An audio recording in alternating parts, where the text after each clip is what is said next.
Tune in to nostalgia. Tune in to now. Golden Radio Hour.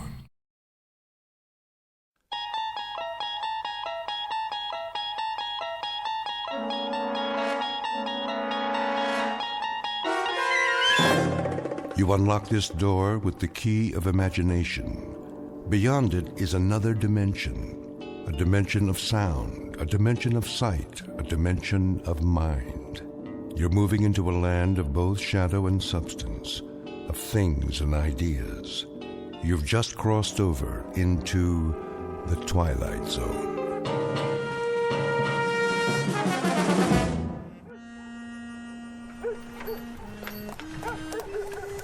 Oh there. Whoa.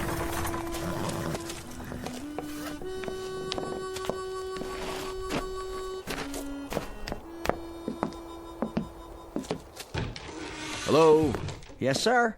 You open for business? Sure am. I couldn't tell. Nobody on the street. Oh, not this time of day. It's too hot. What's your pleasure, sir? Beer? Beer she is. Cold, is it? Cool's more like it. Do me just fine. That'll be a nickel. Nickel it is.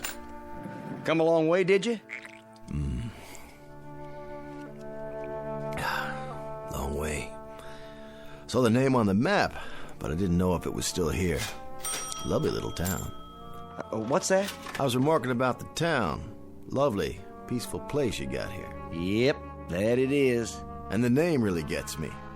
Happiness. That's what she's called. Happiness, Arizona. Been called Happiness, let's see now. Oh, almost 10 months now. What was it called before that? Before that? Well, it had different names. Like what? Well, it was Satan's stage stop for a while, then Dead Man's Junction, and then Boot Hill Village. Boot Hill? For the town cemetery. You passed it coming in. Well, that I did. I saw the sign on the side of the road. Said it was to commemorate the... Let's see, how did it go? The many people killed in the course of our turbulent beginnings. Right.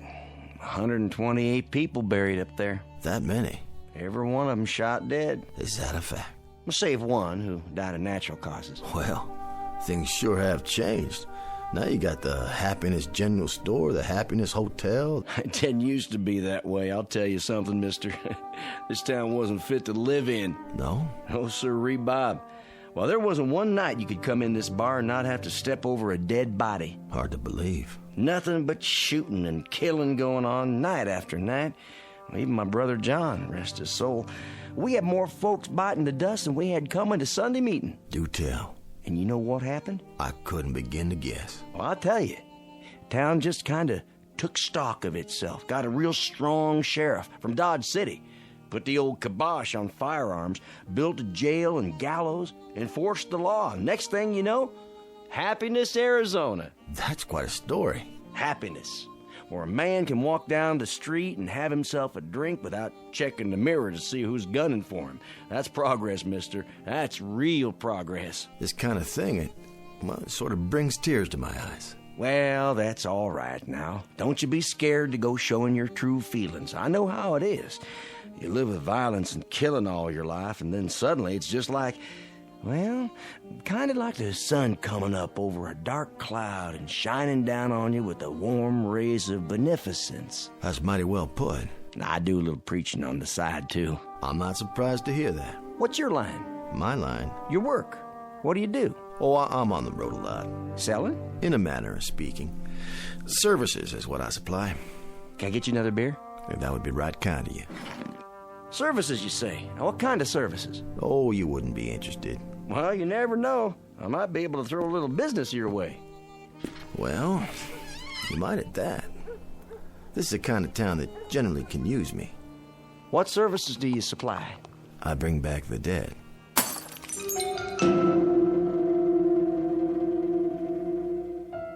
Introducing Mr. Jared Garrity, a gentleman of commerce, who in the latter half of the 19th century plied his trade in the wild and woolly hinterlands of the American West. He has just driven his wagon down the hot, dusty main street of a quiet, unadorned, and absolutely typical town in search of an opportunity to practice that trade. Mr. Garrity, if you can believe him, is a resurrector of the dead, which on the face of it certainly sounds like the bull is off the nickel. But to the scoffers amongst you, and all you ladies and gentlemen from Missouri, don't laugh this one off entirely, at least until you've seen a sample of Mr. Garrity's wares and witnessed an example of his services. The place is Happiness, Arizona. The time, about 1890. And you have just entered a saloon where the bar whiskey is brewed, bottled, and delivered on special order, direct from the Twilight Zone. And now, The Twilight Zone and our story, Mr. Garrity and the Graves, starring Chris McDonald, with Stacy Keach as your narrator.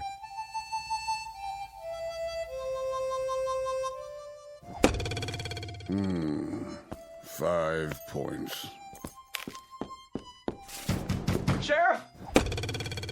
That's better. 7 points. Sheriff Gilchrist, open up! What is it? Sheriff, come quick! What's the matter now, Jensen? The stranger, Sheriff. The stranger! What stranger? Sheriff, I'm glad you're here. Well, where else would I be? I don't know.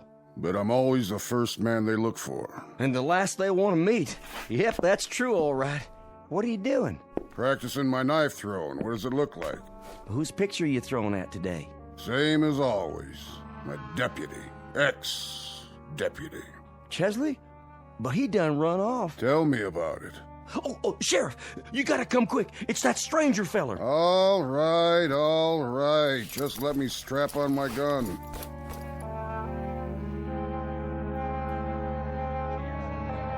Is that what he said? Well, where is he now? Don't know, it just up and vanished, just like that. Is that what Jensen said? I don't like this one bit. Where's the bartender? I need another drink. He's coming with the sheriff. Here he is, everybody. Simmer down now. What's this about a stranger? He's wearing a black suit and a black hat. There's his wagon right outside. And a mustache and a bony face. And you should have seen his eyes. Now, hold on, everybody. Let the sheriff talk. He'll answer all your questions. What did he say his name was? Well, he didn't say. Leastways, I don't think he did. Got a sign on his wagon out there. By golly, you're right. Well, sure he is, Lapham. What's it say? Says Garrity. Then that could mean something, I reckon. That could be his name. Say, that's deduction for you. Now you know why we got law and order around here. Well, it's a chancy job. Makes a man watchful, I bet. And a little lonely. We finally got ourselves a lawman who uses scientific deduction. Why didn't I ever think of that? Don't know a fella's name, you just look at his wagon. Really wasn't no great shakes of deduction, Lapham. Well, now I beg to differ with you on that. But it points up the fact that you can't stop thinking on this job. Not ever. It's a kind of think proposition. Take this six-gun, for instance. A lot of men depend on this all the time, when they should be using what's under their hat. Under their hat? The old bean. Oh, by golly, nobody was ever righter than that. And besides, using the head instead of the gun, you save money on bullets. Not to mention burials and labor. You can say that again. No thanks. Now, he said what to you, Jensen? He said that he could bring back the dead. That's what his line was, bringing back the dead. That possible, Sheriff? Better ask Doc. But we don't have a doc in Happiness. Oh, that's right. Well, sir, when he said that, I'd like to keel over in my tracks. Bring back the dead. I think to myself, the man's either a lunatic or he's trying to gull me. That's when I went over to your office and got you, Sheriff. And when we come back, he'd up and gone. That's right. Interesting. Very interesting. He probably figured you'd gone to get the sheriff or some such. And he decided right then and there to make tracks. Now that's reasonable. That's exactly what he done. He's obviously some kind of a con man, and the minute he seen Jensen here leave the saloon, he knew he was gonna go get the law. So he decided things was too hot for him, and he better hightail it out of town. That there is a real deduction, all right. Except, how come he left his wagon? Gooberman, you're embarrassing to have around. What kind of question is that? How come he left his wagon? I can't believe you asked that. How come he left his wagon? So, tell us, Sheriff, how come he did leave his wagon out front? The way I figure it, he probably didn't get out of town after all. The way I figure it, he probably checked into the hotel or someplace like that. What other place could he go, except in the hotel? Maybe Miss Tabby's. But Miss Tabby run off with the deputy. Thanks, Jensen, for twisting the knife. The hotel, exactly. That's what he done. Sheriff, you got a lifetime job here if I got anything to say about it. Give the sheriff a drink on me, will you, Jensen? Sure thing. Kind of you, Lapham. Real kind of you. Yeah, real kind. That's him, Sheriff. That's him. Barkeep, Yes, sir? you got another one of those nickel beers? Coming right up, sir. You're Garrity?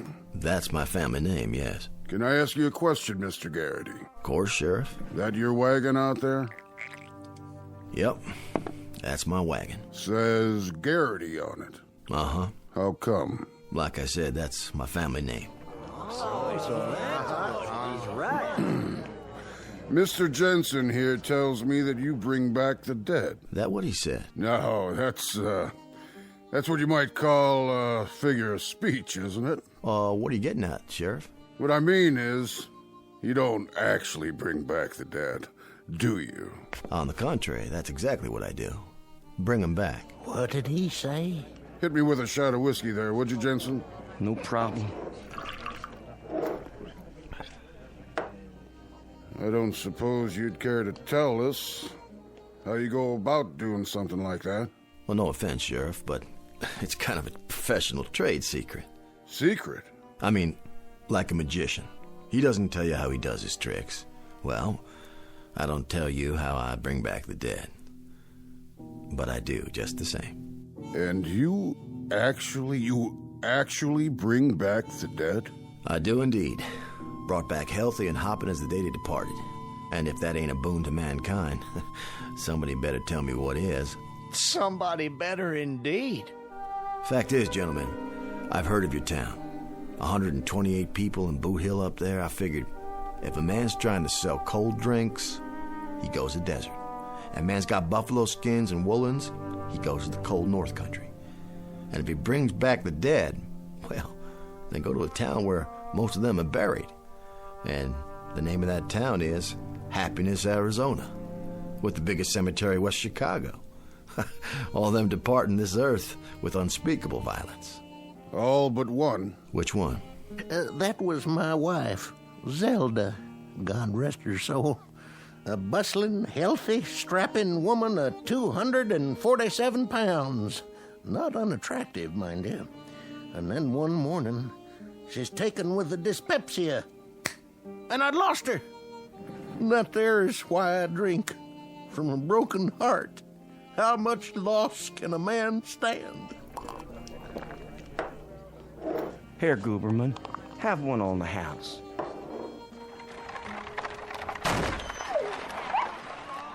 What the? Stand back, everybody. What's happened? Oh my gosh! He run over the dog. Poor thing. Is it still alive?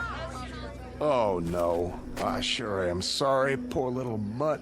How did it happen? Dog just run right out in the street. I tried to stop, but he got under my wheels. Must have struck him a blow in the head. Not a mark on him, but he's sure dead. What do you call that, Sheriff? Accidental animal homicide. Oh, mighty decent of you, Sheriff. No fine or nothing. No fine. You obviously couldn't help it. That's what the law says. Anybody know who the dog belongs to? Stray is what she is. Never seen her before. Nope, not around here. I'll put her up in my wagon, take her out and bury her with my own 2 hands. No need. Huh? Ladies and gentlemen, the proof of the pudding, so they say, is in the eating. And the proof of a service is in the performing. Hallelujah. The dog is certainly dead, isn't she? No question about it. Then, gentlemen, I shall take it upon myself to return this gentle creature to the land of the living. What do you mean by that, mister? I shall resurrect it. Stand back, all of you. I ask only one thing, in order that I may conduct the operation satisfactorily and completely. What's that, Garrity? Would you all turn around? What? And look the other way, so you're not watching me? How's that? If you don't mind, please, show me your backs for just a moment, out of respect for the dead.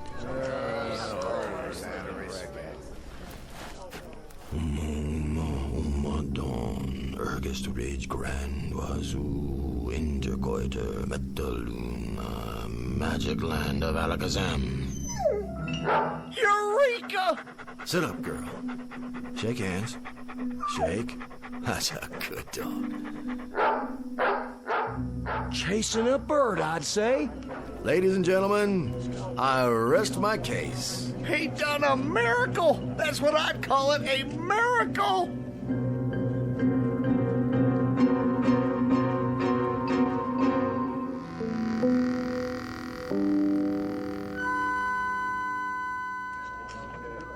Black magic is what it is.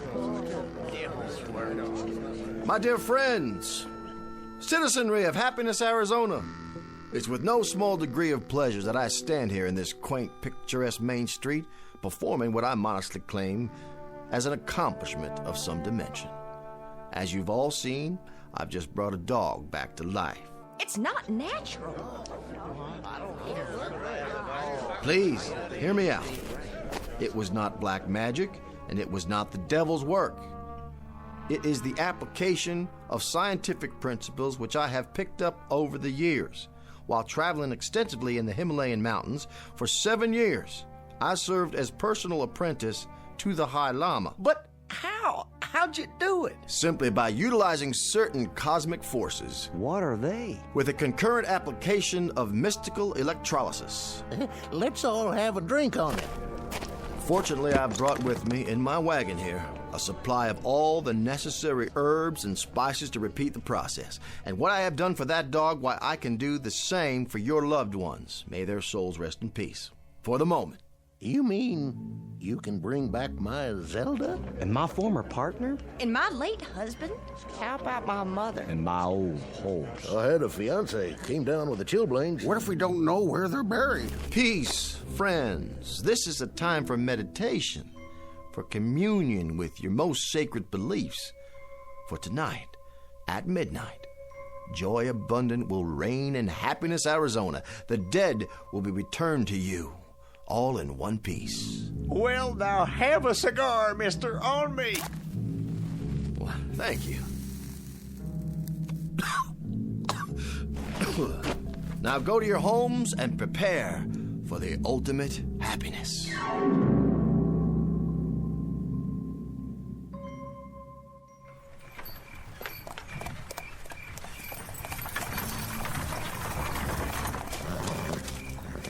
Hello, spirits of Boot Hill. Are you there? I say, spirits. I'm talking to you. Garrity here. Make yourselves known to me. Would you do that little thing, please? Spirits, come forth. Now, I tell you. I'm running out of time here.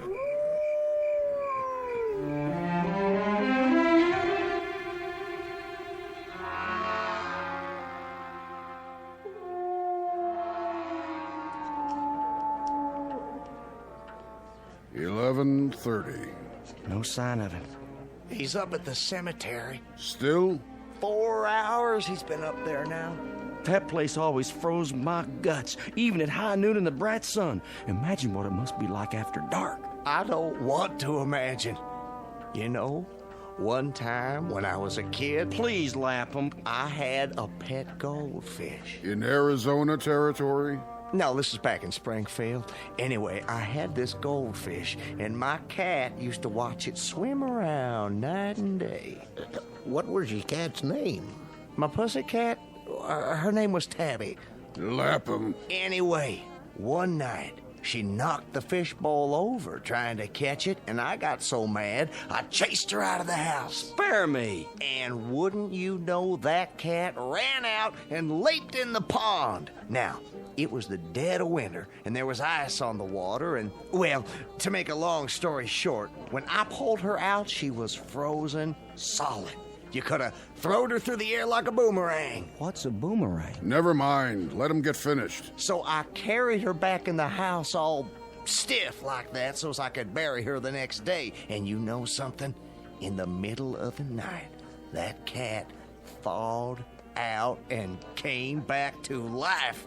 Started running around like she was possessed. I hid for my life.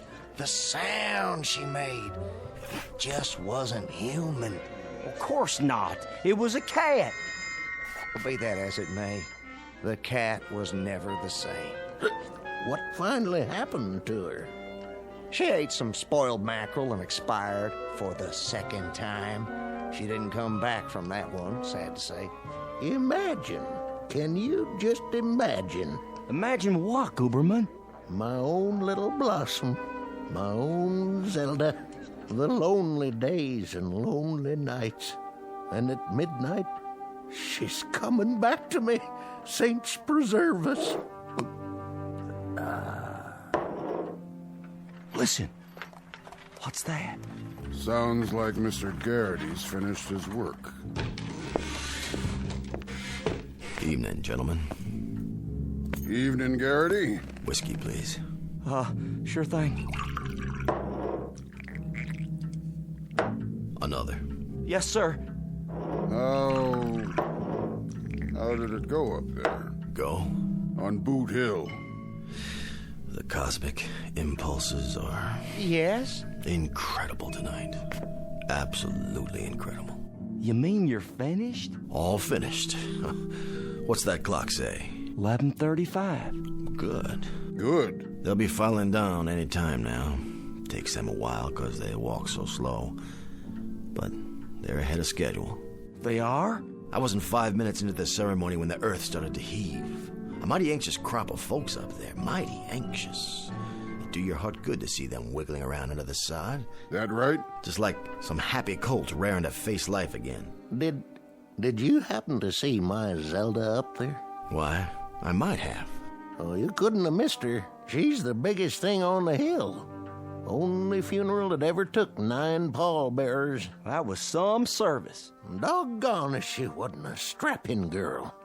I remember the time she threw me out of the house. Through a window. As a matter of fact, I was 18 feet in midair. That picture behind the bar. Which one? The man with the handlebar mustache. Your beloved brother, isn't it? John? Sure is. How'd you know? Reminds me of someone I've seen quite recently. Shot by accident last March. There was a gunfight in here, and he got hit by a stray bullet. Tall man like you, with a kind of a limp. How'd you know? Your brother was the last man buried. And the last ones buried are the first ones to come up. Come up? And then down. Down? Down the hill, into town. You see something out there, Mr. Garrity? I believe I do. What? Why, I believe that's him coming now. Down the middle of the street.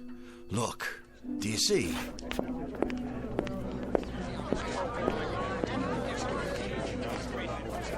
That's him. How can you tell? Look at how he's dragging his foot. Can't see his face. I was right, Mr. Jensen. You were? It's your beloved brother John. And a more decent and honorable citizen never pulled a cork out of a bottle, or so I'm told. He was a no-good thieving bum. He spent more time digging in the till and stealing whiskey than he did serving customers. Why, Mr. Jensen, you dishonor the man, and here he returns to you from the grave after that unfortunate accidental bullet, 'fired by someone, caught him between the shoulder blades.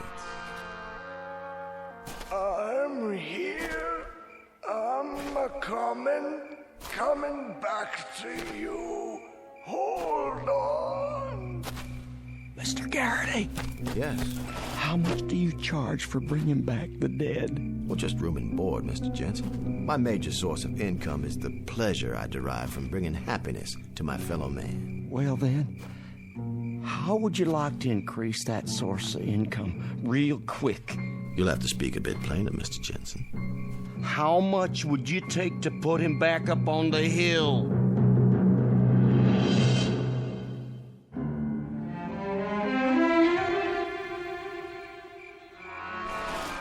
I'm asking you. To put him back?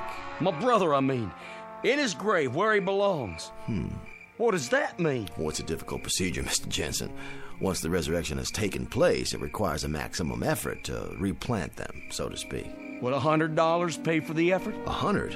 In gold. Shall we say 1,000? What does 500 do to you? Well, it warms me a little, but I still feel drafty. Let's make it 750, shall we? Deal.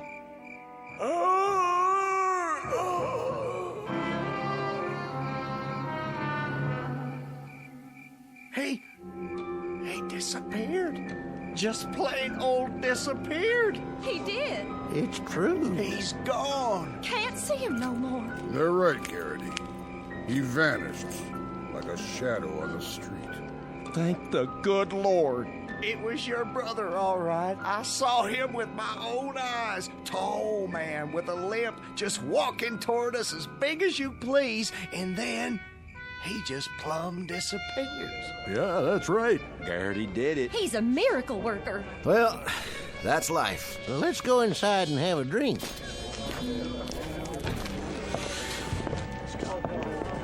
But don't fret, friends. He'll be followed soon enough by the others. The others? Including your beloved wife. Your lonely hours are a thing of the past, Mr. Guberman. Your Zelda will soon be back with you to share your life and restore your peace of mind. Well, no disrespect, but, Yes? what I mean is, she was the flower of all womanhood and everything. Of that I have no doubt. But on 6 different occasions, she broke my left arm. That thing was in a cast so much I developed a permanent list. Your point, Mr. Guberman? Well, I sort of hate to disturb her rest. Get me? I'm beginning to. What'll it take to put her back? A difficult assignment, Mr. Guberman. Let's say $500. With me, it was $750. Jensen, I'm disappointed in you. And ashamed, truly ashamed. Your own dear brother. And you, Guberman, your own wife. Garrity, as an official of this town, I apologize for these men. I'm humiliated. Nothing less than humiliated. I don't blame you, Sheriff. Not one bit. But you, I could perceive immediately that you are made of sterner stuff. Well, I suppose that's true.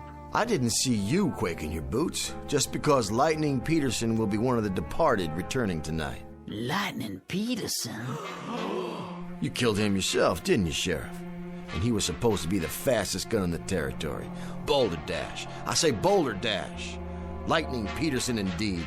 You killed him once, Sheriff, in an honest showdown, and if his internment hasn't taught him anything, you can do it again.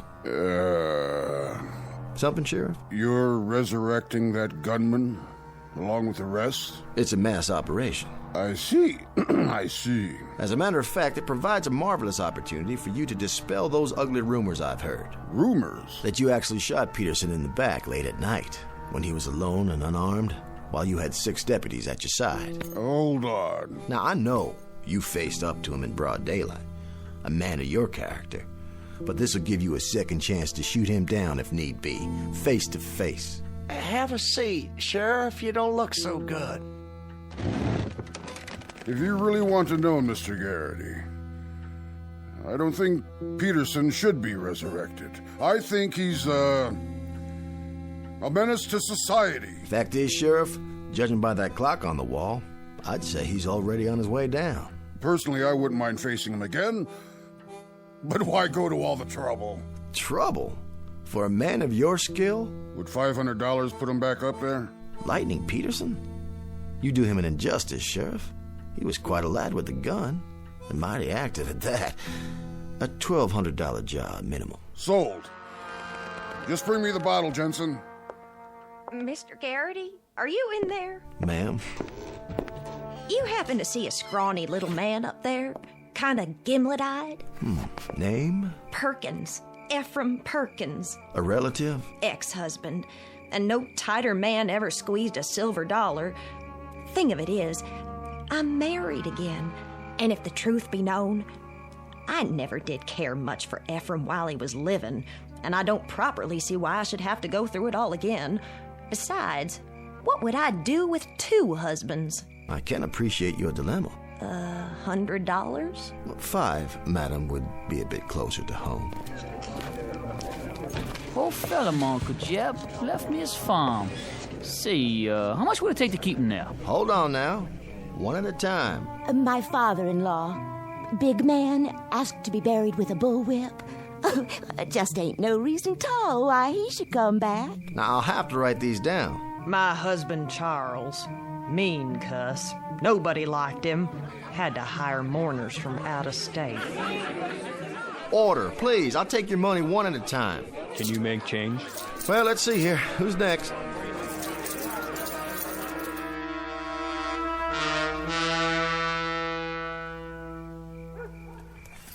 Who there? Oh. Here, boy. There you go. Nice puppy. Nice little boy. Got a bone for you in the back of the wagon. You're paid for playing dead like that. That you, Ace? Right here. You're late. Couldn't help it. Town was the ripest pear we ever plucked. They couldn't open their money bags fast enough. What's the take? Whew, see for yourself. I haven't had time to count it. Will you look at that? Considerably more than you earn as an actor on the stage, my friend. Considerably more. Played the part well, though, didn't I? Beautifully. The handlebar mustache was a nice touch. That's why I brought my makeup kit. Never know what you'll need. I checked the itinerary. Our next stop is Tucson. We'll pitch camp and get a good night's sleep, and you go in there in the morning and get a line on the place. We'll see which one of the dear departed you can impersonate tomorrow night. Now climb in. Well, let's get a move on before that sheriff turns suspicious. I tell you, I'll be glad to get gone from this cemetery. Creepiest one yet. You don't believe in ghosts, do you, Ace?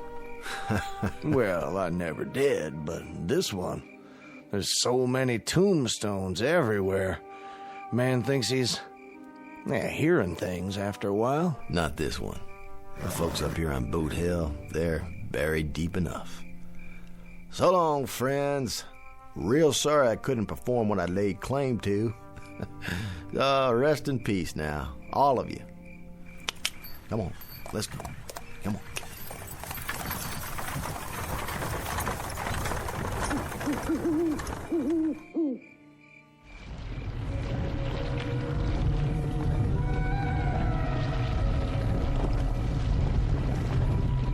Get the dirt out of my eyes, will you, John? Sure enough, Evan. Wait, hold on. You got a worm in your nose. You know, the man don't do himself justice. The actor who played you wasn't worth a darn. Terrible mustache. But that there Garrity, he sure can do a job of resurrecting. Sure can. Don't know where he learned them words, but they worked. Didn't they, Lightning? Let's get on to town. We ought to wait for the others to dig out. Don't worry, they'll be along. Besides, I got a lot of drinking to catch up on. There's a yellow skunk of a sheriff I aim to settle a score with. And a little pipsqueak of a soft just waiting to get his arm broke. And I am just the lady to do it.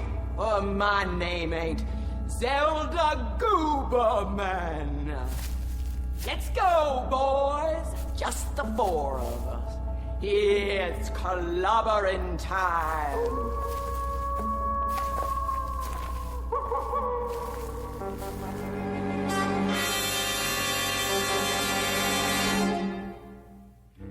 Exit Mr. Jared Garrity, a would-be charlatan, a make-believe con man, and a sad misjudger of his own rather considerable talents.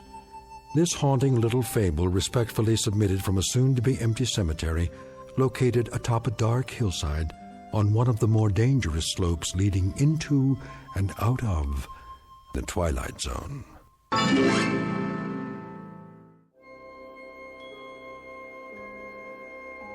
Hi, this is Carl Amari, producer of the Twilight Zone radio dramas. I'd like to take a moment to tell you about our official website at twilightzoneradio.com, where you'll get the latest news and information on these Twilight Zone radio dramas. Plus, at twilightzoneradio.com, you can digitally download 3 free episodes or any of our episodes for only $1.95 each. In this age of ever-changing technology, we've decided to make these episodes instantly available to you by making the Twilight Zone radio dramas a digital download-only series. This means that this series will no longer be offered on CD. The CD collections at our website are now being offered while supplies last at buy one, get one free. So be sure to get your favorites before they're sold out. Be sure to visit us often, and I'll see you in the zone.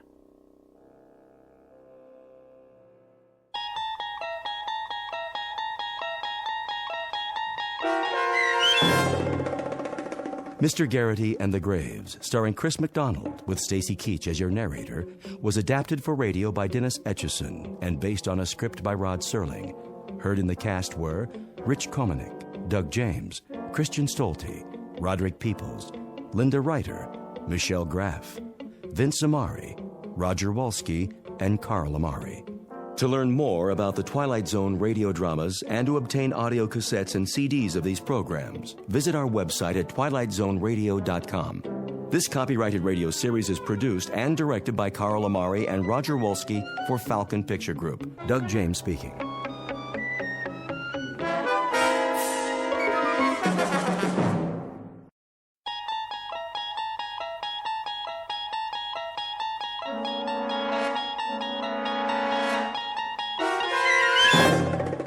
You're traveling through another dimension. A dimension not only of sight and sound, but of mind. A journey into a wondrous land whose boundaries are those of imagination. Your next stop, the Twilight Zone.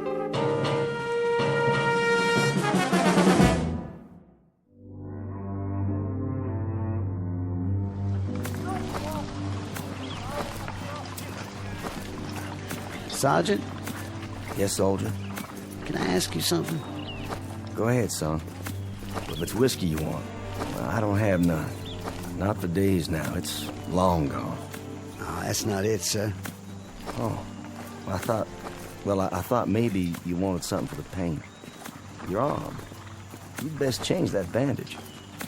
I don't have anything, Sergeant, except my uniform, and there ain't much of that left. Here, take my kerchief. Oh, no, I can't. Sure you can. Come on now. Get that sling off. Make yourself a new dressing. You need it in the heat. Thank you kindly, sir. Go ahead and sit. If you like. Oh, no, I don't want to do that. I gotta keep moving. Why? There's no hurry. Not anymore. Well, if you can walk on that crutch, I figure I can as much on these 2 feet. Besides, I got a long way to go. How far, soldier? Alabama. I made it to be 600 miles. My folks will be waiting. Stop now, I might not get there at all. You'll get there all right. We all will, one way or the other. Because we have to. No place else to go. Yes, sir. Going home. That's what I wanted to ask. You know the date today? I'm sorry, son. I lost track. I don't know, still April or thereabouts. Hey, Willie. That you? You know that boy? Sure I do. Sounds like Willie from Birmingham. We was together at Appomattox. You go on ahead. I gotta take it slow for a while. Much obliged. See, it's night, sir, when we make camp. Luck to you, son. God be with you.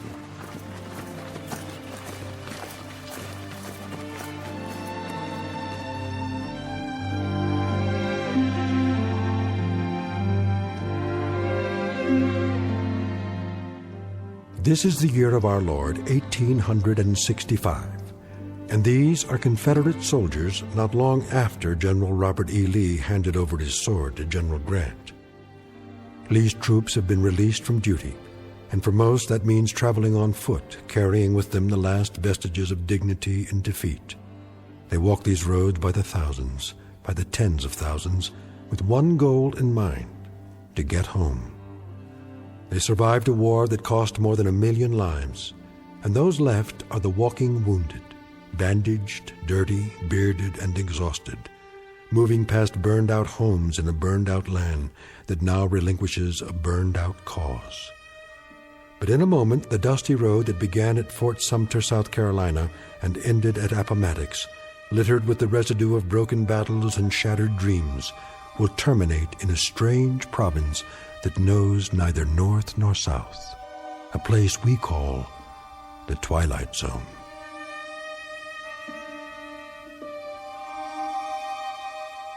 And now, back to the Twilight Zone with The Passers-By, starring Morgan Brittany, with Stacy Keach as your narrator.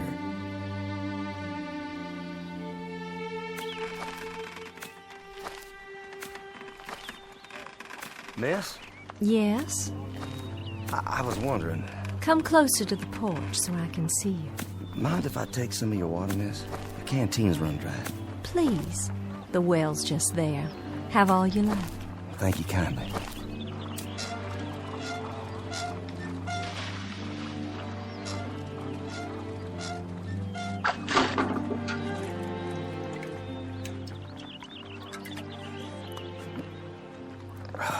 Oh, you don't know how good that tastes. I see by your uniform.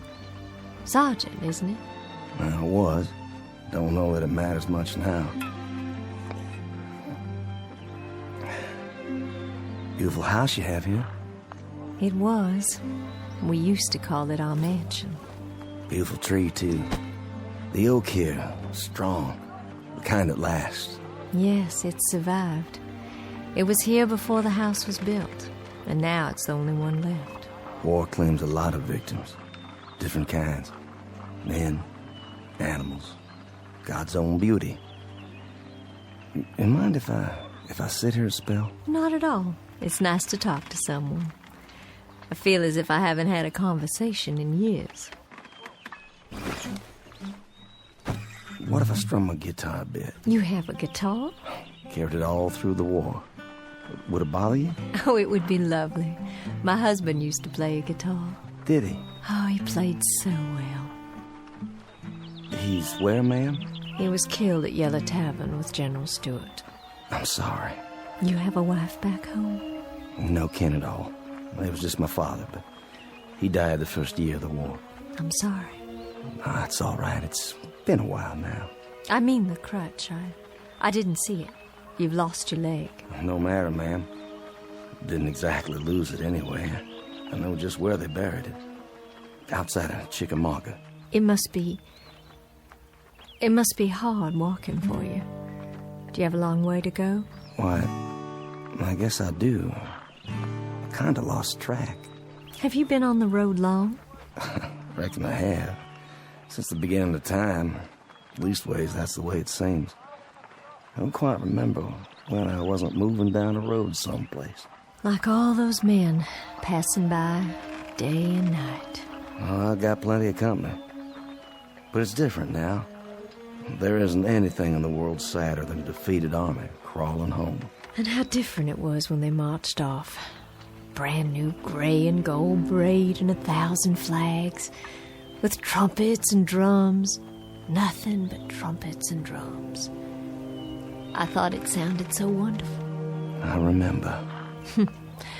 Gonna lick the Yanks in a month. That's what they said. In a month. How wrong they were. And we stood by in our summer dresses and cheered them on and threw flowers and felt so grand. Just a few tears. Not many. Because we were so sure they'd all be coming back just as they left. And how wrong we were.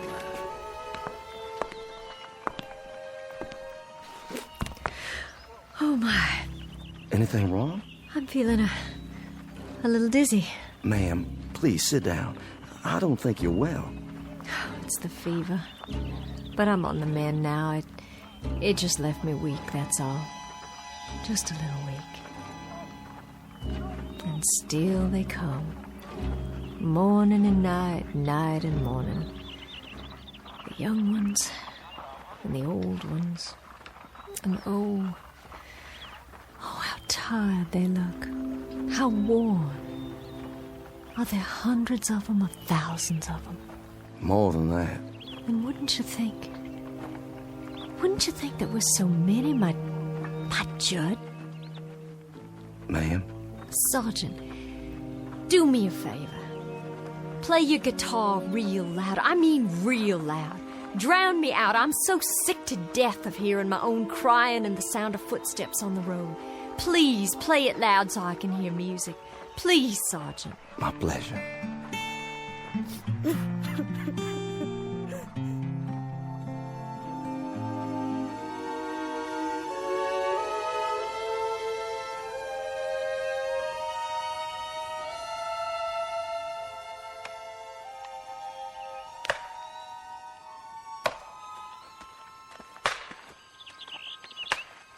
Charlie? Charlie Constable, is that you?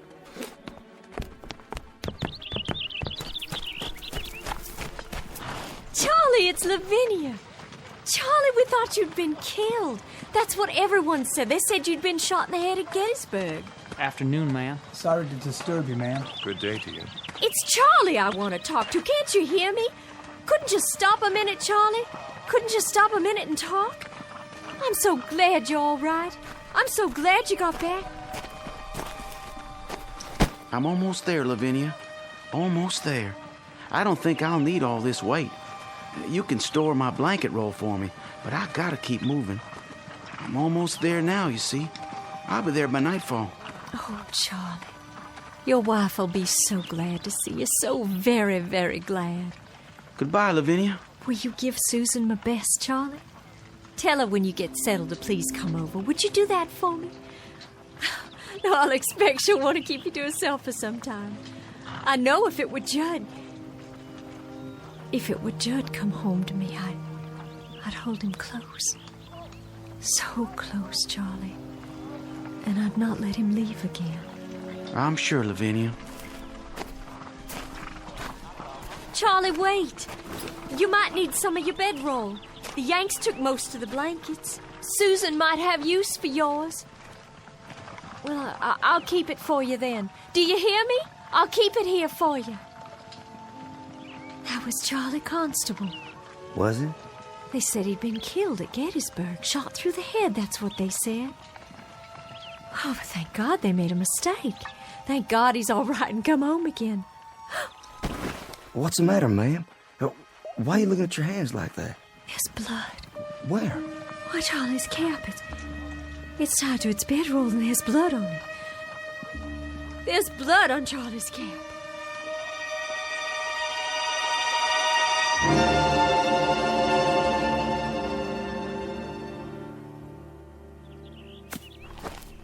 Ma'am? Yes? It's Sergeant Baxter, ma'am. Well, I know that. Who else would it be? You finished so soon? I got a feeling for wood, carving it or chopping it. I got enough cut there so you can at least start the winter. Well, I thank you sincerely. You don't know how much that helps me. No, I thank you. I'm obliged for the dinner. Such as it was. It beats salt pork and hardtack, which is what I've been used to for as long as I can remember. I was hoping you'd play your guitar one more time. Would you? Made this myself. You didn't. You know how to make musical instruments. After a fashion. Not as good as the ones I made at home. I had more time then. You have to pick the right tree. A good, solid one with character. You cut a branch and strip off the bark and take the wood in layers, but carefully, just right. Then you soak it and bend it into the shape you want. Well, there's plenty to it, believe me. And then after it's dry, it has to be planed and glued and whittled till it's perfect. And then comes the tuning. You know, they say a good guitar takes on the voice of the man who made it. If he has a voice to start with. Seems some men don't. No matter what they play, it just comes out flat and dead. I'll bet all your guitars sound beautiful. just like this one. My old man used to say that I'd wind up nothing but a bum troubadour. Did he? My old man. But he was a proud one when I marched off. Proud as an old rooster, because his son was going off to war to become a man. And I come back, half a man. That song of yours. Black is the color? Judd, my husband, he used to sing that. Oh, I wish you could have met him. I wish so too. A very gentle man. A very nice and decent man. And I can remember nights he'd sit out on this porch and play and sing. Even the crickets would keep quiet. And the bullfrogs down at the pond. It was just as if they'd stopped their noise so they could hear the music. And then the Yankees came. Like blue locusts who had to eat away the trees and the land and everything on it. I owe them for much. For our house, our lawn, our trees, for everything that was. Including my husband's life. I owe them for very much. Ma'am? Why don't you leave here? This place is no good for you. This place is all I have. Just an empty shell of an old house and a burned-out field. But it belongs to me, and it's all I've got. You need something else, something different. Being here alone and sick and staring out toward that road, that ain't gonna cure anything. Fever, sadness, heartache. It won't cure nothing at all. What do you suppose happened to him? Your husband? The Yankee who killed my husband. Do you suppose he's marching home now? Back to his own kin? Do you suppose he's laughing and singing and telling all his neighborhood about the rebels he killed? All the bullets and the heads he shot them through? I don't reckon that at all. You shouldn't either, ma'am. There's been a lifetime of suffering on both sides. I got a gun inside the house. An old shotgun. And I keep thinking about how someday, some moment, a Yankee will ride by, and I'll take out that gun, and I'll aim it at him. I'll aim it steady. But first, I'll tell him. I'll tell him that he can consider this the last shot of the Civil War. A bullet in exchange for the one my husband took.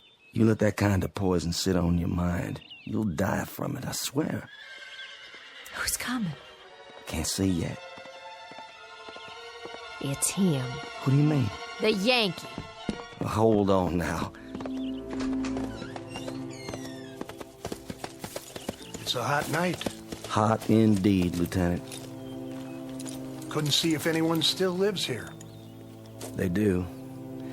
You traveling a long way? Oh, just up the road. But I've been on it a long time. You too, Sergeant? Long time. I've got a half-full canteen, but my horse is running dry. Well, there's water in the well. I don't think they'd mind. Much appreciated. I know you, don't I? That's possible. I mean, I've seen you before.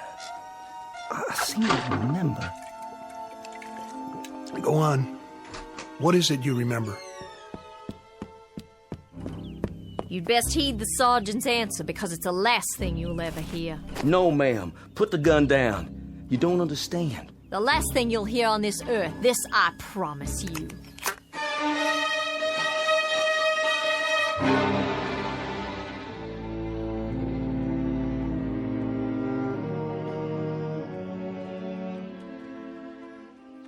Ma'am, don't shoot him. The lieutenant here tried to save my life. Stand aside. Hear me out first. I was lying on the side of a road. A mini ball had landed amongst us and took off my leg, and I laid there bleeding. And then he come by, a patrol of Yanks, and he propped me up, and he tried to stop the bleeding. I remember looking straight at him and saying, I said to him, danged if you ain't the most changeable breed in the world. First you do your best to kill me, then you call off the war long enough to try and save me. You remember that, Lieutenant? I thought to myself then that if General Lee had many more of your kind, we'd take a lot of lumps before we could lick you. Well, we sure give you some. That you did. Lieutenant, this is Lavinia Godwin. You've thanked him, Sergeant. Now be so good as to step out of the way so I can thank him for a few other services. Ma'am, the lieutenant here, he stood out on the open road and tended to me while both sides were shooting up a storm over his head. And yet he stayed there, and he tried to save my life. I've got this shotgun leveled straight at his head, and my hand is steady. I've waited a long time. I aim to blow his head right off his shoulders. This your pleasure, ma'am? And duty. A little bit of both, perhaps. Well, then you'd best get on with it. Ma'am, I can't let you do that. I just can't. You can't stop me with that guitar. I've got the gun. Then I'll stop you with my hands. You'd better stand down, Sergeant. I've got my finger on the trigger. And this is for you, Yankee.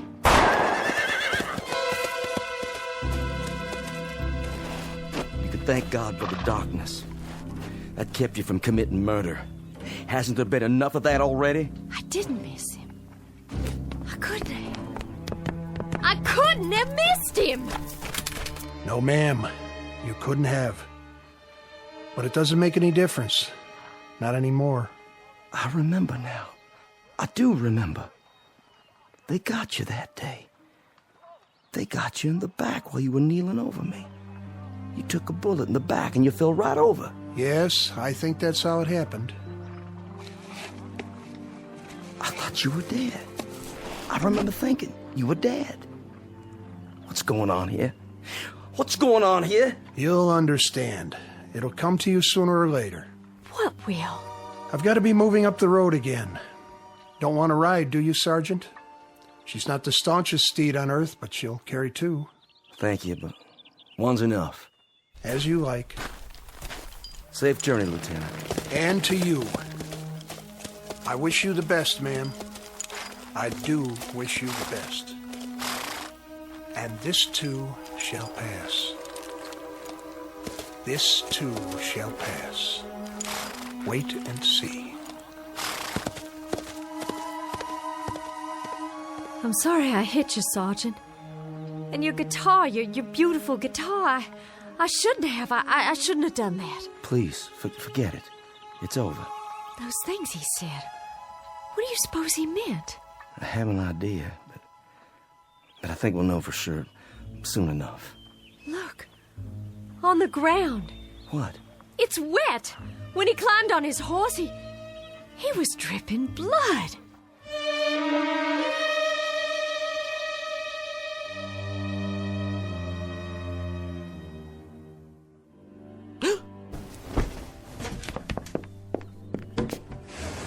Sergeant! Sergeant Baxter! Ma'am? Would you come in the house, please? Can I help you? Do you hear that, Sergeant? Hear what, ma'am? That's just it. There's no one on the road anymore. They're all gone. They stopped coming during the night. It's been quiet ever since. Real quiet. Why are you carrying your bedroll? And your cap? Are you leaving? Yes, ma'am. I'm leaving. It's time for me. But where will you go? You told me yourself there's no one waiting for you at home. To wherever that road leads. I can tell you where that road leads. Past 50 miles of places like this. Past houses that were burned out and abandoned after the Bluecoats got finished with them. Burned out yards and crop fields. Some by Union soldiers, some by us. So there'd be no use. Past a few hundred tired, sick people like me. No worse off than I am. Well, that's what I'm telling you. If you're looking for a change of scenery, Sergeant, you won't find it out there. Along that road. Mrs. Godwin, I was up most of the night. I was up and I was thinking about lots of different things, thinking it through. What did you decide? That lieutenant who came by, and the shotgun, and the blood on the ground. When he rode off, it seemed like a mystery. Yes, it does. And that young friend of yours, Constable. Charlie Constable. Yeah, with the bloody cap.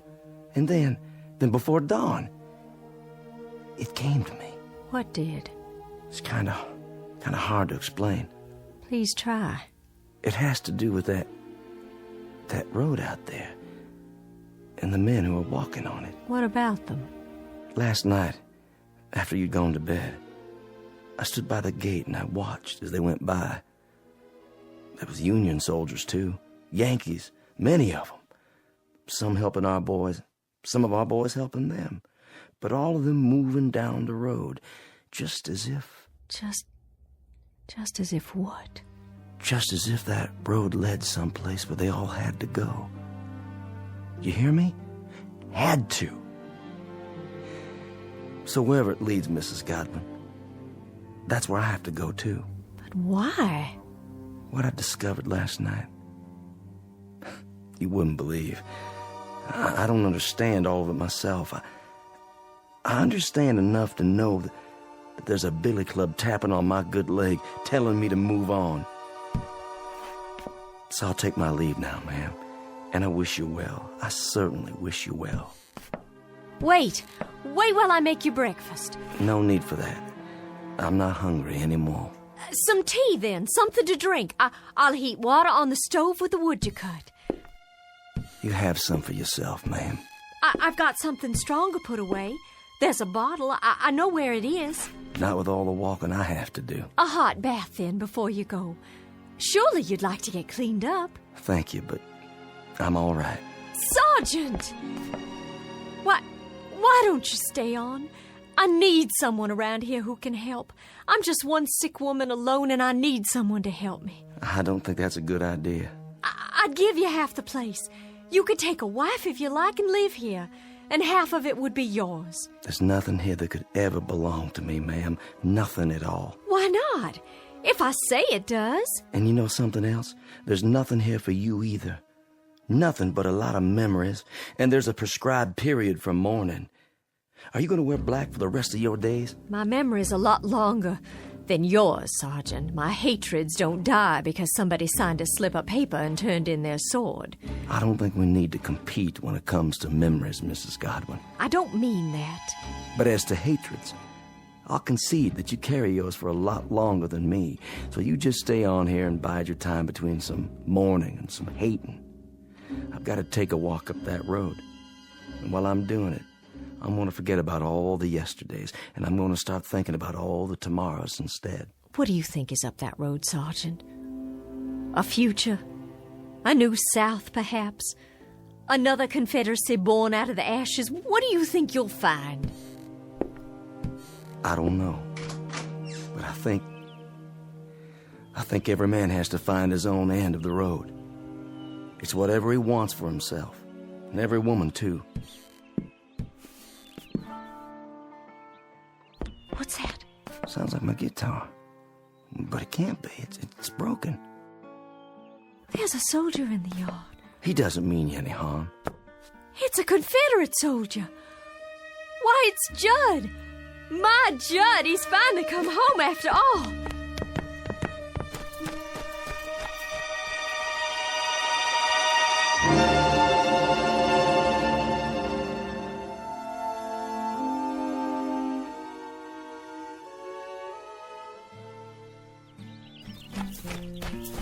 Oh, Judd, it is you.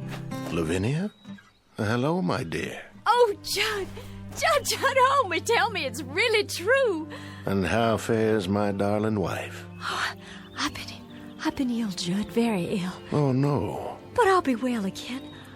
I'll be well again because you've come home. Because you're alive and by some miracle you've come home to me. It was home, Lavinia. Look around you. It isn't any longer. It's all the home we've got, Judd. How do you do, Mr. Godwin? Sergeant? Stop for some water. The old well. It's still good? I'll be moving on now. The sergeant. He's been telling me there's a pot of gold at the end of that road. Has he? And I told him, Judd, and now I have to tell you, I understand. Understand what?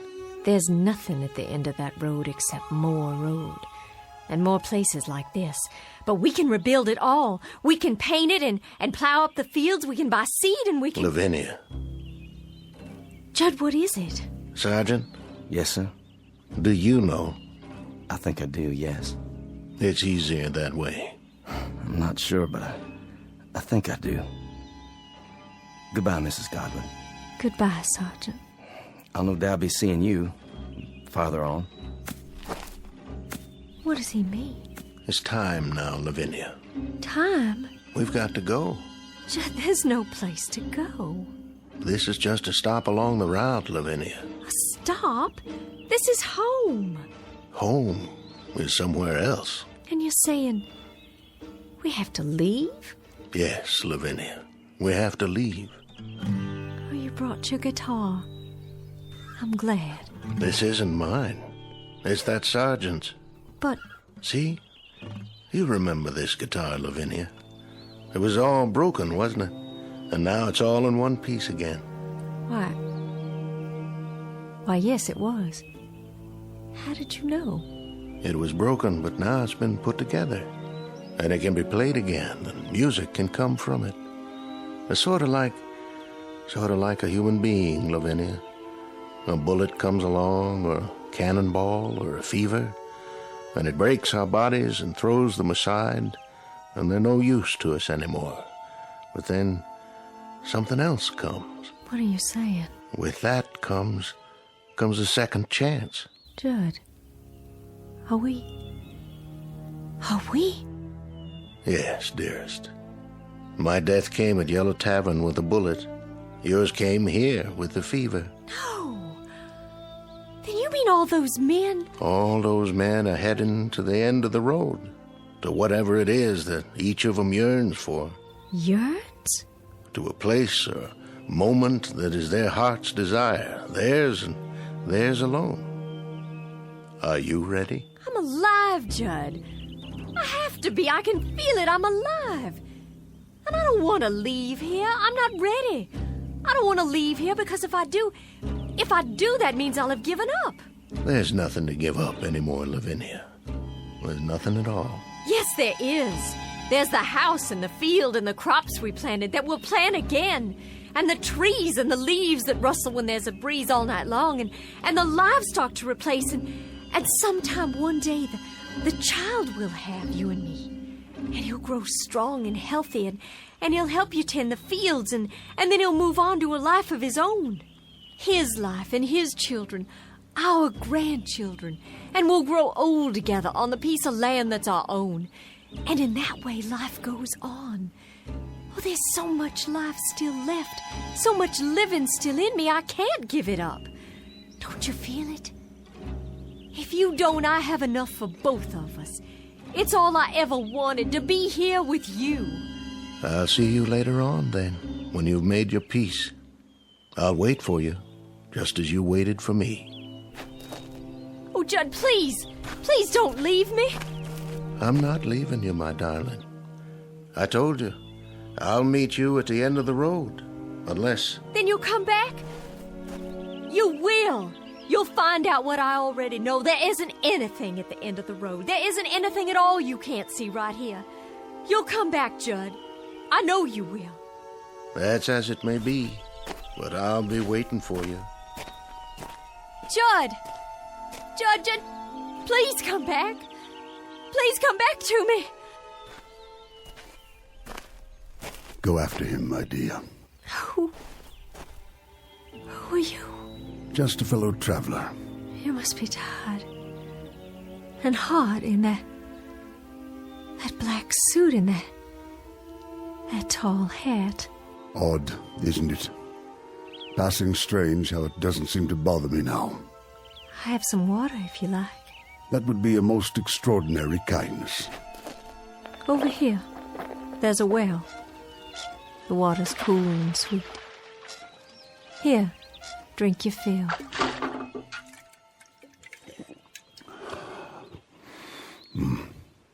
The sweetest I've ever tasted. I know you, don't I, sir? Do you? I'm sure I do. I've seen you, but not in these parts. In town? No, I don't think so. Don't worry yourself. Not on my account. But your face and that beard. May I tell you something, my dear? Please. Go after him. You must. Oh, but he'll be back. I know he will. My Judd will be back. Wait no longer. There's no reason. He's going someplace that you'll like, I promise you. Someplace where you'll find peace. How do you know? How? It's something we learn about death. Something we all come to understand. You see, my dear lady, this road, it isn't the end. It's the beginning. There's peace up there, serenity and freedom for all, from anguish. It's whatever you want most, what you have always sought but could not name. You sound so sure. I am. Go to him, my dear. Go to your loving husband. Go there with him. I can see him on the road, can't you? Standing in the sun with his arms outstretched, waiting to receive you. Your face. I know that face. I've seen it in the newspapers. But you were shot, sir.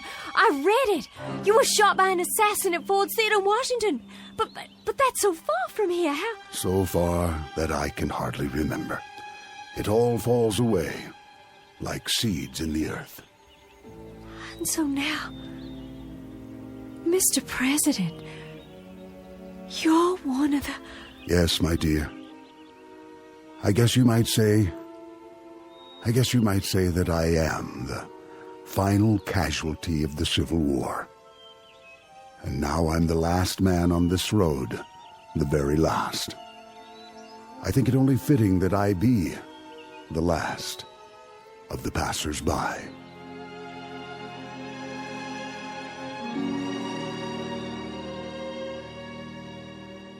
Judd? Is that you? Lavinia. It is. I see you. Wait, Judd, I'm coming. I'm coming now.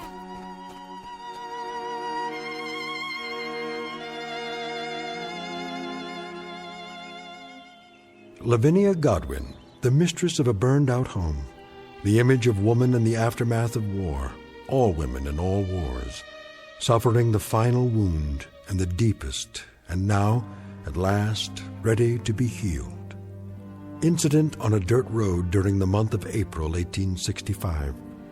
And as we've already pointed out, it's a road that won't be found on any map, but it's only one of many that lead into and out of the Twilight Zone.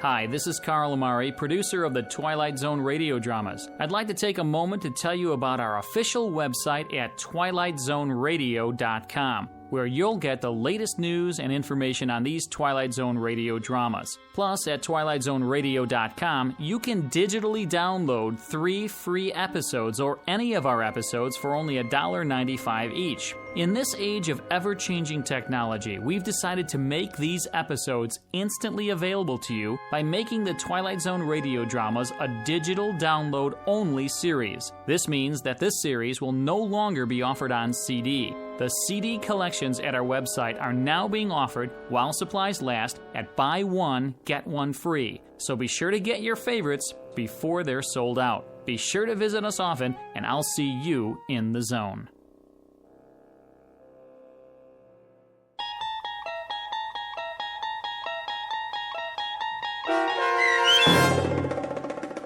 The Passers-By, starring Morgan Brittany with Stacy Keach as your narrator, was adapted for radio by Dennis Etchison and based on a script by Rod Serling. Heard in the cast were Doug James, Jeff Lupetin, Turk Muller, Roderick Peoples, Norm Woodell, Carl Amari, Roger Wolski, Paul Patch, Don Longo, and Lynn Foley. To learn more about the Twilight Zone radio dramas and to obtain audio cassettes and CDs of these programs, visit our website at twilightzoneradio.com. This copyrighted radio series is produced and directed by Carl Amari and Roger Wolski for Falcon Picture Group. Doug James speaking.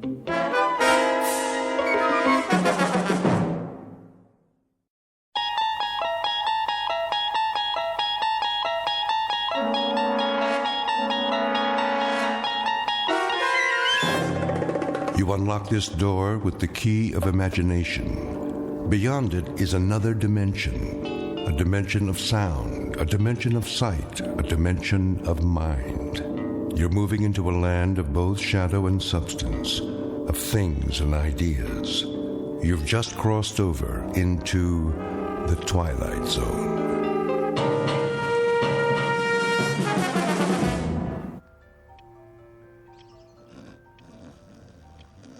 Shh, I'm trying to sleep.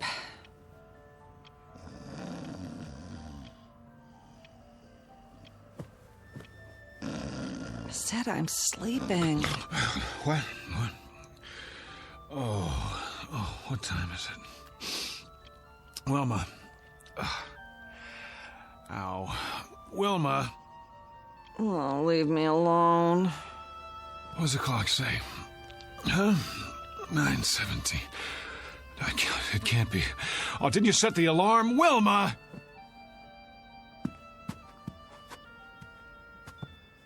I've got to be at the bank. Do you know how late I am? Oh, great. Just great.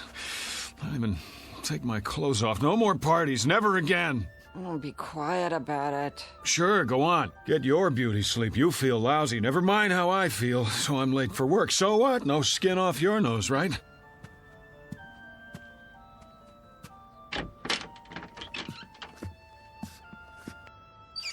Oh, yeah, I shouldn't have looked in the mirror. You know, I didn't want to go to that stupid party in the first place. It wasn't my idea. I wanted to stay home and read, but no, can't do that. Can't hurt old Petey's feelings, can we? Wouldn't be nice. So I go to work an hour late today, and you sack out till noon. That's fair, yeah, makes sense to me. Oh, my aching feet. Could have at least taken my shoes off, but that would have been too much to ask before you passed out.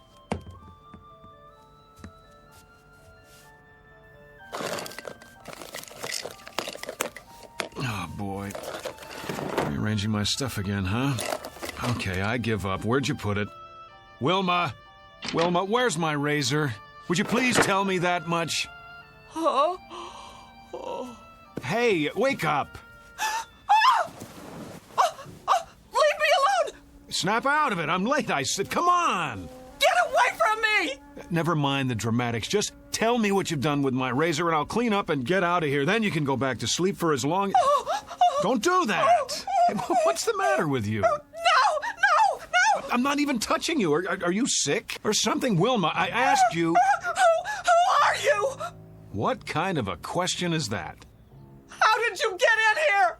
Well, as I dimly recall, I staggered in about 2 a.m. with you at my side. After that... What are you doing in my bedroom? Oh, you mean this isn't the YMCA? I suppose I could have slept on the couch if you wanted me to. Am I forgetting something? Did we have an argument? Because if we did, I'm afraid I... Get out of this house! Come on, honey, knock it off. I'm late enough as it is. Just tell me where you put the razor so I can shave, change my shirt. Out! Out! I'm in no mood for jokes. If you don't, I'll scream again, louder. Wilma! How do you know my name? It's on our marriage license, remember? Mister, I don't know what you think you're doing, but I've never seen you before in my life. Cameo of a man who has just lost his most valuable possession. He doesn't know it yet, but he's about to find out. In fact, he doesn't even know there's been a loss. Because, like most people, David Gurney has never given much thought to the matter of identity. But he's going to think about it from now on, because that is exactly what he's lost. And his search for it will take him through unknown territory in one of the darkest corners of the Twilight Zone. And now, The Twilight Zone and our story, Person or Persons Unknown, starring John Schneider with Stacy Keach as your narrator. Did you hear me? Get out! Because you've never seen me before. Now you don't even know your own husband. Oh, you're beautiful. What a time to go psycho on me. Now, look, whoever you are, I don't want any trouble. But if you don't get out of here, I am going to call the police. Easy, Wilma. Take a pill or something. Stay away from me! Go ahead. Call the police. Call the fire department. Call the paramedics. Tell them to bring an oxygen mask because there's a man here who's dying of a hangover. Oh, my head. I'm not bluffing. If you're not off that bed and out of this room by the time I count to 5, I'll make the call. I swear. 1, 2. Cut it out, will you? I've got a splitting headache. 3, 4, 5. This isn't funny anymore. Give me the police. Hello, police? I'd like to report a guy. Give me that. Have you gone crazy? What are you gonna do? Kill me? I'll scream until the neighbors come. All of a sudden, I'm a stranger? I suppose I didn't buy this king-size brass bed and the lamp and the carpet and the wallpaper to go with it. If I didn't, who did? Santa Claus? Oh, you're insane! Boy, this is what I call a delayed reaction. 2 martinis at midnight and she gets drunk the next morning. Go back to bed, sleep it off. You cannot tell me what to do. You got it. I won't waste my breath. Now, what are you doing? Changing my clothes. What are your panties doing in my drawer? Your drawer? Where did you put my socks? If you don't keep your filthy hands out of my things... Filthy? Yeah, well, if I had time to take a shower... What in the name of... Those are my dresses! So I see. What did you do with my clothes? Oh, the Lord is my shepherd. All right, I'll wear what I had on last night, but if anyone says something at the bank, I'll tell them whose fault it is. My darling, brain-damaged wife with her defective sense of humor. Daily bread and forgive our trespasses as we forgive those who trespass. I'm going to work now. When I get back, you'd better have things straight again, understand? Do I make myself clear? The kingdom, and the power, and the glory, now. Goodbye. And forever. You gotta help me.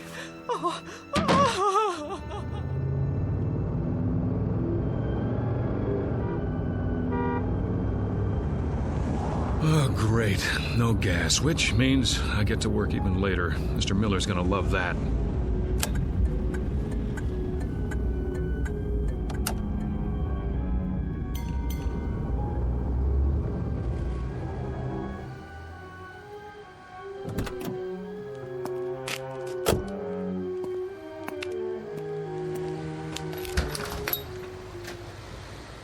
Come on. Here's your change. Thank you, sir. Fill it up on number 3. Cash or charge? Put it on the card. Here. You have ID? Yes, I have ID. Every kind you want. Here, look, I'm in a hurry. Would you run the card while I pump the gas?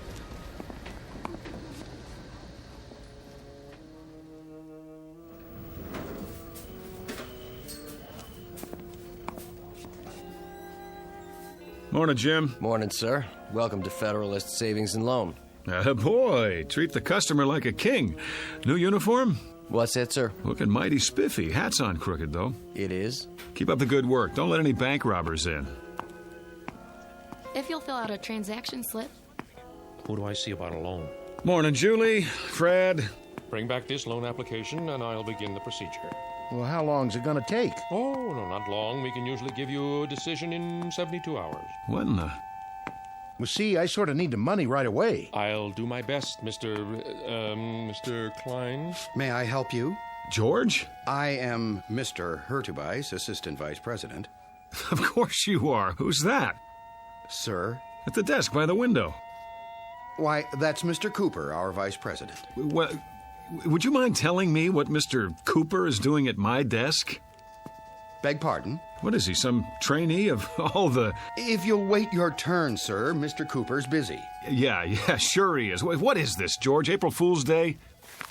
I don't see why I have to fill this out. I already gave you all the information. I'm sorry, Mr. Klein, but without verifying your collateral, I'm afraid there's nothing we can do. You know how long I've had an account here? And you giving me the runaround? Well, maybe I'll just take my business somewhere else. What do you think of that? Well, thank you for stopping by, Mr. Klein. If you'd care to reconsider... Thank you for nothing. Nice. I beg your pardon? You just lost a customer. I could have processed his application in 24 hours. And you are... Who the devil are you? How's that? I said, who the devil are you, and why are you sitting at my desk? Your desk? Yes, my desk. I've had about enough of this today. Get out of that chair. I'll do nothing of the kind. Friend, you'll get out of that chair, or I'll throw you out. Yes, I need security over here. Move. No need to get upset, friend. Oh, you don't think so? After the morning I've been through?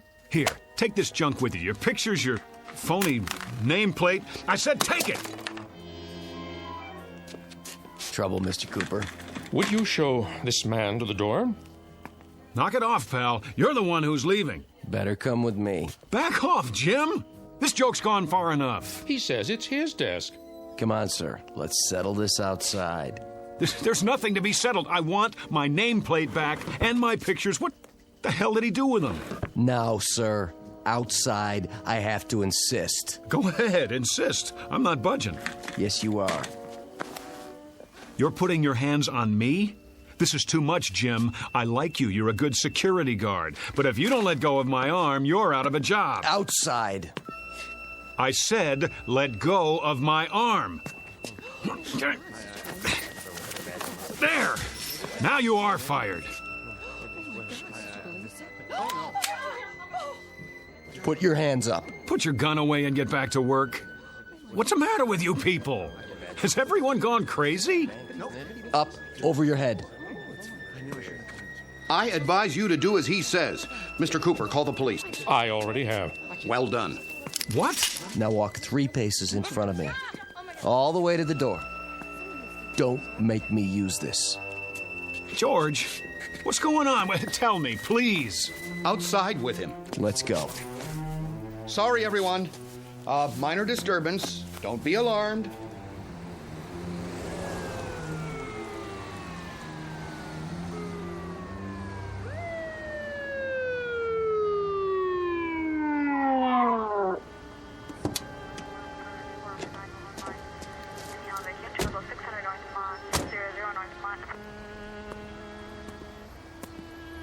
This the man? That's him. Hands behind your back. Oh, for God's sake. Hold still, fella. Ah, get in the car, nice and easy. Wilma, is that you? That the same guy? Yes. What's your name? Why don't you ask her? We did. She doesn't know. Doesn't know? After 11 years of marriage, she doesn't know. He's a complete stranger to me, officer. I can't tell you how frightened I was. Let's go. Wait, Mrs. Gurney, let me introduce myself. I'm David Gurney, your husband. Well, what's everybody staring at me for? That's who I am. Tell him, Jim. I've worked with this man for 4 years. Tell him. Never saw him before. He just walked in and started a ruckus. Slide in the back seat. Come on. Wait, you don't believe I'm David Gurney? I can prove it. Look in my wallet. Go ahead. Take it out of my back pocket. Then we'll see. No wallet? Sure there is. Check the other pocket. Nope. Nothing. But I had it. Oh, hold on. The gas station. I must have left it on the counter. Everything. Driver's license, credit cards. Watch your head.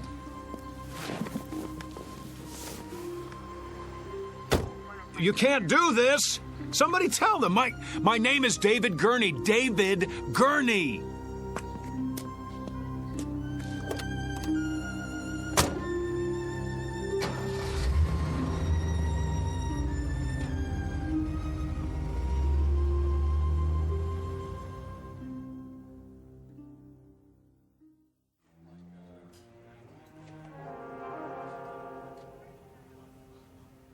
On your feet. Where's the doctor? Right here, my boy. Sorry to keep you waiting. Thank God. You don't know what it's like sitting here listening to those lunatics. Well, I think I do. If you'd like to come with me? Let's move it. I see you people have finally come to your senses. Now you can sign the papers and I can go home. You're not going anywhere. Not just yet. What is this, a jail? No. I thought you understood that. It's not part of the penal system. What would you call it then? An isolation wing at the state hospital. I thought that was explained when you were brought here. Then if it's not a jail, I'm leaving. Very probable, eventually. But for now, there's a 72-hour hold. I thought we'd talk a bit first, Mr. Gurney. David Andrew Gurney. So you've said. Well, let's go down the hall, shall we? We'll be more comfortable in my office. You heard him. You don't have to manhandle me. It's all right. He's not dangerous. If you say so. Please, follow me. Got a regular loony bin in here. Oh, let's say a few people who are confused. I think of it as a kind of hotel for the weary mind. Yeah, only they can't check out. Actually, most of them will be released. A few are violent, but you're not like those, are you? Well, I should hope not. Come in, Mr. I suppose I must call you Mr. X for now. I told the officers who I am. I've told everyone. Please have a seat. Where's the couch? I'm afraid you've seen too many movies. Of course, if the chair is not comfortable. It'll do. I just want to get this over with and go home. And where is that? I've been through this before. You still insist that you live in Miss Berenson's condominium and that you are her husband. Yet she's unmarried. We've checked. How do you account for that? I don't care what she says. I know who I am. No need to get upset. Everybody's telling me I'm not who I think I am. But what do you expect me to do? Relax? It must be a challenge to your belief system. But if I'm to help you, then you've got to come to terms with the facts. And what are the facts? Couldn't say just yet. The police are running your fingerprints, and then we'll have something to work with. But for now, this person you think you are, we know that he doesn't exist except in your mind. Oh, we know that, do we? It seems that you've invented him, whether out of whole cloth or people you've known.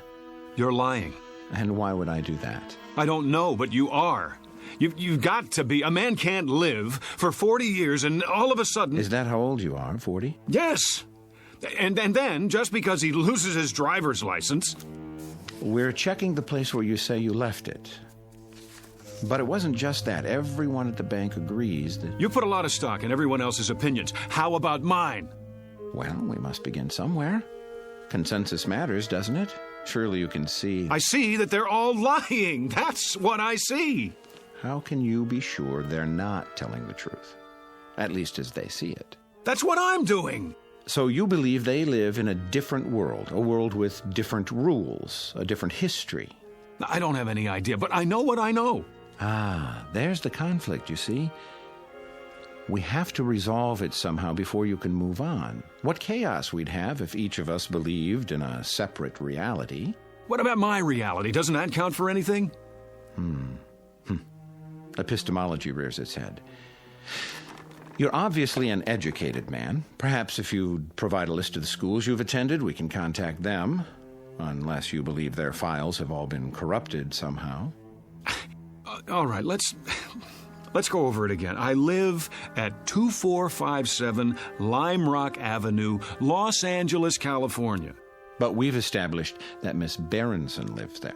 Her name is not Berenson, it's Gurney, and she's married to me. In fact, she is not married to anyone. Oh, that's a fact, is it?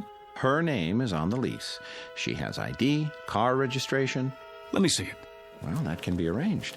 But for the time being, I'm afraid the burden of proof is on you. Oh, that's reasonable. How can I prove anything while I'm in here? Could you prove who you are? Could anyone? But I'm surrounded by a staff who know me. The people in those rooms down the hall, their voices in the wilderness. Eventually, they're going to have to come around, acknowledge the commonly agreed upon reality, or they'll be sent somewhere for long-term treatment. You don't want that, do you? What choice do I have? There's always a choice. It's up to you. There's a man here who says his name is Winston Churchill. I've shown him pictures of the real Churchill, but he's sticking to his story. So he won't be going home anytime soon. The same with his neighbor, Florence Nightingale, and her buddy, Jack the Ripper. He thought he was Jesus of Nazareth yesterday. Maybe he'll come around. I hope so, because the sanitariums are full of Jesus Christs. It's a real strain on the budget. So please, don't make it hard on yourself. The choice is yours. Pretty cut and dried. Either I prove who I am, or I give up my identity in order to get out of here. You don't have an identity at the moment. That's the issue in a nutshell. Let me use the phone. All right. It's about time. I'll turn on the speakerphone so we can both hear. Agreed? Agreed.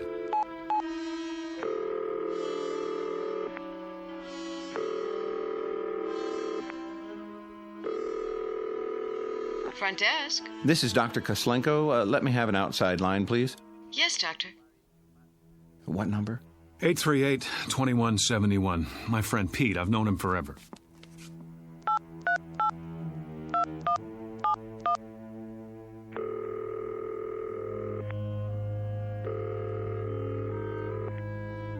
Hello? Hello, Pete. Yeah? Who's this? It's Dave. Look, you don't know how glad I am to hear your voice. Listen. Dave who? Pete, for God's sake, Dave Gurney. Wilma and I were at your place last night. Don't kid around. I think you have the wrong number, fella. But we went to school together. He's my best friend. Care to try someone else? Let's just cut through all this. Call 272-3478. Ask for Mrs. Gurney. Very well.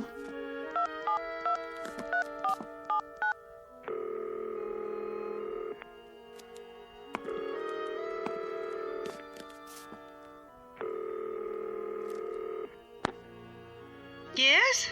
Who is it? I'd like to speak to Mrs. Gurney, please. This is Mrs. Gurney. Really? Hello, Mom. Hello? Oh, I'm so glad I got you. Hello? Who is this? Who's on the line? It's David. Mom, don't you recognize my voice? David, your son. You see here, whoever you are, I don't have a son. And I don't like practical jokes. Mom, stop it. Don't do this to me. Don't, please. That's enough. Ma'am, please excuse the call. It was a mistake. Well, you see that it doesn't happen again, or I'll report you. I don't understand. You're sure your name is David Andrew Gurney? Yes. And you have a telephone? Of course I do. Unlisted? No. Then it's likely you'd be in the telephone directory, isn't it? In fact, there's no doubt. What do you... Yes. Where's the phone book? Right here. You'll notice it's the current edition for your area. Go ahead, open it.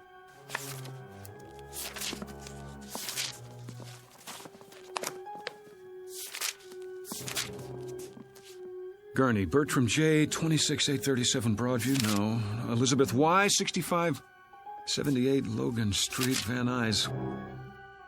Well? It's not here.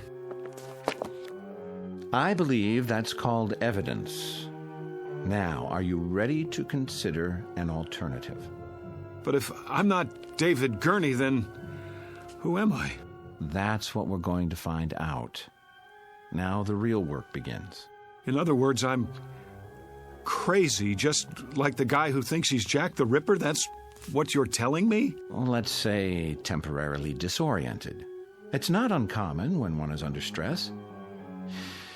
I know it must be difficult to accept, but looking at it logically, could there be any other explanation? Sometime last night, you suffered a break, became confused, entered Miss Berenson's apartment. No, for some reason that's what you want me to believe, but it isn't true. Because in spite of everything, I know who I am. If I don't know that, I don't know anything. Oh, I was afraid of that. You know, I've been through this a great many times. Too many. And it's what I was trained to do, and I'm very good at it. Always ends up the same way. With the patient either returning to a normal productive life or entering into a lifetime of treatment. Why? Because they won't break? Hear me out. We're not playing around in here. I can give you a prescription for drugs, set up a schedule of visits, but it's maintenance, that's all. The bottom line is it's up to you. If you behave that way, you become that sort of animal. My name is David Gurney. I live at 2457 Lime Rock Avenue. Look out the window. You see all those people on the grounds walking back and forth? Some of them look normal enough, some of them look like zombies. But all of them are here for the long haul. It's such a waste of time, money, human lives. Don't do this. You're an intelligent, educated man. The system is what it is. You can't beat it. Take my advice. Learn to play ball right now, before it's too late. Or else... Not this way. What other way is there? I have to know. Do you understand? Either I am crazy or somebody's gone to a lot of trouble to blot me out. Use your brain. Why would anyone want to blot you out? How should I know? What, the CIA? This is not a spy novel. Whoever or whatever it is, they can rig all the phone books in the world and they can pay off everybody who ever knew me, but there's one thing they can't do. They can't get inside my mind, and they can't think of everything. What do you mean? Something even Wilma doesn't know about. I just realized there's still one way to prove who I am. Well, I'll be happy to take it under consideration. Sure you will. Stand back. I'm going to make sure I get there first. Get away from the window. No, out of my wait. way.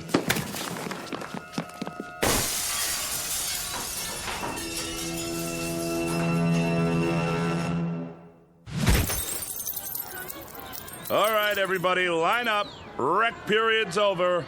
Back inside. We better stop him. He's getting away. Oh, he's already outside. Get the keys to the gate. I don't have them. Man, oh man, look at him run. Sure is in a hurry. I couldn't have done that. Must not have taken his meds today. Call the cops. This is Braywood General. We have a patient over the wall. Put out an APB.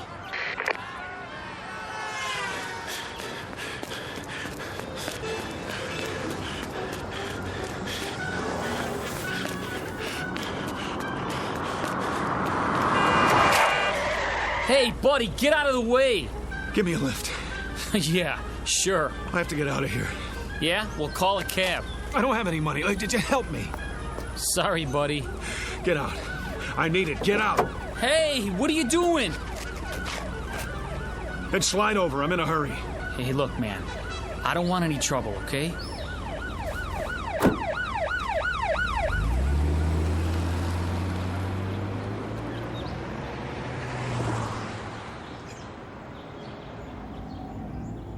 Just keep your mouth shut. I won't hurt you. Hey, who's after you? The cops? Huh? What'd you do? Nothing. That's just it. Nothing. And what are they chasing you for? Because I don't believe their lies. Oh, I get it. You're on the run, right? Is that it? Something like that. It's okay, man. I'll play ball. Just stay calm, okay? Turn right there. There's an alley. Oh, thanks, kid. Look, where do you want to go? Downtown L.A. You know how to get there from here? Sure, but don't take the freeway. Go the back streets. I'll show you.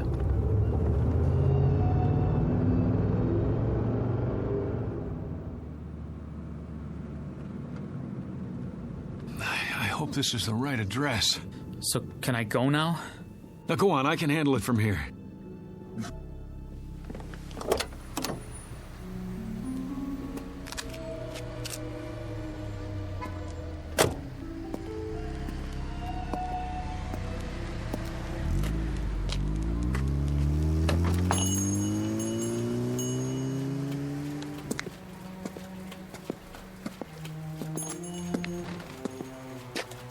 Can I help you? Oh, I sure hope so. This is the place where people pick up photos, right? Sure is. Good. I thought I got it right. You have a receipt? What? The receipt for the photo. Did someone take your picture? That's right. And he told you to come here? It was in Griffith Park with my wife. We were walking past the merry-go-round. It was last Sunday. A man came by with one of those big cameras. Dave, that man just took our picture. Beautiful shot, too. What are you doing?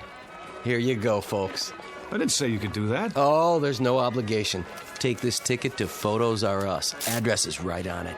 If you like the picture, it won't cost you an arm and a leg. 8x10s, wallet size, 3x5. He gave you a ticket. Yeah, but I don't have it with me. Then I can't help you. We have hundreds of proof prints. That's what I need. Proof. Hold on. I can almost see the number in my mind. 670. Yeah. That's it. 6708777. I remember because of the 4 sevens. Maybe your wife's got the ticket. No, she's forgotten about it. I was going to surprise her. Sunday, that would be the 14th. I'll check the files. You found it? This must be the one. Hey, let me have it. Wait, was that 4 sevens at the end or 3? There's only one way to find out. Yes! Is that it? Yes, that's it. Oh, you don't know how important this is to me. You okay, mister? I am now. That'll be $4.75 for the enlargement if you want extra prints. Hey, mister, you have to pay first. You. Hello, Mr. X. What are you doing here? I might ask you the same question. We've been following you since the hospital. I wanted to see where you'd go. What is this? All right, hands behind your back. Wait. Have any knives or weapons in your pocket? I said hold on. It's all right, officers. I'll take responsibility. The guy owes me money. Oh? $4.75 to be exact, plus sales tax. And do you know what for? I'm sure you're going to tell me. Proof that I'm not crazy. Really? And what kind of proof might that be? I told you they couldn't think of everything. Well, I was right. I suppose you found a signature or some such? That wouldn't be enough, would it? I could have signed it at any time. Correct. Or if it's something else, I could have printed it up or bought it like a fake driver's license. I doubt that you've had time. What about a photograph, Doctor? A picture of me hand in hand with the woman who says she never laid eyes on me before this morning. Is there some way to explain that? What do you have there? Go on, open the envelope, take it out and look at it, and then tell me what you think. Well? And what am I supposed to see? Me, with Wilma at Griffith Park last weekend. That should establish something. I don't understand. What's to understand? You need glasses? This is a photo of you in front of a carousel, alone. Let me see that. No, it was different a minute ago. A picture of two people, two. You saw her. Tell him I showed you the picture. You didn't show me nothing, mister. Just looked at it yourself, then you tried to run off without paying. But I tell you, she was there. We were there, together. Come along now. We'll go back and talk this over. No, we were there together. Together. Together. Together. We were... Dave? Together, I tell you. Dave, honey, wake up. What? Oh, where am I? In bed, you were dreaming. Oh, Wilma, it seems so real. That's why they call them nightmares. You want me to get you something? No, that's all right. What time is it? 4 a.m. Go back to sleep. You have to be at work in a few hours. Whew, I must have had the nightmare, the granddaddy of them all. That'll teach you to mix scotch and martinis. Well, no, that'll teach me. Sorry I didn't put you in your pajamas, but I was a little out of it myself. Forgive me? Oh, sure I do. Don't blame yourself. You're in a rare mood. You don't know how happy I am just to be here. I love you, too. Oh, you better check the alarm. I'm not sure if I set it. I can't see. Now turn on the lamp.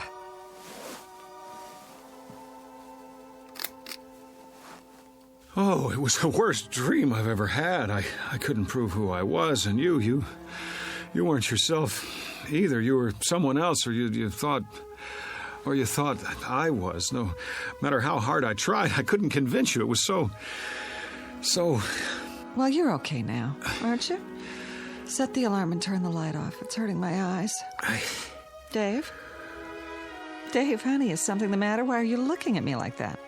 Who are you? What do you mean? It's me. Who did you think I was? Dave?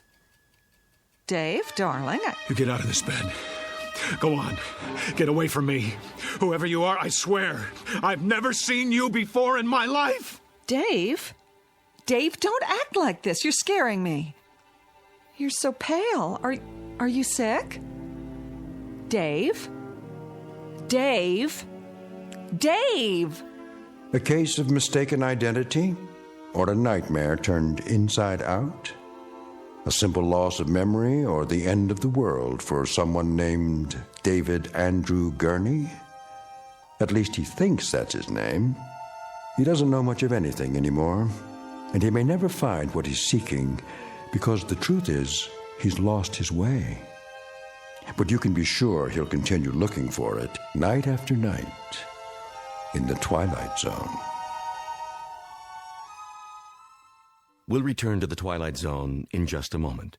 You are about to enter another dimension, a dimension not only of sight and sound, but of mind, a journey into a wondrous land of imagination. Next stop, the Twilight Zone. Hi, this is Stacy Keach. I'd like to take a moment to tell you about our Twilight Zone website at twilightzoneradio.com.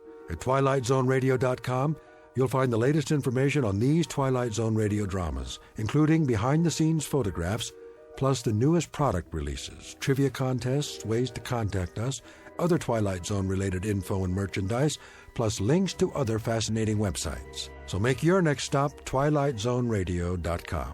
Visit twilightzoneradio.com to purchase these Twilight Zone radio dramas on cassette and CD, or call toll-free 1-866-989-ZONE. That's 1-866-989-9663.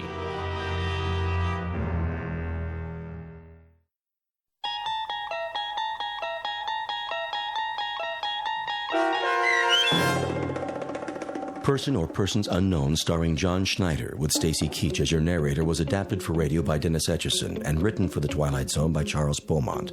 Heard in the cast were Meg Falcon, Tom McElroy, Roger Mueller, Richard Hensel, Roderick Peoples, Kurt Nabig, Carl Amari, Fernette Lebo, Doug James, Ann Whitney, and Jen Patterson. The producers of The Twilight Zone wish to thank CBS Enterprises and the Rod Serling Estate for making this series possible. This copyrighted radio series is produced and directed by Carl Amari for Falcon Picture Group. Sound design and custom Foley effects for The Twilight Zone by Cerny American Creatives Bob Benson, Craig Lee, Michael Slaybach, and Matt Sorrow. To learn more about the Twilight Zone radio dramas and to contact us, visit our official website at twilightzoneradio.com. Doug James speaking.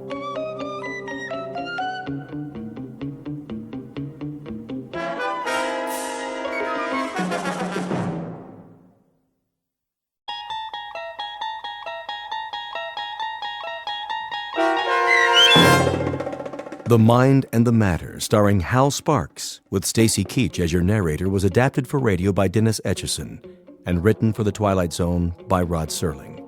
Heard in the cast were Rich Komanek, Lisa Joyce, Jeff Lupetin, Doug James, Vince Amari, Meg Falcon, Roderick Peoples, C.J. Amari, Roger Wolski, Karen Olson, Carl Amari, and Lynn Foley.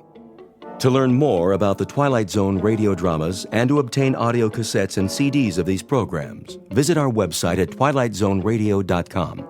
The producers of The Twilight Zone wish to thank CBS Enterprises, Carol Serling, Dennis Etchison, Dick Brescia Associates, Claire Simon Casting, Terry Jennings, XM Satellite Radio, Sirius Satellite Radio, our sponsors, and our radio affiliates for helping make this series possible.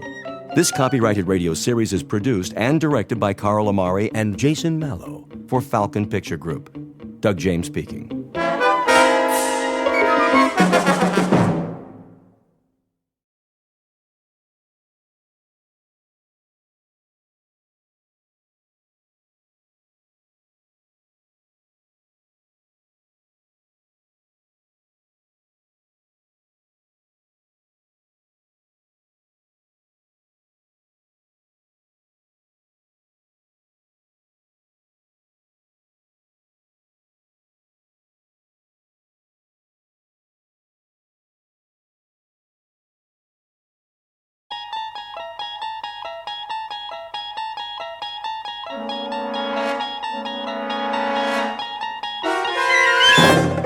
You're traveling through another dimension, a dimension not only of sight and sound, but of mind. A journey into a wondrous land whose boundaries are those of imagination. Your next stop, the Twilight Zone.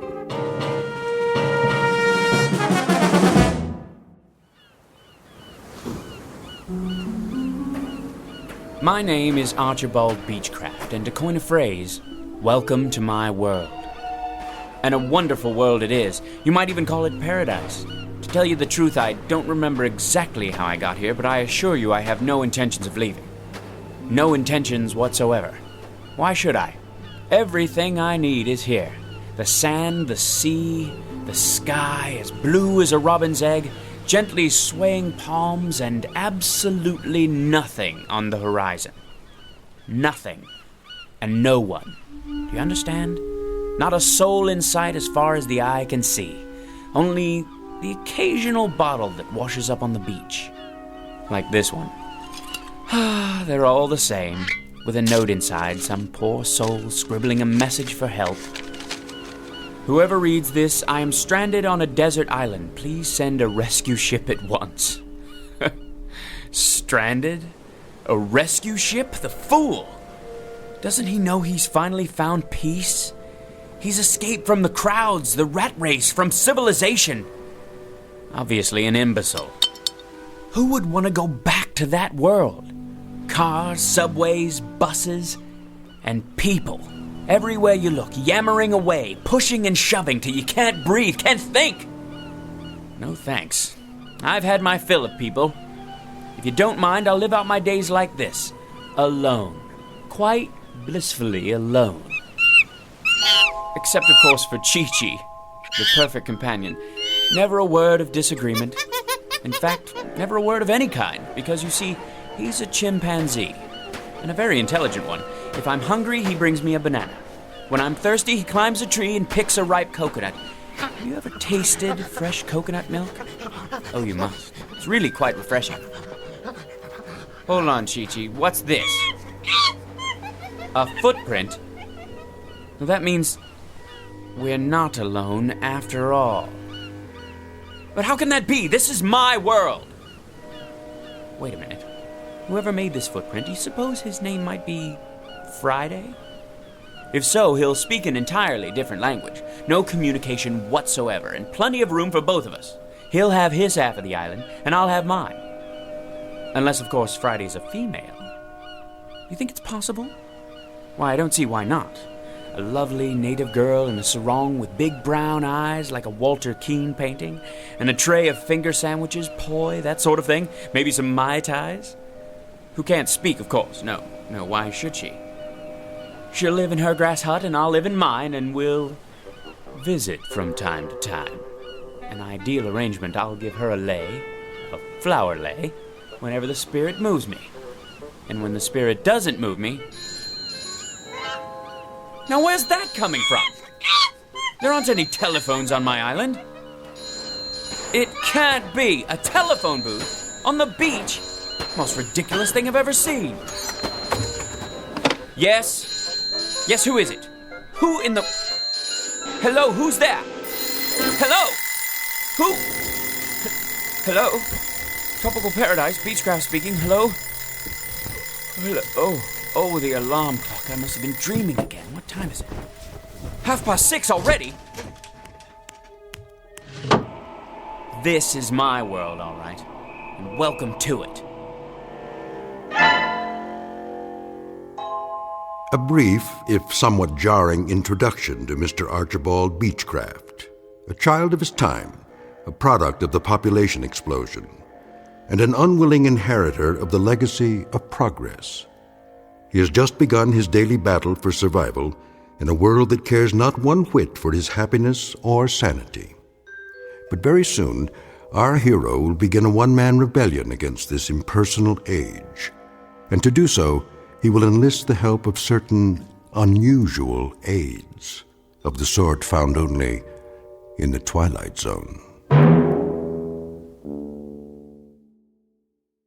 And now, The Twilight Zone and our story, The Mind and the Matter, starring Hal Sparks, with Stacy Keach as your narrator.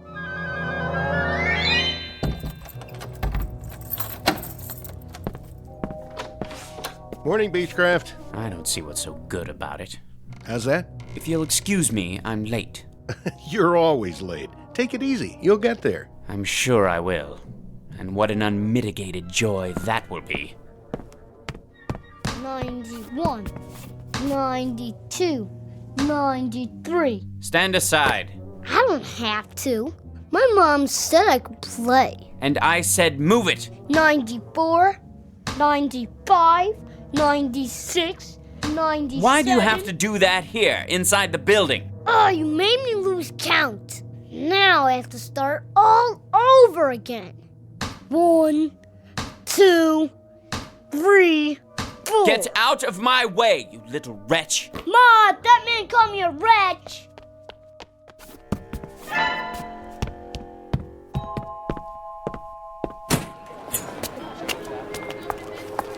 Hey, watch it, buddy. Sorry. Look where you're going. Beg your pardon. Hey, careful with the briefcase, huh? I'm late, you see. Hey, he almost knocked me down. If I miss my train... Red light, mister, red light. But I can't wait for the light to change. If I do miss my train, then they'll dock my pay, meager though it may be. And if they do that, well, there's no limit to what they can do. I'm not about to jeopardize my position just because of all the rude, inconsiderate people who are ruining this city. Positively ruining.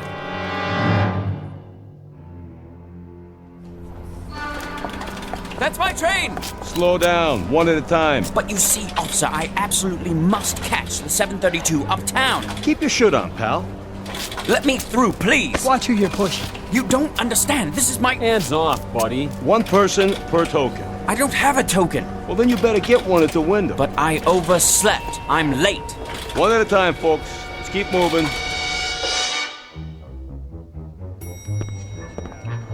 Let me on, please. Hey, you stepped on my foot. Move to the back, please. This elevator's full. But I absolutely must get to the 15th floor. Why don't you wait for the next one? I can't wait. I'm late as it is. I said this one's full. Surely there's room for one more. Sorry, Beechcraft. If I could just squeeze in. Will you watch the elbow? I do apologize. Going up.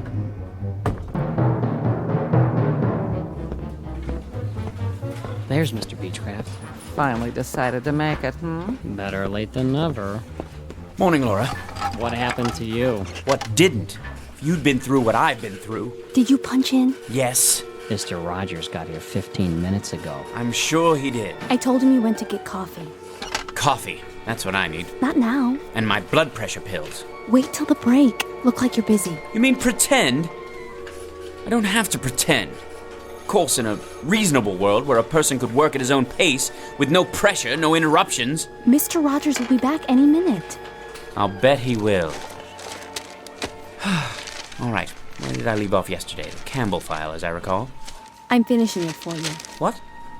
You shouldn't have done that. I'm quite capable. I know you are. I was only trying to help. Thank you, Laura. But if I could be allowed to concentrate without so many distractions, there'd be no problem. Here's your coffee, Miss Petty. Oh, thank you, Henry. You can call me Laura, you know. All right, Laura. I didn't know how you wanted it, so I got cream and sugar. Is that okay? That's fine. Kindly give it back. Hmm? The Campbell file. I'm just about to close it out. Where do you want me to set it? What? The coffee. Just a minute. If you please, Laura. Here you go. Oh, no. Why, you clumsy clod. Gosh, Mr. Beechcraft, I sure am sorry. You spilled it all over my jacket. I guess I didn't see you. That's precisely your problem. Try cold water before the stain sets. I'll get another cup. That's all right, Henry. No harm done. I ought to send you the cleaning bill. Is that Beechcraft? Yes, sir. Looks like he's headed for the washroom. Something the matter? Well, Mr. Rogers, you see, He's a little out of sorts this morning. Is he now?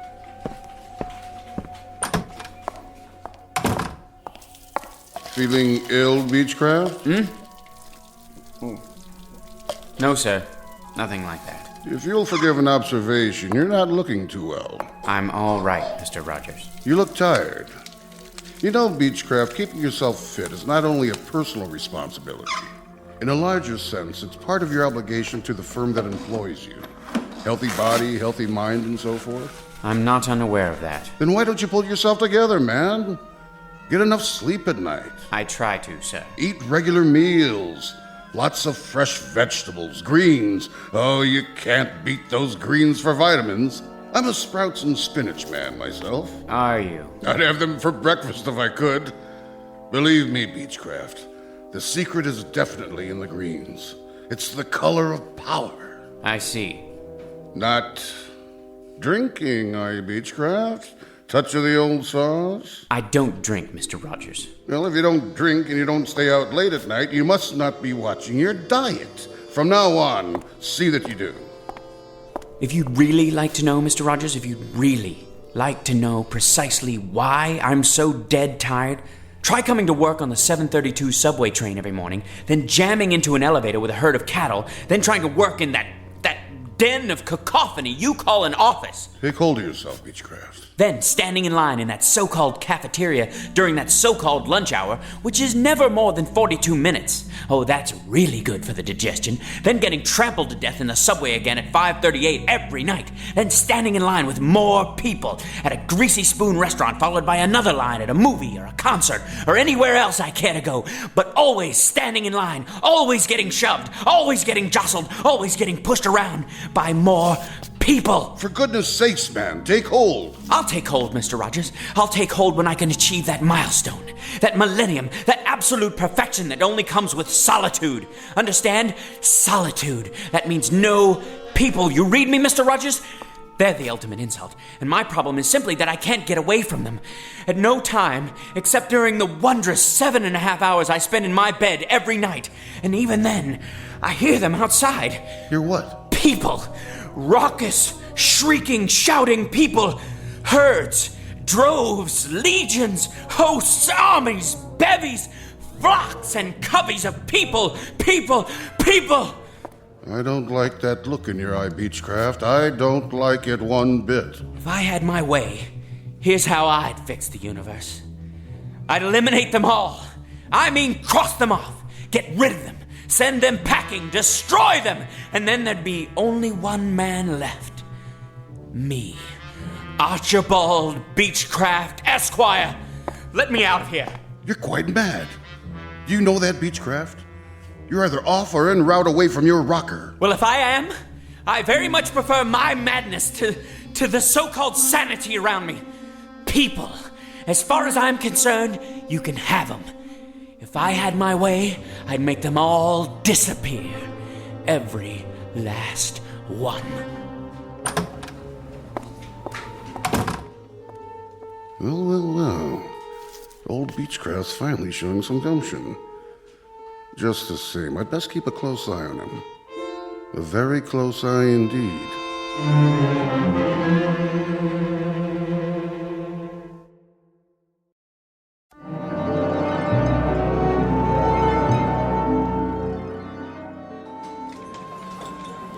I'll have a baked fish. Yes, ma'am. Salisbury steak for me. Coming right up. Oh, and an extra roll. Vegetables with that? Broccoli. Sure thing. No mashed potatoes, no french fries. No, I'll have the succotash today. Club sandwich here. Dessert? How's the tapioca pudding? Lumpy. I need another fork. This one's dirty. You got it. One club sandwich, coleslaw, no fries, coffee black. There you go. That's it, sir. That's right, the usual. So I see. Cash or charge? Cash. Get my wallet out of my pocket. There's hardly room to turn around. Here. Don't you have anything smaller? No, I'm afraid not. Your change. Hurry up, will you, buddy? We don't have all day. I'm doing my best. If you'd allow me to put my wallet away. Next, one double macaroni and cheese, salad with ranch. Excuse me. The seat's saved. Well, how about the one next to it? Now, he'll be right back. Of course. Of course he will. Hey, Mr. Beechcraft, over here. Thank God. I'm obliged, Henry. Think nothing of it, Mr. Beechcraft. Squeeze right in. That was my plan. Been saving it for you. I was sort of, well, I wanted to make up for this morning. This morning? When I spilled coffee on your coat. I'm really sorry about that. Say, Mr. Beechcraft? Mm-hmm. I have a friend. You don't say. Works in the used bookstore around the corner. I went there before lunch. Whatever for? Oh, I like to read. All kinds of stuff. Do tell. Horror mostly. That's my favorite. Why am I not surprised? Some of those paperbacks are pretty cool, you know? There was one about these giant worms that live in the sub-basement of an office building. And if you took the elevator down there late at night, these big white old worm things will be waiting for you. And they must have been really hungry, because... Please, Henry. I'm eating. Oh, yeah.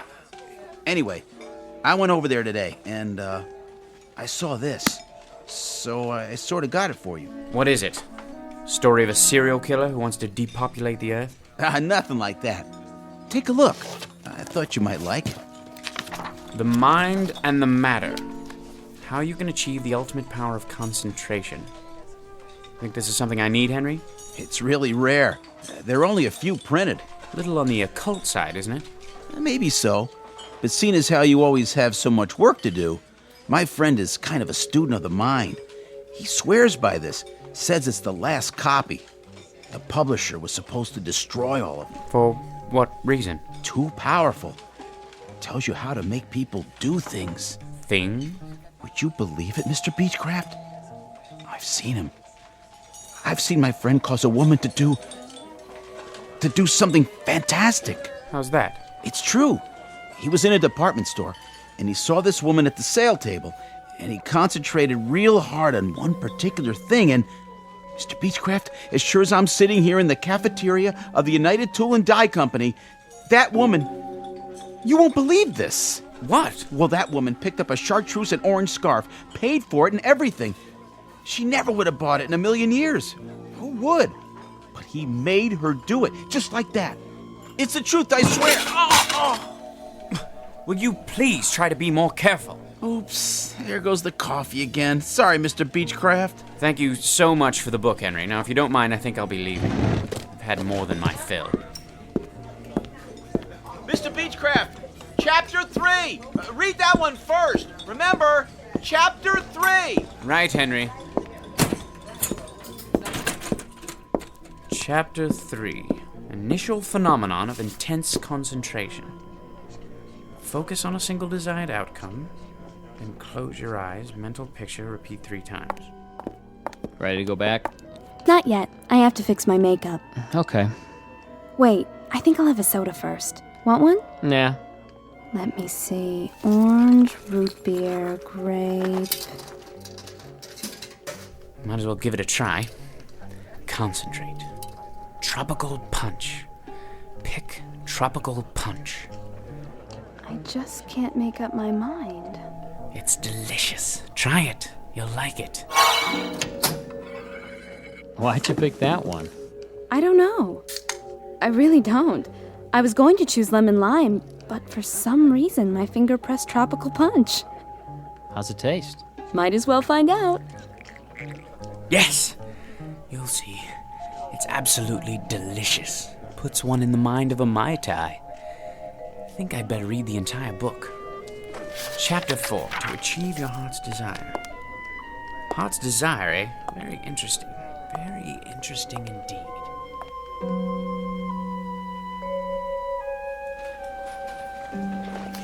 The most important element is concentration. Blot out the quotidian irrelevancies that pollute your day. Quotidian? Nice vocabulary. Mr. Beechcraft? The science of the mind requires absolute adherence to the following rules. Mr. Beechcraft? What is it, Laura? Did you turn in the Campbell file? Campbell? John R. From this morning. I don't see it. I'll get to it. Now then. The following rules of mental control over the omnipresent phenomenology of the modern environment. I really need the file before Mr. Rogers comes by again. Silence! Can't you see I'm reading? Sorry I disturbed you. Oh, Laura, how was your beverage, by the way? Beverage? In the hall, the can of soda. Tropical punch, wasn't it? Oh, yeah. Not bad, actually. Reminded me of a pina colada. Did it now? Delicious, I bet. I'll just get back to my book. A very important book. Very, very important. Distractions which divert 98% of our brain capacity from the more highly evolved regions of the cerebral cortex.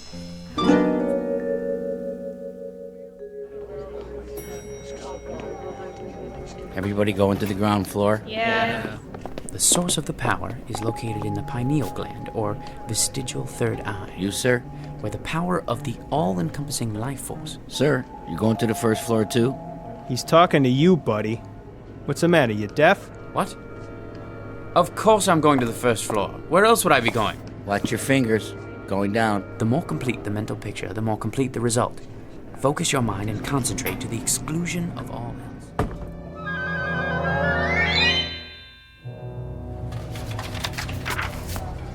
From the lower to the higher chakras, until you feel the power surging.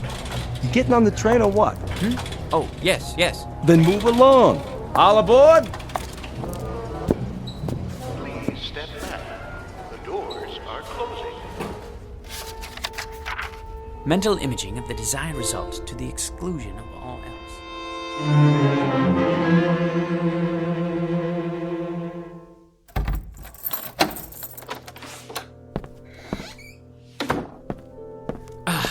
Now, where was I? Chapter 9. The energy generated by pure mind has an electrical coefficient of... Yes. The numbers are absolutely correct, unequivocally. That being the case, it stands to reason that the conclusions are correct as well. Why, the mind must be the most underrated power in the entire universe. Given the proper concentration, well, there's really no limit to what a man could do. No limit at all.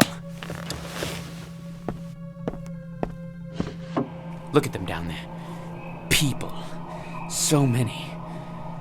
I wonder, if I concentrated hard enough, could I actually get rid of... But why not? Why not? Concentration, that's all it takes. I have the power here, inside my head. Sheer concentration. Concentrate on getting rid of all those people. I wonder if I could do it in one fell swoop. Or knock them off one by one. Just think of it. Nobody in the elevator, in the office, the cafeteria, or on the street. None! Not in the hall or on the stairs. Nobody except... Mr. Beechcraft. Mr. Beechcraft. Who is it? You know perfectly well who it is. It's Mrs. Weller. The rent is due, Mr. Beechcraft. Do you hear me? The rent. I'm not going away till you pay, Mr. Beechcraft. Mr. Beechcraft. Close your eyes and repeat the following words 3 times. Go away. Disappear. Be extinct. The rent, Mr. Beechcraft. Go away. Disappear. Be extinct. The rent. Go away. Disappear. Be extinct. Mr. Beechcraft. Mrs. Weller? Mrs. Weller?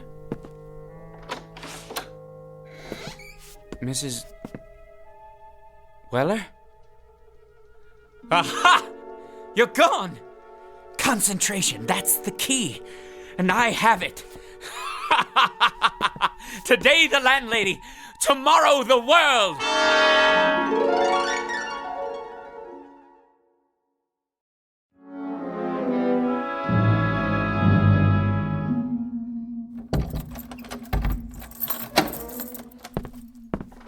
Good morning, Beechcraft. Is it? I only meant... I know perfectly well what you meant. Why don't you just keep to yourself and mind your own beeswax? Well, I don't know why I bother, Beechcraft. I was only trying to be a good neighbor. I've tried to be a good neighbor for years, and what good does it do me? Why don't Go you keep away, to yourself from now disappear, on? I'll stay in my be apartment, extinct. and you stay in Go yours, away, and never the twain disappear, shall meet, okay? be That extinct. Suit you because it suits... Aha! I wasn't dreaming. It works. 113, 114, 115, 116. Out of the way, son. Make me. 117. Very well. 118, Go away, disappear, be extinct. Go away, disappear, be extinct. Hey, give me back my ball. I don't have your ball, young man. Then where did it go? Ma! Silence! Ma, the I'm afraid bandit you took leave my me no ball. choice. Go away, disappear, Ma, be he won't give it extinct. back. He won't. And another one bites the dust. Hey, watch it. Out of the way, jerk. I was here first. Let me through, please. I need to catch the 732. Officer, that man cut in front of me. Hey, you! I said you! Surely you're not addressing me. Put a token in like everybody else. I don't have a token. So get one. I don't have time to buy tokens. If I miss my train... Step out of the line. What for? I'm writing you up. You're gonna get a big fat fine for cheating the city out of... But it's only a token. I'll mail it to you. I'll deposit 2 tokens tomorrow morning, but I simply do not have the time. Yeah, I heard it all before. This one may take some doing. What'd you say? Nothing, officer. Concentrate. Go away, disappear, be extinct. Are you cursing me out? Go away, disappear, be extinct. All right, that's it. I'm taking you in for insulting a transit officer. I got a nice pair of bracelets that'll fit you just fine. Go away, disappear, be extinct. You were saying, officer? You were saying? All right, 732, let's get ready to rumble. Beechcraft is coming through.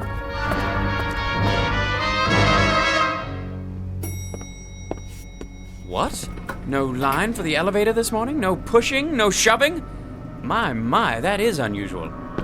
Anyone else? No? All right then. Going up?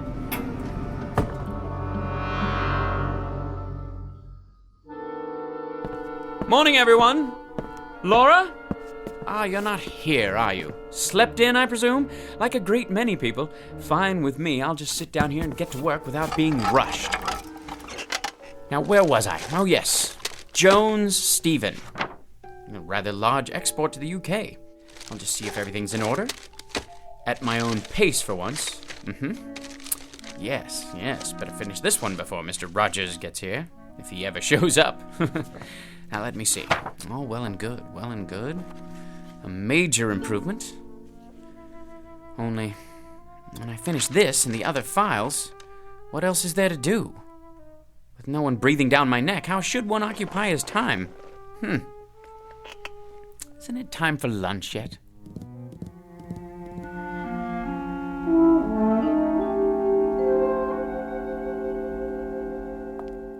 I think I'll just have the salad today. Some soup to start off and crackers. No hurry, mind you. Plenty of time to digest my meal. Where to sit? Why, any table at all? The morning paper. What's new in the world today? White House. Middle East.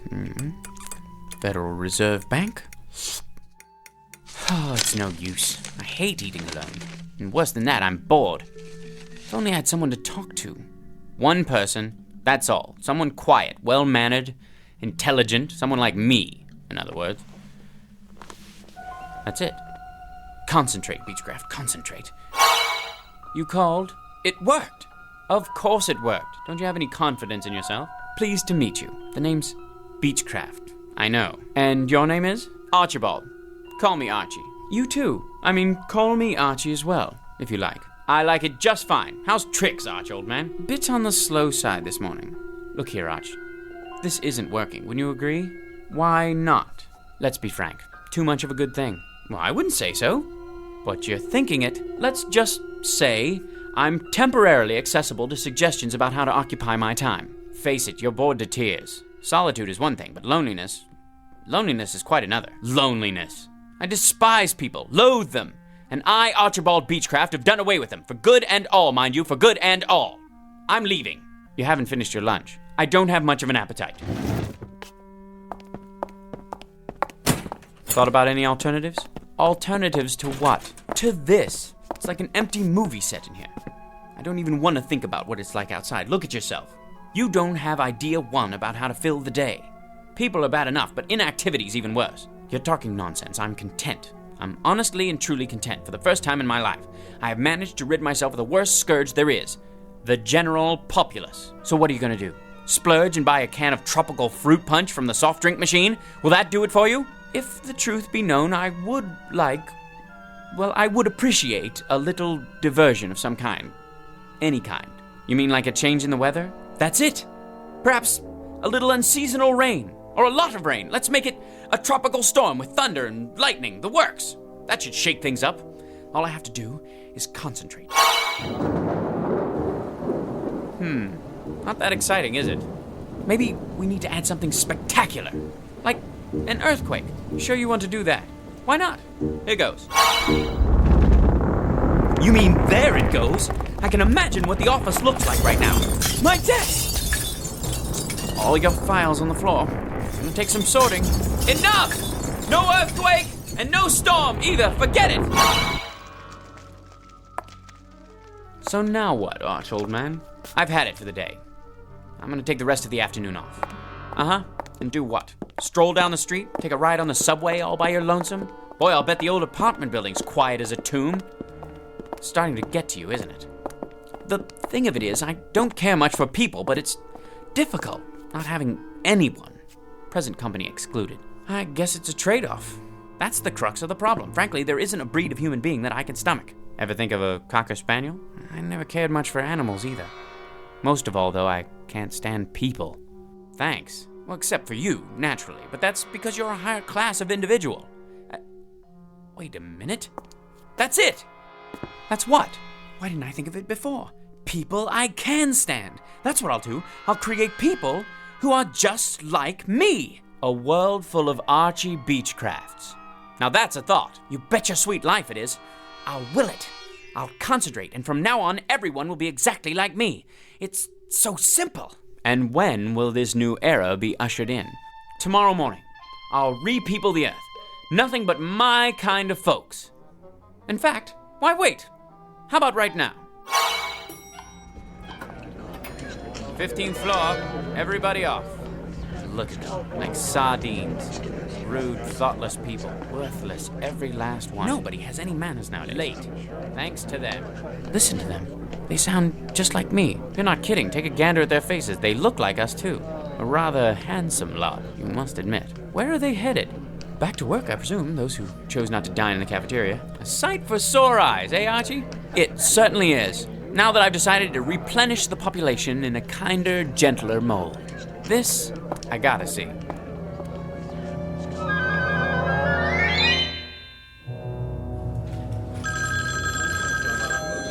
United Tool and Die, one moment, please. Rude son of a noise, the miserable noise. I'll go out of my ever-loving mind. Keep it down, I'm trying to work. Can't hear myself think. People. Is there no respite? Herds, droves, legions, armies, hosts, bevies, coveys of people. Deliver me, please, deliver me. Hear that, Arch? I've heard more than enough. You asked for it, you got it. A sty. That's what it is. Nothing but a pigsty. A people sty. Had it? Undeniably. Finally getting through to you, huh? Without a doubt. A lot of me is just as bad as a lot of them. You said it. So, what's to do now? Nothing else to do but put it back the way it was. Just like that. Just like that. Mind over matter. Concentrate. Go away, disappear, be extinct. Go away, disappear, be extinct. Go away, disappear, be extinct.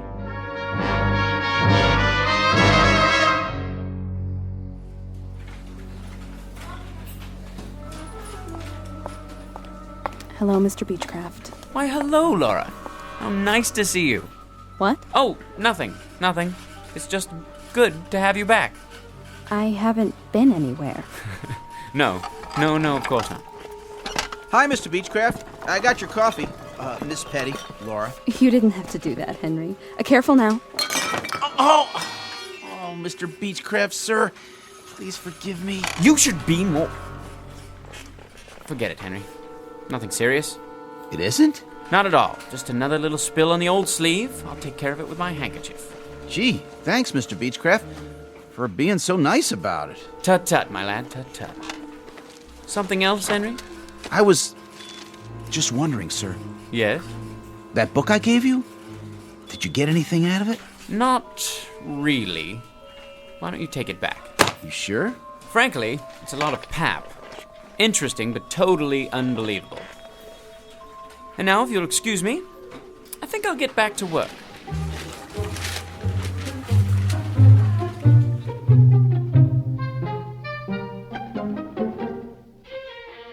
Mr. Archibald Beechcraft, a child of his time, a product of the population explosion, and an unwilling inheritor of the legacy of progress. A man who has just found out through trial and error that with all its faults, this may well be the best of all possible worlds, people notwithstanding. Tonight's case in point, in the Twilight Zone. More from the Twilight Zone after this. Hello, I'm Stacy Keach. I hope you're enjoying this edition of the Twilight Zone radio dramas. To learn more about this series, be sure to log on to our official website at twilightzoneradio.com. You'll find special discounts on our Twilight Zone audio collections, listings of our radio stations, links to other websites, and a photo gallery of our recording studio and some of our stars in action. Plus ways to contact us with questions or comments about the show.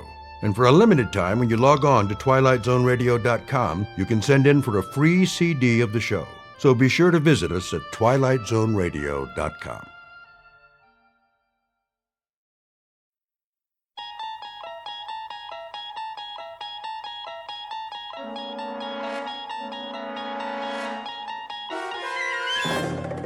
You unlock this door with the key of imagination. Beyond it is another dimension, a dimension of sound, a dimension of sight, a dimension of mind. You're moving into a land of both shadow and substance, of things and ideas.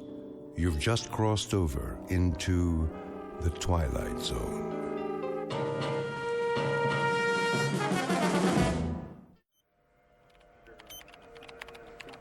.019er, steady and holding. Fuel consumption, normal. On course, X6. Hold coordinates. Oxygen supply? Check. How does she look? Beautiful, General. Just beautiful. Flight path? Right on the button, sir. No corrections? Hardly any. Couple of degrees starboard pitch right after takeoff. And the crew? A-okay, sir. A little cramped on the ship, but that's about it. Good. The White House will be pleased. About a test flight? The president's a big fan of the X6. He pushed it through Congress. Hey, then maybe I'll have a job next year. You will, Billings. You will. Count on it. This is the first step. She makes it back in one piece, and it's all systems go. General, I've got the telemetry report. Send it over to data control. Right away, sir. You boys have done well. So far, so good. Bring her in smooth, and you can take tomorrow off. Oh, you got it, General. Couple more hours, and she's headed back home. Patch me through to the ship, will you? I'd like to thank the crew personally. No problem. Set frequency. Roger that. X6. Calling the X6. Do you read? Try again.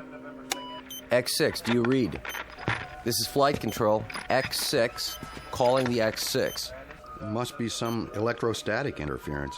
Keep trying. Yes, sir. I want to thank those boys for a job well done and tell them we'll be waiting with bells on. Maybe not a ticker tape parade this time, but that'll come. Sir? Yes? They seem to be... Seem to be what? What's the problem? Well, I don't know. Out with it, man. Something wrong? It's just that I can't find them on the radar screen. Let me see. What does that mean? It means... Well, sir, it means they seem to have disappeared. What? Could be a tower malfunction. I'll switch to backup. Nope. Main system's working. Clear skies, no commercial flights in our airspace. There's nothing. Absolutely nothing. Give me missile tracking. This is General Carstairs at Flight Control. Yes. Do your instruments show a crash? Not just in the desert, anywhere in North America. Are you sure? Then do this. If you register an impact, call me on the secure line. No, I don't expect one, just a routine check. Yes, I'm positive. We have nothing here. Not a thing. What's going on? It's not on the screen. It has to be somewhere. Still sweeping, sir. Where did it go? Sir? If you had the X6 on the screen and you spoke to the men on board... Less than 5 minutes ago. Then where are they? A spacecraft doesn't just disappear, vanish into thin air, does it? Well, does it? No, sir. No, sir. Then in heaven's name, where is it? As you may have gathered, the name of the ship in question is the X6. Her type, a new experimental craft on a high-altitude test above the Earth's atmosphere. Purpose?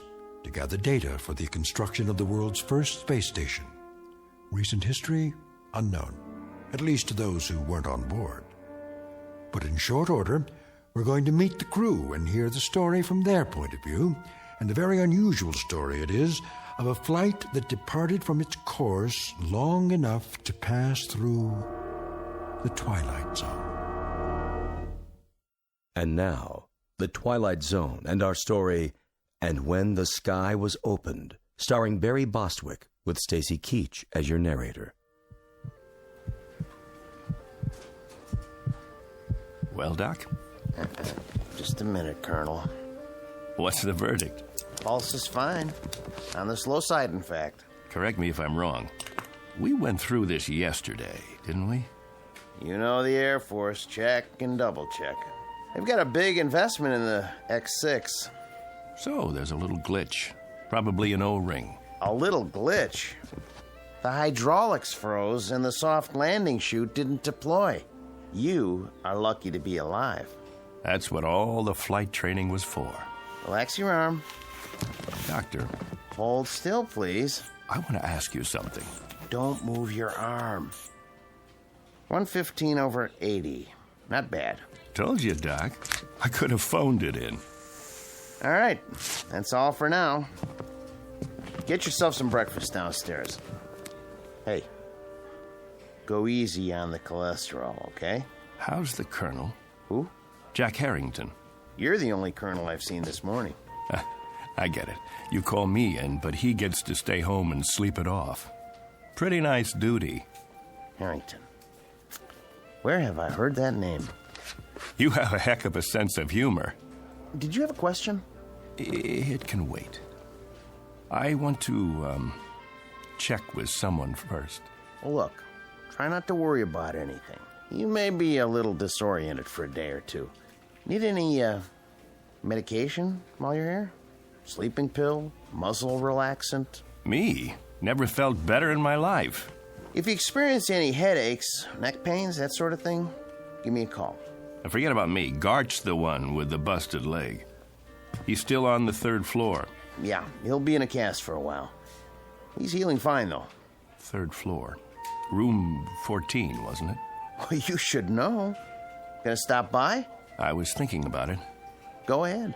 Give him a hard time, just not too hard. Tell him I'll be by on my rounds. Oh, and congratulations, Colonel Forbes, to both of you. What? Haven't you seen the paper? You're heroes. We flew the course, nothing special. Well, the force is proud of you just the same. The nation is. Just doing our job. Here, take this with you if you like. I've already seen it. Then give one to Major Gart. They've got copies all over the base. But they're going fast.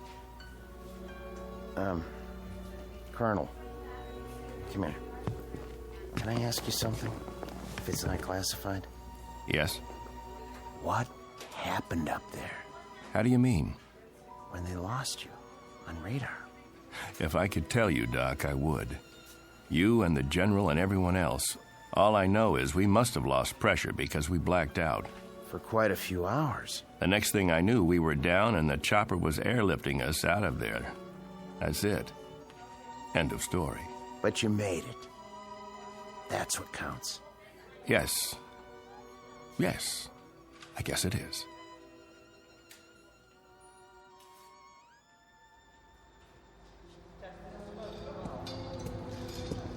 I want her completely broken down, piece by piece. Whatever it was, we've got to find it. Doing the best we can, sir. How's the investigation coming? Well, so far, everything checks out. Meaning? The only damage evident is from the touchdown. She came in on her belly at something close to 300 miles an hour. Must have buckled part of the landing gear. Wasn't fully extended.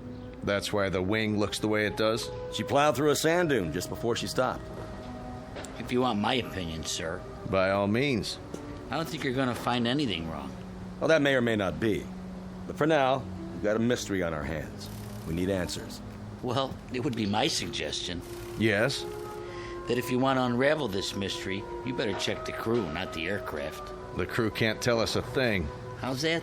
We had them on radar for the first couple of hours. Everything went strictly by the book. Then they disappeared for 24 hours. Oh, until they crashed down in the Mojave Desert. They must have lost consciousness because they don't know anything. The only way we're going to get answers is to dismantle the aircraft. Unless one of the crew members gets his memory back and fills in the blanks. So far, they're not talking. I'll be that as it may. I want to see every nut, bolt, and screw laid out on the hangar floor in order. Every wire, every piece of insulation.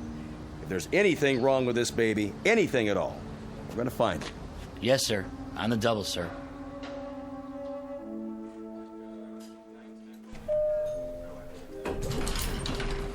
Dr. Bridges to the infirmary. Dr. Bridges. Oh, hello, Colonel. I didn't see you. That's all right, nurse. No harm done. How are you feeling, sir? Fine, thank you. How's Major Gart? Coming along nicely. You can go on in if you like. He'll be glad to see you. Thanks. I will. Is that one of the pilots? The ones who crashed? Yes. Colonel Forbes. He's cute. He is. But did you see his eyes? Blue, I think. No, that's not what I mean. I mean, they've got a kind of far look. Like his body's here, but, I don't know, his mind's somewhere else. I don't know where. I just hope he's okay.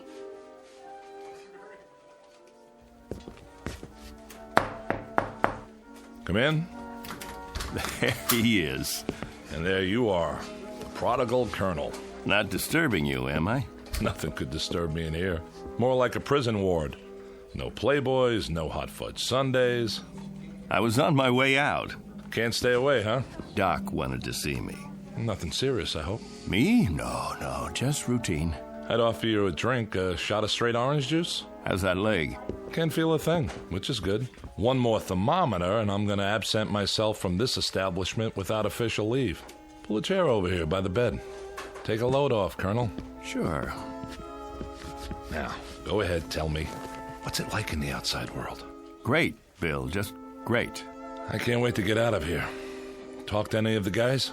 Yes. What about the ship? Did you look her over? It's under wraps. They've got everybody but the president's cabinet checking it out. Bill, did you see the paper? Sure. We made the front page. Only page 3 today. Take a look. Ooh, steady, Colonel. You go off on a toot last night? Why? Your hands, they're shaking. You don't look so good. Thanks. Little hungover, huh? No big deal. So what's it say? Bill, I wanted to talk to you about that. They spell our names right? First, I've got to get oriented. If you don't mind, I'd like you to answer some questions. Shoot. When did I leave here? Huh? When did I get discharged from the hospital? Yesterday morning? Don't you know? I don't know anything anymore. Easy, Colonel. All I know is I need to verify a couple of things. Now, that shouldn't be very complicated. Around 9:30 yesterday morning, I walked out of here, didn't I? About that time, I guess. And who did I walk out with? Are you kidding?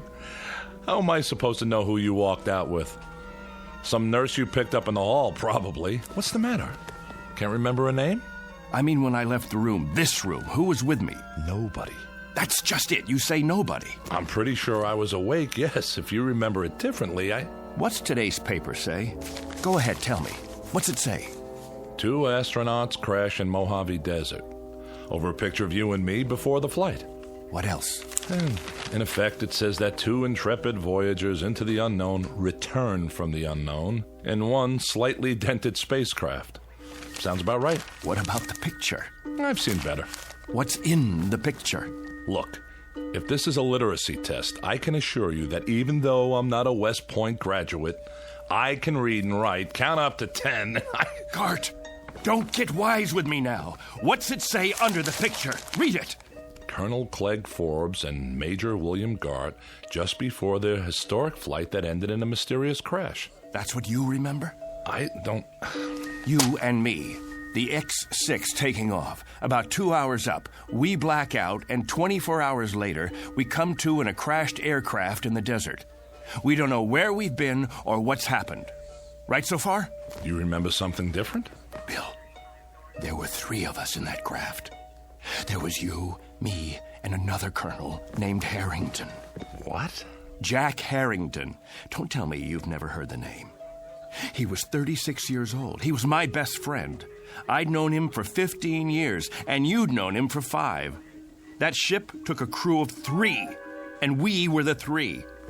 Now, I want you to listen very closely because, Bill, I swear I can prove it to you. I've got to, or I'll lose my mind.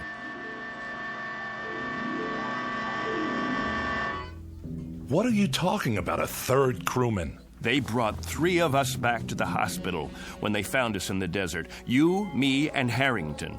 Jack and I were just scratched up. You got the busted leg. Yesterday morning, they discharged Harrington and me. There was 3 beds in this room. Now, wait a minute. We said goodbye and promised we'd come back today to visit you. Then Harrington and I left to do the town. Now, you tell me none of that sounds familiar? Clegg, I don't know what you're talking about. I don't know anyone named Harrington. Whoever he is, he wasn't on the crew with us. The X-6 carried 2 men, you and me. Nobody named Harrington. Nobody else at all. When you walked out of here yesterday morning, you walked out by yourself. There were never 3 beds in this room. Only 2, yours and mine. Something's happened to you. I mean it, Clegg. This is an after effect of the crash. It has to be. I think you'd better tell the doctor, run some tests. Look, Bill, let me describe to you what I remember. Go on. I'm listening. I'll give you a chronological breakdown of everything that happened as of yesterday morning. First of all, I saw the paper. The one you just showed me? No, not that one. Yesterday's edition. I saw it on the stands downtown, only it said that 3 men came back. There was a picture of you, me, and Harrington on the front page, taken just before we took off. That's impossible. I know, it must be impossible. You say there were 2 of us. Everyone else says there were 2 of us. And now, that's what it says in today's paper. Well, then, that should tell you something, shouldn't it? A reality check. But I know there were 3 of us in that aircraft. They picked 3 of us up in the desert and airlifted us in a chopper, and 3 of us were checked over and debriefed. They kept you here because of your leg, and it was Harrington and I who left this room yesterday morning. Then we requisitioned a staff car and got a ride into town together. Bill, you said goodbye to us from that bed, and then you said, Harrington, keep an eye on Forbes. He can't hold his liquor. Those were your words. I don't know what you expect me to say. Don't say anything. Just listen. I was standing right at that door, and Harrington went back to your bed and made like he was going to sock you. I swear to you, Bill, it happened. I know it happened. And Harrington, keep an eye on Forbes, will you? He can't hold his liquor. Hey. Why, you? I'm gonna let you have it, you fresh kid. I'm gonna fix this punk's wagon. I wish somebody would. I'm gonna tell the medics he's one very sick cookie and they should hold him for observation another 7 years. You think that's long enough? I don't know. And every Saturday night, Major Gart, the Colonel and I will phone you from whatever bar we happen to be in, and if you're nice, we might even let you talk to some women. Let's go already. I hate long goodbyes. Go on, both of you. Leave me here to suffer in my loneliness and despair. Take care, Billy. We'll come in tomorrow to see you. Meanwhile, you can all read about yourself. Better memorize this in case you lose it.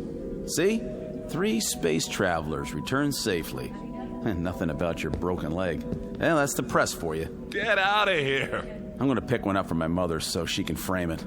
One time, a fortune teller in a carnival in Des Moines said I'd be famous. It doesn't say anything about you, though. Out. And did you pick up a paper on the way out? Why? You said you had proof. I should have kept it, but it wouldn't make any difference now. If you could show me in black and white. Hold on. There's more to the story. When we got to town, Jack and I hit the bars. The first one was the Plush Monkey on 11th. You know the place, don't you? Yeah, a dive. Beer signs and bar girls. And a big mirror behind the bottles. We walked in trying to keep a low profile, but the blondes spotted us. That's them. No, it's not. It is. Don't stare. Give me your hairbrush. Welcome, gents. Take a load off. With pleasure. Say, aren't you the 2 guys who was up in space? Not that far, just the ionosphere. I thought so. That and a couple of bucks should get us a beer apiece, right? You bet your life, but never mind the $2. This is on the house. Why, thank you, my good man. Very kind of you. I don't get many celebrities in here, so go ahead, boys, drink hearty. You earned it. I don't even mind you cracking up the ship, and I'm a taxpayer. I like your attitude. Got a match? Not since Superman. A light from my friend here. Sure, pal, sure. Anything you want. Evening, ladies. Hi there, Captain. Colonel. Oh, sorry. She's new in town. Care to join us? Hold that thought. I'll ask my friend. You do that. We ain't going nowhere. Hey, Jack. Something wrong? No. Look at yourself in the mirror there. Not exactly a happy camper. I was just thinking. About what? I'll tell you after I taste the beer. To happy landings, whenever and wherever possible. I'll drink to them. Sorry. Something is wrong. That's okay. Ain't the last glass of draft in the house, let me tell you. It just slipped out of my fingers. Don't worry, I'll clean it up. Get you another one right away, Colonel. You're sick, Jack? No, I'm not sick. I just got this funny feeling. What kind of feeling? I don't know. Odd. Never felt anything like it before. Maybe we should go. Don't worry, I said. It was just for a couple of seconds there. It was like I didn't belong here. Like if I were to let myself go, You'd what? Like I'd disappear. Here you go. Thanks. Happy landings. You don't like it? I want to call my folks. Good idea. I should call Amy, too. Where's the phone? All the way in the back. You sure you're okay? Yeah. Be right with you.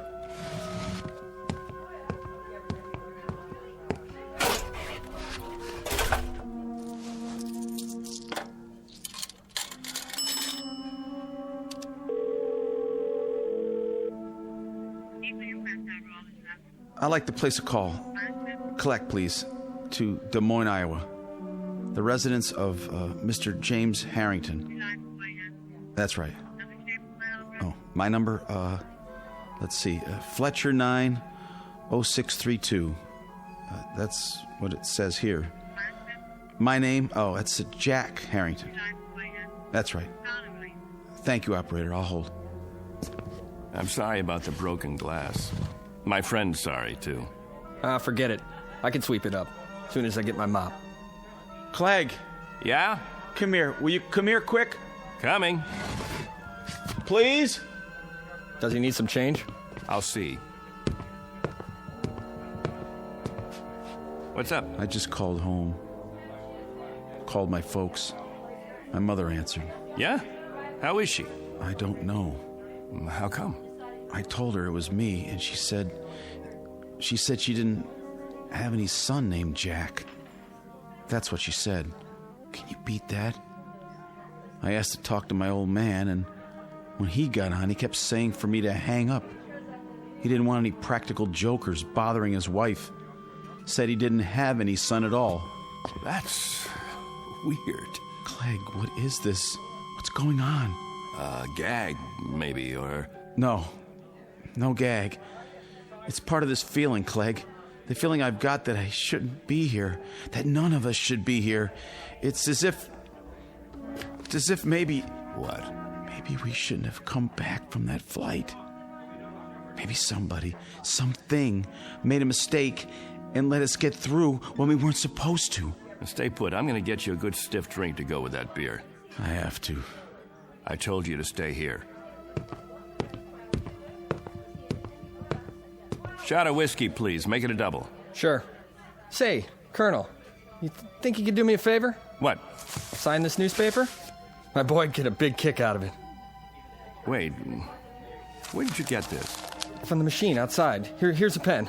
Could you sign it to Richie? Right on the picture. But it's wrong. What is this, a joke? You have it printed up? 2 spacemen return and crash in Mojave Desert? Huh? That's you, isn't it? Colonel Forbes? The other guy's still in the hospital, right? Which other guy? It says right here, Major William Gart. But there was a third man. See for yourself. He's back there in the... Back where? In the phone booth. It looks empty to me. Nope. Nobody's been in there all day. What? Buy me a beer, honey? I'm awful thirsty. My buddy, the one who was sitting here on the stool next to mine. You just got him another... Hey, where's his beer? What beer? My buddy's drink. Colonel Harrington, where is it? The one you gave him in place of the one he dropped on the floor, right here by the... Nobody dropped nothing on the floor. You see any broken glass? I don't. Dry as a bone, too. What are you trying to pull? I don't know what you mean, Colonel. You came in here alone. You don't know what you're talking about. You're crazy, you know that? Crazy, you hear me? If you think a thing like that, you gotta be out of your mind.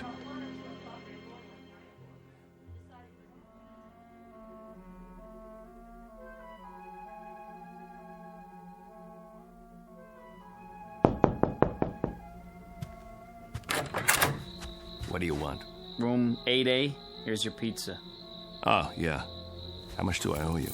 Let's see. I got the bill right here. Keep the change. Thanks. Hey, say, aren't you, No.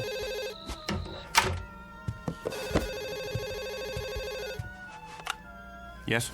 Ready with your call to Des Moines. Thank you, operator. Hello? Hello? Who is this? Mr. Harrington, this is Clegg Forbes. Who? You remember me, sir? I had Christmas dinner with you and your wife last Christmas. You and your wife, and Jack. Jack who? Your son. What is this, another crank call? Because if it is, it's not funny. Who is this, anyway? Perhaps I don't have the right house. Is this James Harrington? I'm James Harrington, but I don't have any son, and I've never heard of you. You live at 43 Elm Street? All my life. Got 2 daughters, both married. One lives in Sioux City, the other moved to Binghamton, New York last year. I should know whether I got a son or not. And don't call me again. Now what? Look at that face in the mirror. I don't know myself anymore.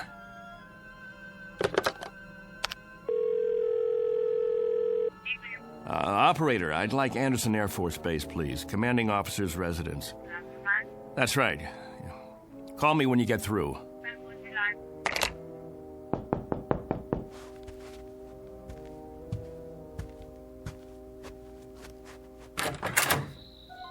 You've got some nerve. Amy. Amy, honey, am I glad to see you. Keep your hands to yourself. You, Colonel Clegg Forbes, are a devious, miserable, two-faced, two-timing... Amy, you won't understand this, but I need your help. You send me a telegram that you're getting out of the hospital in the morning and that you'll meet me at the station at 2. Well, I was at the station at 2. Amy, listen to me, please. I was also there at 3, and I was still there at 4. I could have had my pick of several Marines and an elderly gentleman who owns 25,000 shares of AT&T, but there was a missing Air Force officer named Forbes who didn't have the simple courtesy to leave a message or even a number where he could be reached.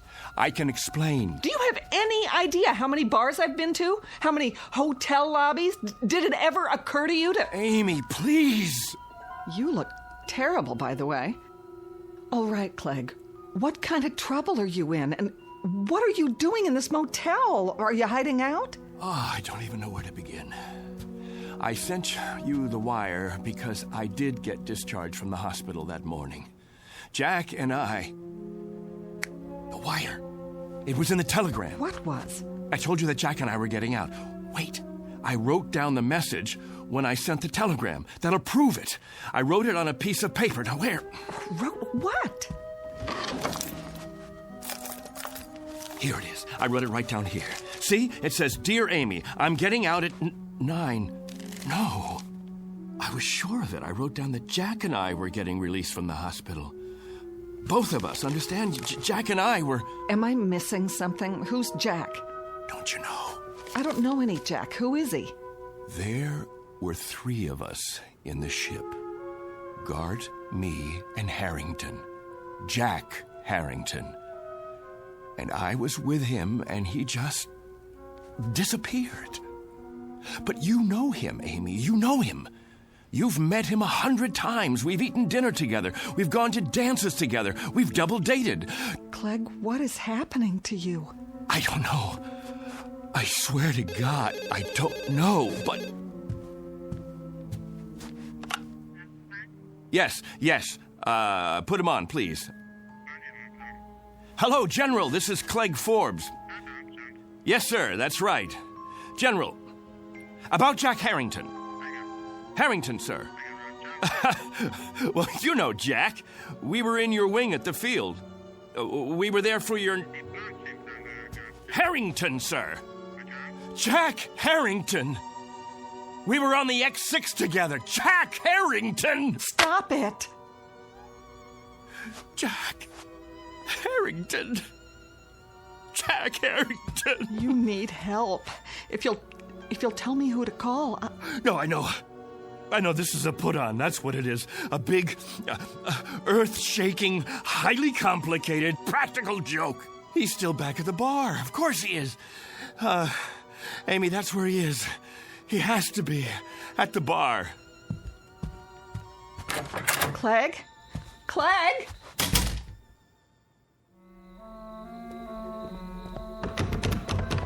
Locked. Locked. What time is it? It's late, Clegg. There's nobody inside at this hour. Open up. I know you're in there. Come on, Harrington. You gotta be. Don't! Jack, you can come out now. Some joke, and I fell for it. Where are you hiding? The phone booth? That's gotta be it. Where are you, Jack? Please come back, will you? Jack! No. No! No! That's some story. I don't know what I did then. Just ran, I guess. All the way down the street like a crazy man. I left Amy standing there. I don't even know what happened to her after that. And I don't know Jack Harrington. I never heard of him before now. He's an illusion or something. He has to be. He's not an illusion. For some reason, he's been yanked out of here, taken away. You're letting this get to you. Didn't you hear what I said? He told me he had a feeling that maybe somebody or something made a mistake and let us get through when we shouldn't have. And maybe they'd be coming back to get us now. Maybe somebody from up there. Clegg, it doesn't make sense. And now, I've got the feeling, too. I've got this idiotic, oddball feeling. I don't know how to describe it. It's weird, Bill. It's just plain weird. Like I don't belong. I don't want it to happen, you hear me? I don't want it to happen to me, too. Clegg! Oh, I gotta stop him. Somebody get him! Somebody! Hey, did you want something? Where is he? Where did he go? Who? Colonel Forbes. Colonel... I saw him run into the hall. When? Just now. I didn't see anyone. He has to be here. He can't just... What are you doing out of bed, Major? You know, you shouldn't be walking yet. If the doctor saw you... Somebody's got to help Colonel Forbes. Somebody's got to help him right away. Grab a hold of my shoulder. Now, come on. I'm talking about Forbes. You know, Colonel Forbes. He was brought in here with me. In here? That's right. In the other bed, next to mine. Look, this is a private room. What? There's no other bed but yours. No. You see? All right, now, lie down. Now, raise your cast. That's it. What do you mean there's... Oh, no. Dear God. What happened to the other bed? Okay, try to rest. I'll call the doctor. Here, would you like to look at the paper? You're a hero. Do you realize that? Spaceman completes journey. Lone traveler returns to Earth. Lands in Mojave Desert. It's a nice picture of you. Would you like a glass of water? Major William Garrett. Just before his historic one-man journey into space.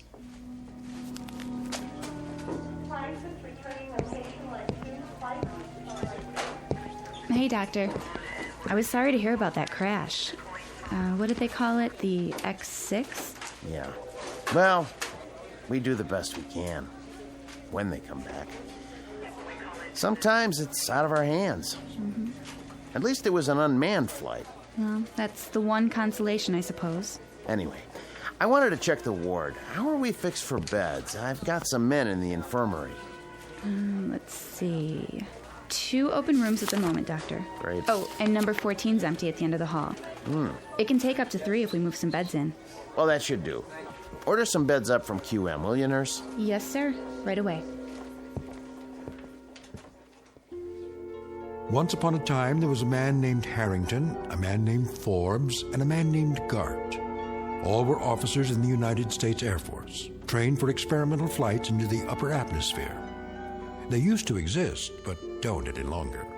Someone or something took them somewhere.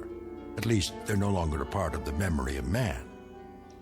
As to the aircraft, the X-6, it's still supposed to be housed in a hangar on the base, or it will be one day. For the record, it hasn't been built yet. It's still on the drawing boards. But be careful. Don't let anyone hear you arguing about the reverse, or they might question your sanity.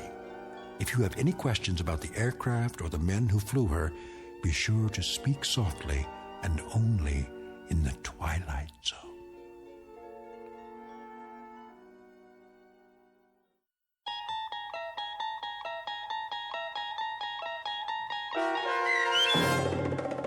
And When the Sky Was Open, starring Barry Bostwick, with Stacy Keach as your narrator, was adapted for radio by Dennis Etchison and written for The Twilight Zone by Rod Serling, based on a story by Richard Matheson.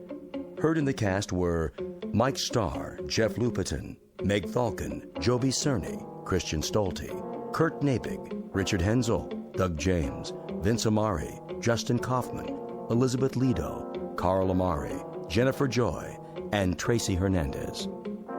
To learn more about the Twilight Zone radio dramas and to obtain audio cassettes and CDs of these programs, visit our website at twilightzoneradio.com. The producers of The Twilight Zone wish to thank CBS Enterprises, Carol Serling, Dennis Etchison, Claire Simon Casting, Terry Jennings, XM Satellite Radio, Sirius Satellite Radio, our sponsors, and our radio affiliates for helping make this series possible. This copyrighted radio series is produced and directed by Carl Amari for Falcon Picture Group. Sound design and custom Foley effects for The Twilight Zone by Cerny American creatives Bob Benson, Craig Lee, Michael Slaybach, and Matt Sorrow. To learn more about the Twilight Zone radio dramas and to contact us, visit our official website at twilightzoneradio.com. Doug James speaking.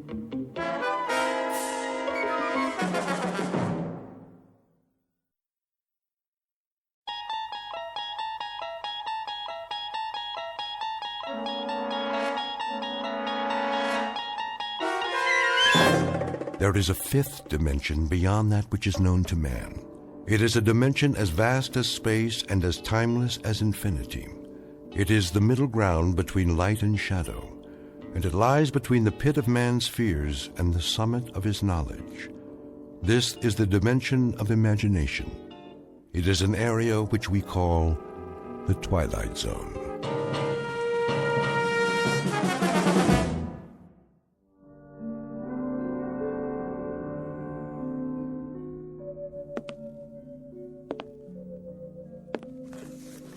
Entry.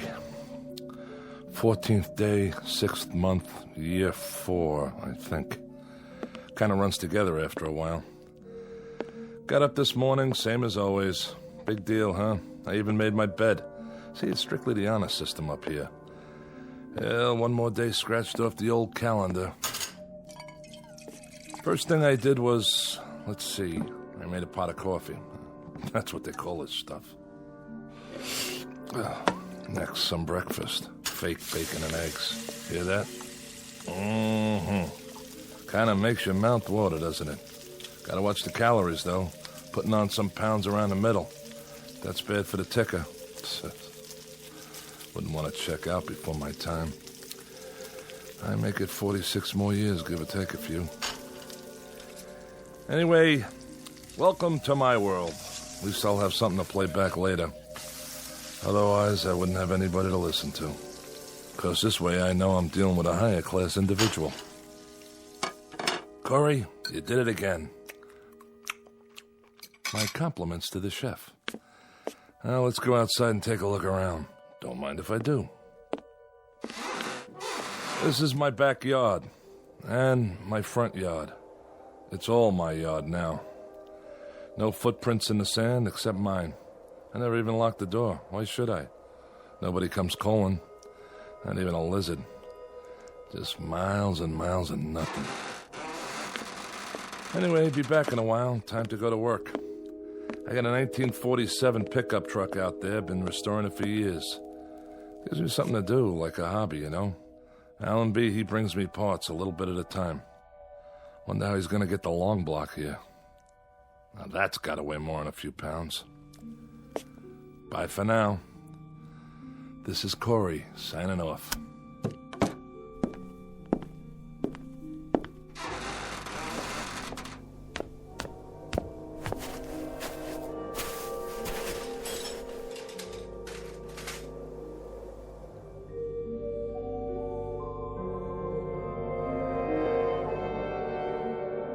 Welcome to the world of Mr. James A. Corey.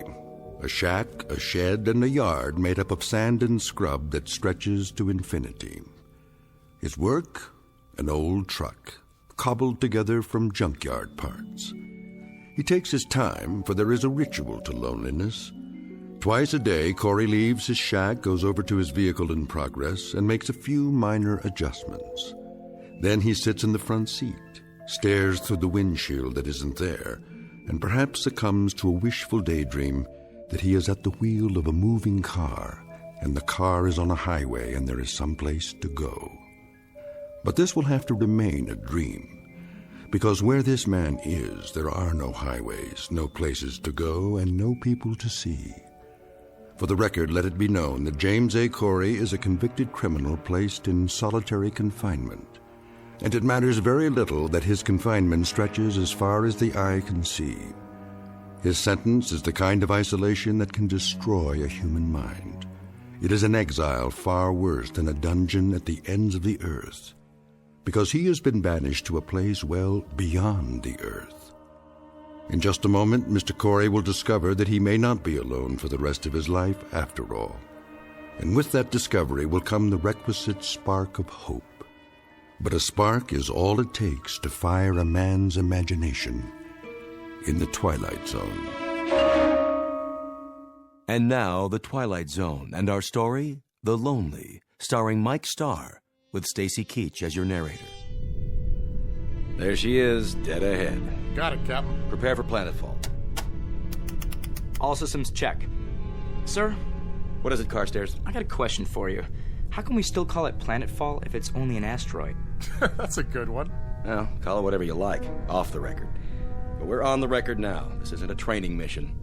Set the coordinates. Yes, sir. The surface is coming up mighty fast. I don't know how you can tell one sand dune from another. By doing this every 4 months, year after year. That's how. Corey's shack is just over the rise. I don't see... It's right there. Fire retro rockets. Decreasing speed. Ready to nose up. Nose up. 40 degrees. 60. Keep pulling. 75. 80. 88. 90 degrees, sir. Now angle her down. Tail first. Piece of cake, Captain. What are the numbers? 0400 hours, Earth time. Fuel 0.87 capacity. Cutting in a little close, sir. Ah, those meteors on the way out. We lost some precious time. Corey won't be very happy. He's not supposed to be happy, is he? You don't know him the way I do, Adams. He waits for these deliveries like a kid on Christmas. Always wants to hear how things are back home. What the women look like, how the world has changed. I'm the only contact he's got. If I didn't stop here, I think he'd go stir-crazy. What'd he do, anyway? He stopped caring, that's what. After he lost his wife. Yeah? He got in a fight. Some say it wasn't his fault. The guy died, and he ended up here. They don't have room for any more criminals back home. The new regime, huh? I read about that. But he's had a lot of time to think. Nothing to do here but think. Prepare to set her down. I want a 3-point landing this time. Yes, sir. Tail fins ready. We're going in.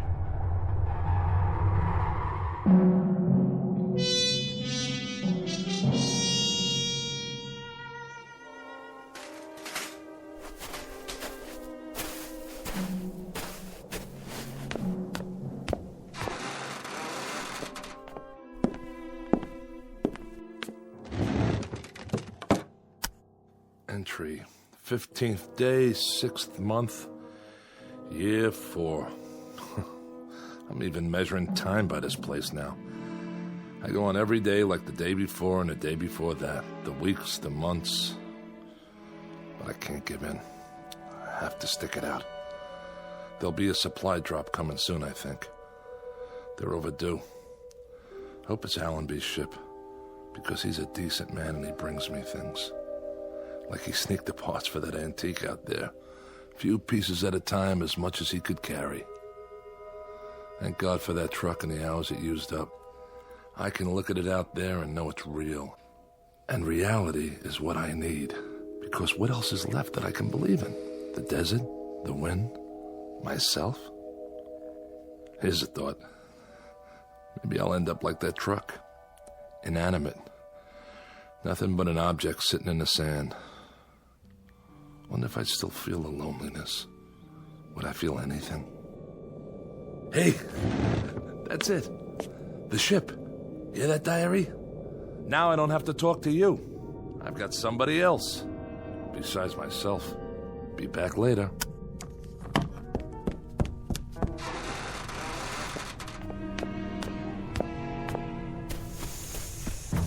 Hey! Hey! How you doing, Allenby? Corey, how are you? All right. Corey, Well, don't just stand there. Come on inside. It's hotter than blazes.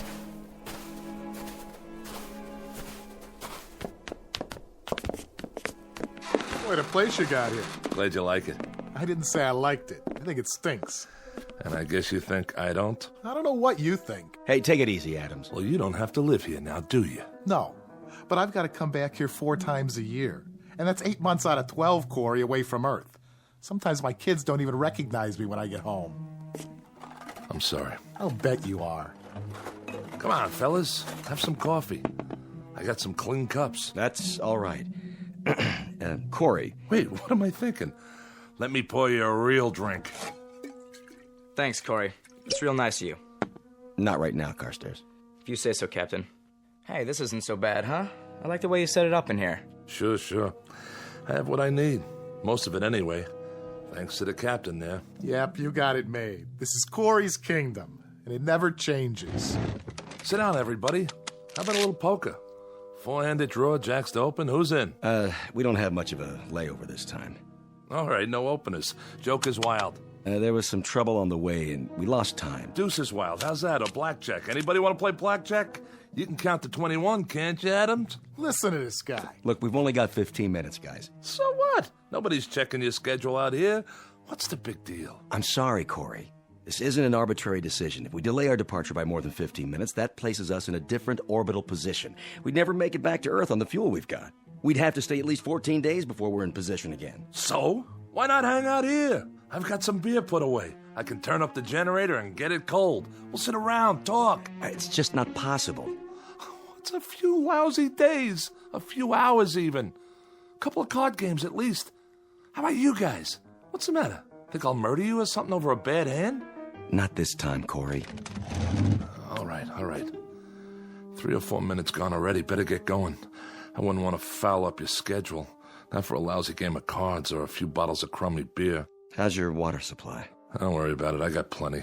Well, I'll have a cupful then, if you can spare it. Sure. We've got some fresh on board. I'll have the men bring it over. You do that. Brought you a few more things, too. I thought you could use them. Thanks. Any news? Not yet. But I told you last time, there's been some pressure back home about this kind of punishment. A lot of people think it's unnecessarily cruel. Well, who knows what'll happen the next couple of years. Well, they may change their minds, rewrite the law, bring you back to a prison on Earth like the old days. Allenby, I have to tell you something. Every morning when I get up, I tell myself that this is the last time. That I won't be able to live another day alone, not another day. And by noon, when I can't keep still anymore and the inside of my mouth feels like gunpowder and burnt copper and deep down in my gut, I've got an ache that won't go away and it starts to spread through my body, tearing little chunks out of me. Then I think that I've got to hold out for one more day, just one more day. But I can't keep doing that forever. You hear me? Or I swear I'll lose my mind. You're breaking my heart. What do you know about it? That's enough. Let him go. Why should I? What do I have to lose? I said... Take your hands off me, you nutcase. Watch your mouth. Corey. He shouldn't worry about losing his mind. Look at him. He's already lost it. Back off, Adams. Now you and Carstairs go back to the ship and get the supplies. Yes, sir. Go on, do as I tell you. And the big crate, the one with the red tag, handle that one gently. How about using the truck out there? Some of the stuff's pretty heavy. It's not running today. It isn't, huh? What's the matter, Corey? Out of gas? Lots of places to go around here. There's the country club past the mound over there. And the seashore over that way. And the drive-thru restaurant. That's around here someplace, isn't it? Knock it off, Adams. Get the supplies. I'm going. I brought you some parts for the truck. A set of coil springs. I got some magazines, too.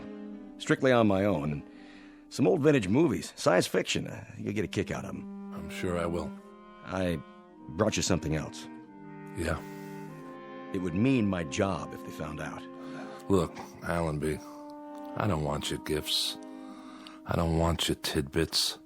Makes me feel like an animal in a cage and there's a nice old lady out there who wants to throw peanuts at me. Allenby, I only got one question. What about the pardon? I'm afraid you're still out of luck. That's what I figured. The new regime, huh? The sentence reads 50 years. And they're not even reviewing cases of homicide. Allenby, take a look out there. What do you see? It says 90% of the view I'm going to have for the rest of my life. Did it ever cross your mind? Because it crosses mine every hour of every day. Unfortunately, we don't make the rules. All we do is deliver the supplies and pass on information, because you're out of position for radio contact. Yeah, that's why they picked this place. Look, Allenby, a pardon. That's the only information I want. I'm not a murderer. I know. It was self-defense. A lot of people believe me, and it happens to be the truth. I killed in self-defense. I remember, Corey. Then why am I here? I doubt if it'll be much consolation to you, but this kind of assignment isn't easy. Stopping here 4 times a year, having to look at a man suffering? You're right. It's not much consolation. Here they come. I can't bring you freedom, Corey. All I can do is try to bring you things to help you keep your sanity. You want this big crate opened up, Captain? Not yet. Stay there. I'll be right out. Okay, I'll bite. What's the big box? You can open it after we're gone. If it's 20-year supply of puzzles, you can take them with you. When I want a problem to solve, all I have to do is look in the mirror. We've got to go now. Did you hear what I said, Corey? Wait till we're gone to open it. And this is important. When you open up the crate, there's nothing you need to do. The item has been vacuum packed. It needs no activator of any kind. The air will do that. There'll be a booklet inside that'll answer any of your questions. You're being awfully mysterious. I don't mean to be. It's just like I told you, though. I'm risking a lot to bring it here. They don't know what it is, so I'd appreciate it if you wait till we get out of sight. No problem. Give my regards to Broadway. And every place else while you're at it. Sure, Corey. I'll see you. Allenby! Yes? I don't much care what it is. But for the thought, Allenby, for the decency of it, I thank you. You're quite welcome, Corey. Have a good trip! 2 minutes, Captain. Go ahead and fire up the rockets. Yes, sir. Captain, just man to man. What did you bring him? What's in the box? I'm not sure, really. Maybe it's an illusion, or maybe it's salvation. Open the hatch. Let's get out of here.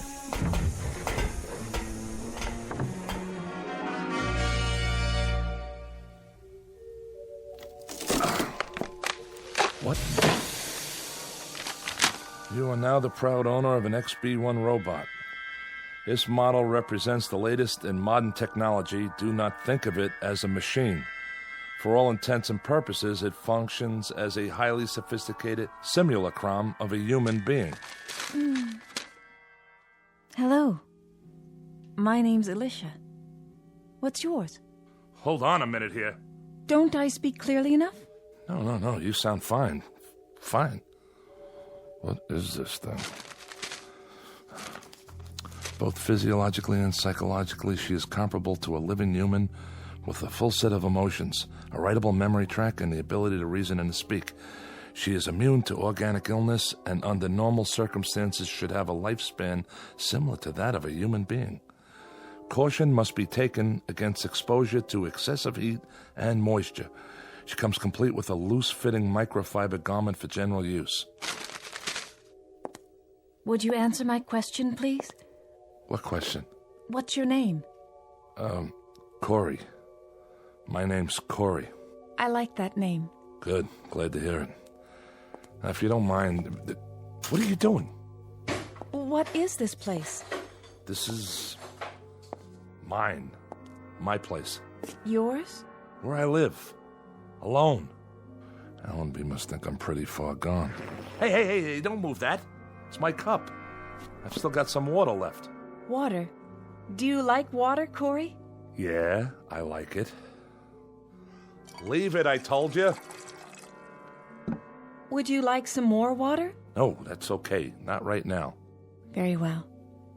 Where is your place? Where? On an asteroid, all right? Asteroid. I know that word. 6,000 miles north to south, 4,000 east to west. It's got atmosphere, gravity, the works. Now, why don't you just... What, Corey? Stop saying my name! Get out. I don't want some machine in here. I'm not a machine. I'm an XB-1. Go on. Get out. Corey? Corey? Corey?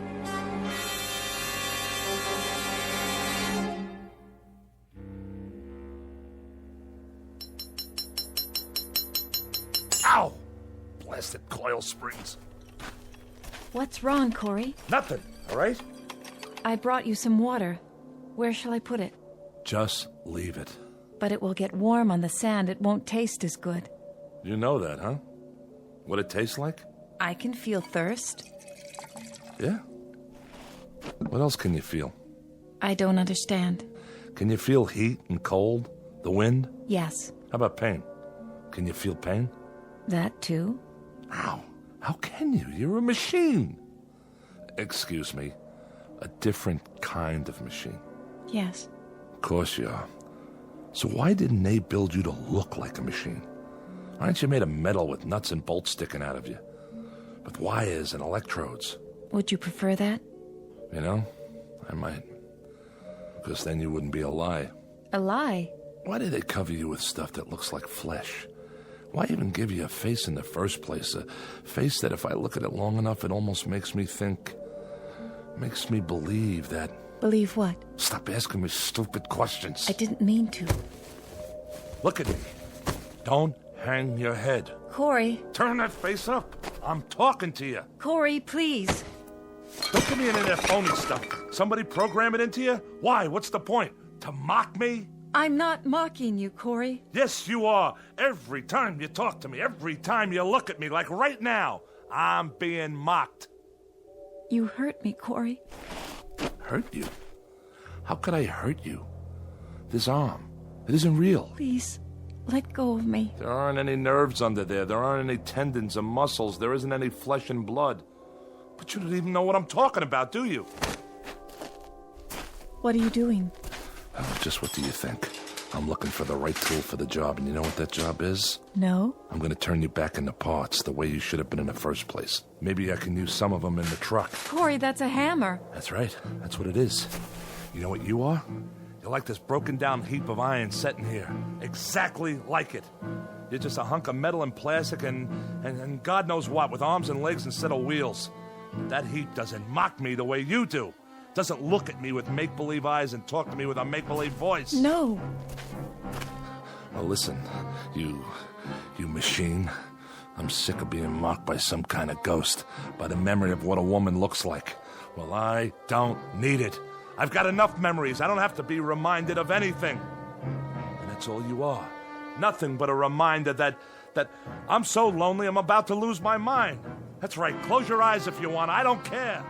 Corey. What are you... Oh, Corey. Are those tears? Yes. You can cry, too? When I have reason. I can't stand to see that. But why? What are you crying for? I'm frightened. Frightened of me? You can feel fear? Yes. book said with a full set of emotions. What else can you feel? Sadness You can? and happiness, joy, mystery, wonder, and other things. Such as? Loneliness, I don't believe it. don't you? There you go again. Listen, it's hot out here. Yes, that's not good for me. We'll go back inside. All right, Yeah, better? much better. In a little while, maybe we'll have some dinner or something, okay? That would be nice. And we can talk. If you wish. You like to talk, don't you? I mean, sit around, have conversations? Yes, Corey. What would you like to talk about? Anything. Tell me everything you know. Everything. I don't know very many things yet. You'll learn, Alicia. You'll learn.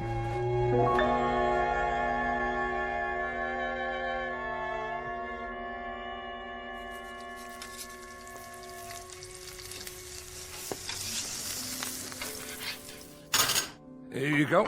Of course, it's only freeze-dried, but it isn't bad. You're not a vegetarian, are you? No, Corey. I hope you enjoy it. Me?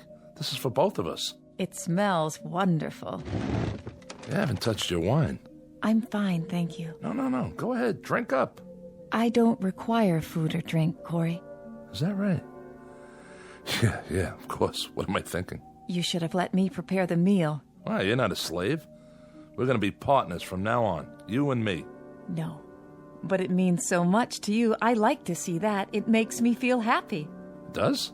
Of course, I'm not a true human being as you are. I don't care. I don't care how you were born or made. You're flesh and blood to me. I need you, Alicia. Do you understand? And I need you, Corey. Okay. Now that we got that settled, let's drink up. Here's to us. From now on, we don't need anybody else. Yes, Corey. Drink up.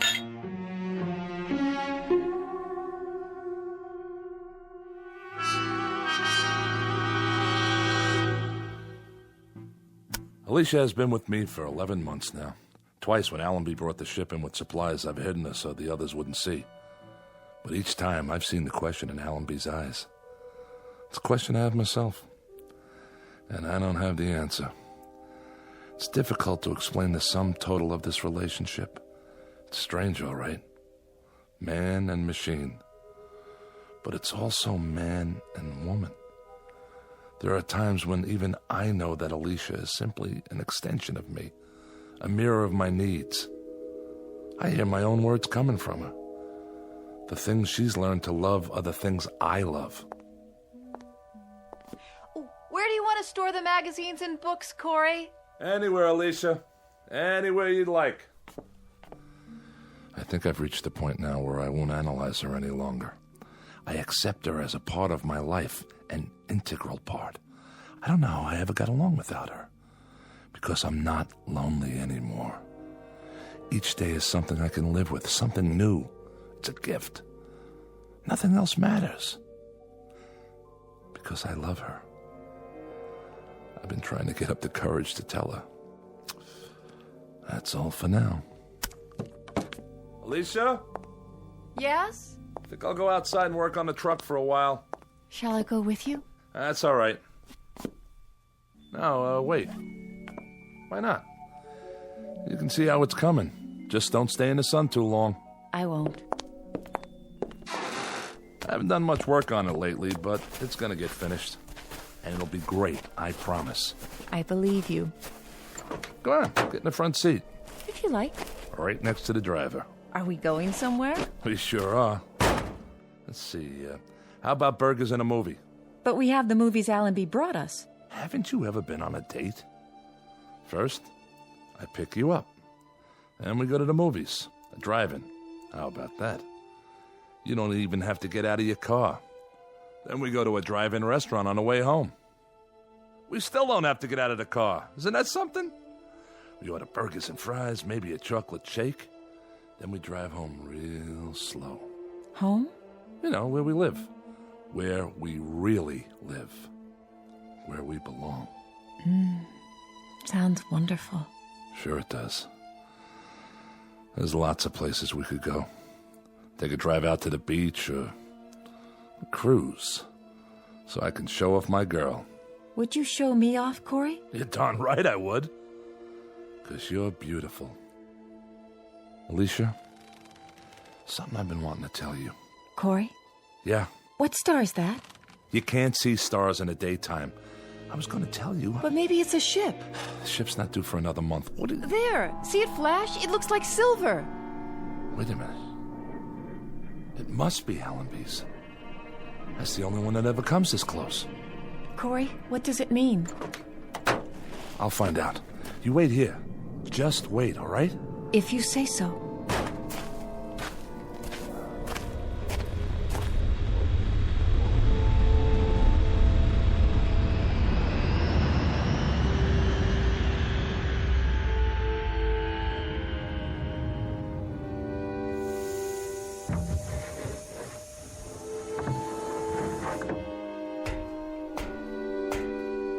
Allenby? Hello, Corey. What are you doing here? Have some trouble? No, we had no trouble. What's the matter, Corey? Aren't you glad to see us? But you don't have a scheduled stop for another month. This is a scheduled stop. What are you talking about? We've got good news for you, Corey. Hold on. Let me tell him. Tell me what? Well, Corey... Forget it. Whatever it is, I'm not interested. You better hear what it is first. You heard me, Allenby. I'm not interested. Don't you get it? I don't care what happens on Earth. Not anymore. You will this time. I guarantee it. Doesn't make any difference. It's worse. If we'd come back a month from now, he'd have been eating sand or something. I'll see you guys. Leave the supplies by the shack. Corey, listen to me. It's this way, Corey. All the sentences have been reviewed. They've given you a pardon. We're not here to bring supplies. We're here to take you back home. What? But we've got to take off in exactly 10 minutes. We can't wait any longer. We're almost out of fuel. Any more than 10 minutes, and the coordinates will be wrong, and then I don't think we'd ever make it. Wait a minute, Allenby. What did you just say? What did you say about... You heard me right. A pardon. It won't do any of us any good unless you pack your stuff and get ready to move, Corey. We've picked up 7 men from other asteroids, and we've only got room for about 15 pounds of gear. So grab what you need and leave the rest of it behind, such as it is. I don't even have 15 pounds of stuff. I've got a shirt, a pencil, and a recordable diary. Pair of shoes. The truck you can leave here for the next poor devil. There won't be any next poor devil. There won't be any more exiles. You're the last. We'll leave it here to Russ then. The farthest auto junkyard in the known universe. And Alicia and I will wave to it as we leave. We'll just look out of the porthole and throw it a kiss goodbye. The car, the shack, the salt beds, the sand dunes, the whole works. Alicia and I will just... Who? Who, Corey? Oh, my dear God. I forgot. Allenby, it's Alicia. You remember her. Is he out of his mind? Who's Alicia, Corey? Who's Alicia? Adams, you idiot. You brought her here. You brought her in a box with a red tag on it. She's a woman. Well, a robot, technically, but closer to a woman. Much closer. She kept me alive. I swear to you, if it weren't for her... Corey, I don't know what to say. You worried about Alicia? You don't have to be. I tell you, she's just like a woman. And she's gentle and kind, and without her, I tell you, I'd be finished. I'd have given up. The only reason you'd have to come back would be to bury me. That's what you wouldn't let us look at, huh, Captain? The crate. Sorry if I wasn't supposed to tell them. It doesn't matter now, Corey. But unfortunately, there's another problem. Problem? There are no problems left on heaven and earth. We'll pack up 15 pounds of stuff and we'll climb in that ship of yours, and when we get back to that beautiful green earth... 15 pounds? 15 pounds? You've got to have room for more than that. Throw out some equipment. Alicia weighs more than 15 pounds. That's the point, Corey. We're stripped now. We've got room for you and nothing else except that little recorder of yours and the pencil. You'll have to leave the robot here. Allenby, she's not just a robot. You leave her behind. That's murder. I'm sorry, Corey. No, you don't understand. You can't leave her. Alicia! Come here. You'll see. You'll see why you can't leave her. Alicia! Alicia! Where is she, Corey? I don't know. Look, just pack your gear and get out. Captain, we've only got a few more minutes. Come on, Corey. No! I'm not leaving without her. I told you that. I can't leave. This is our last trip. It's off the route now. That means no supplies. That means if you stay here, you die here. And if you make that choice, there'll be a day, Corey, when you'll pray for death to come quickly. I can't help it, Allenby. I can't leave her behind. And you won't take her. So that means I stay. Alicia! Come here, Alicia! Let them see you. Don't be afraid. Corey, listen to me. I saw this thing get crated, shoved into a box. It's a machine with servo motor and wires and circuits and batteries. She's a woman! Captain Allenby, we've got to take off. How about it, Captain? We better leave him. We can't do that. Sick, mad, or half alive, we've got to bring him back. Those are the orders. Corey, it isn't just you now, it's all of us. So we can't argue anymore, Corey. We have to take you one way or another. I'm sorry, Corey. Grab him. No, you don't. Alicia! Stop him. Corey! Come on, Corey. We'll carry you if we have to. There you are. Alicia, talk to them. Tell them you're a woman. Tell them... Corey, is it all right? You said to hide. What are they doing? Are they hurting you, Corey? I have no choice, Corey. No choice at all. Now, Allenby, I tell you, she's a human being. She's... Corey, I'm frightened. Corey! No! You see, Corey? There's nothing behind that face except wires and circuits and visual receptors. Alicia! Alicia... Corey? Corey? Corey? Corey? Corey? Come along now. It's over. Yeah. It's over. It's gotta be now, Captain. Put it behind you, Corey, like a bad dream. When you wake up, you'll be on Earth. You'll be home. Home? That's right. All you're leaving behind is loneliness.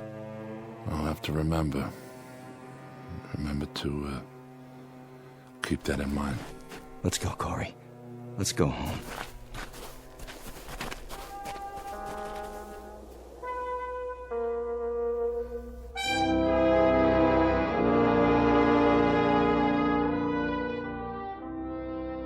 Down below, on a microscopic piece of sand that floats through space, is a fragment of a man's life. Left to rust is the place he lived in and the machines he used. Without use, they will disintegrate from the wind and the sand and the years that act upon them. All of Mr. Corey's machines, including the one made in his image and kept alive by love, but now obsolete, in the Twilight Zone.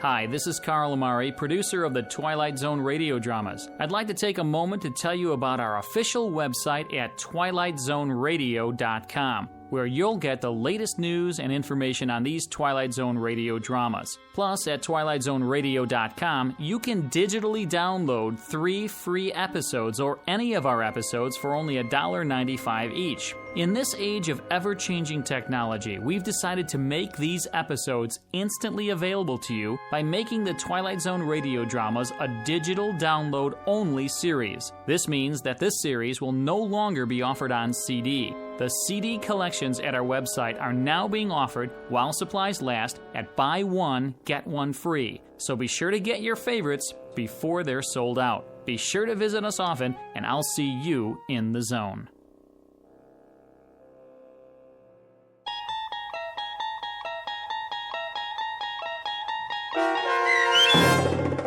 The Lonely, starring Mike Starr with Stacy Keach as your narrator, was adapted for radio by Dennis Etchison and based on a script by Rod Serling. Heard in the cast were Taylor Miller, Doug James, Carl Van Sickle, and Adam Blaine. To learn more about the Twilight Zone radio dramas and to obtain audio cassettes and CDs of these programs, visit our website at twilightzoneradio.com. This copyrighted radio series is produced and directed by Carl Amari and Roger Wolski for Falcon Picture Group. Doug James speaking.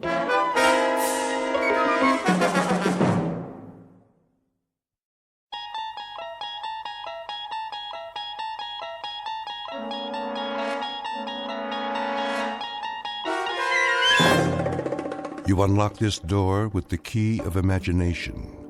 Beyond it is another dimension, a dimension of sound, a dimension of sight, a dimension of mind. You're moving into a land of both shadow and substance, of things and ideas. You've just crossed over into the Twilight Zone.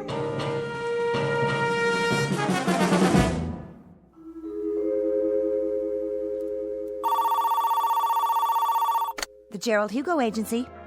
Mr. Hugo's in a meeting. May I take a message? The Gerald Hugo Agency. No, he's still in a meeting. Yes, the same writer. Please hold. Now get this, Mr. Hugo. If this one ain't surefire, I'll cut off both my hands. You ready? Champion of the world. Robert Redford, maybe. Harrison Ford. You want to make him younger? I give you Adam Sandler. I appreciate it. So, he's champion of the world, but he promised his girl he'll never fight again. He made a vow, you know, Mr. Hugo, like a promise, real solemn. Here are the network contracts, Mr. Hugo. Thank you. But now, here comes the rub. Get this. The champion's kid brother has like this incurable disease that can't be cured, and he needs an operation like yesterday. Mm-hmm. Yeah, and the doctor comes to the fighter and he says, "Hey, man, you want like your kid brother should live or what? I mean, that's the conflict. Don't you think it's a kick right in the head?" I do feel a dull ache. Here's this prize fighter who made this vow to the girl, and the newspaper guys start in on him, see? But I mean with the needle. Spider is a cheese champion. Who's Spider? The fighter. And now, here comes the meat. He promised his girl, but when he tells her he's gonna fight, she starts palpitating, and she calls him a filthy, rotten, dirty... Line 1, Mr. Hugo. Excuse me, Julius. See, the beauty of the story is that you can dress it up any way you want. Maybe he ain't a prize fighter. Maybe he's a cowboy, and he promised his girl he'd never shoot a gun again, and it's her kid brother that's got the disease. What's the matter? Don't that grab you? Why don't you go downstairs and cross the street on a red light? How about science fiction? There's this rocket man who promises his girl he'll never go up in a spaceship. Julius, you've been here all morning. I'll give you this. I've been an agent for 23 years, and I've never heard so many variations of the same story. Now, would you mind going home? I've got a big deal cooking here. A big deal? You doll baby, you were saving it for a surprise, weren't you? It's a sale, ain't it? The zombie story. I knew the minute I wrote it that thing was surefire. Listen to this, honey. It's fantastic. This dame marries a guy who walks around on his heels all the time. She thinks he's punchy, but it turns out he's dead. All the time they're married, she don't know it. Julius, let me put it to you this way. American Zombie didn't sell. The love story where the lady scientist falls for a robot, that didn't sell. Naked Weapons about a gang of topless ninjas, that didn't sell. They laughed me right out of the office. So I put it to you, Julius. Why do you persist? Why don't you go back to doing what you did before? Streetcar conductor, Mr. Hugo, there ain't no more streetcars. And besides, I get motion sickness. Let me put it to you another way. Number 1, you will never make a writer. Number 2, you'll starve to death if you try. And number 3, you're wasting my time, the producer's time, and everybody's time. Helen, phone up Jerry Bradshaw at Paramount. Tell him I've got a series proposal to show him. That's it, a TV series. Oh, Mr. Hugo, don't you get it? This is an absolute bolt from heaven. I got so many television series ideas, I can't sleep at night. Boy meets girl. Every week, we get a different boy and a different girl. Julius. Oh, how about a quiz show? Pick your own embalmer, we'll call it. Hey, you make this deal with the contestant that when he kicks off... Julius, what do I have to say to get you out of here? Give me a chance. It's all I ask. Let me write a pilot script. Julius, my boy, I'm not a hard man. The television industry today is looking for talent, and the writer is a major commodity. But for me, to try to sell you to a network is like trying to con the Queen of England into buying a salami. But I could give it a whirl, couldn't I? What's the series about? Maybe it's right up my alley. That's the point. This particular series and you go together like the black and tan at an IRA picnic. It happens to be based on black magic, conjuring, that kind of thing. Now, what do you know about black magic? What do I know about it? What do I know? You ask me, Julius Mulmer, what he knows about black magic. I could research it. Julius, let me get back to work now. What about the series, Mr. Hugo? My career is on the line. Give me till next Wednesday. Make it Tuesday at a pinch. All right, Julius, you latch onto a couple of books, knock out a rough outline, and let me have it by 4 o'clock Monday. I'll submit it for you. Why, I don't know, but I will. Mr. Hugo, you're not going to live to regret it, and I mean that from the cockles of my heart. You're absolutely dead right, Julius, and I mean that from the cockles of my heart. You've just witnessed opportunity, if not knocking, at least scratching plaintively on a closed door. Mr. Julius Mulmer, a would-be writer who, if talent came 25 cents a pound, would be worth less than car fare. But in a moment, Mr. Mulmer, through the offices of some black magic, is about to embark on a brand new career. And although he may never get a writing credit on The Twilight Zone, he will soon become an integral character in it. And now, back to The Twilight Zone and our story, The Bard, starring John Ratzenberger and Stacy Keach.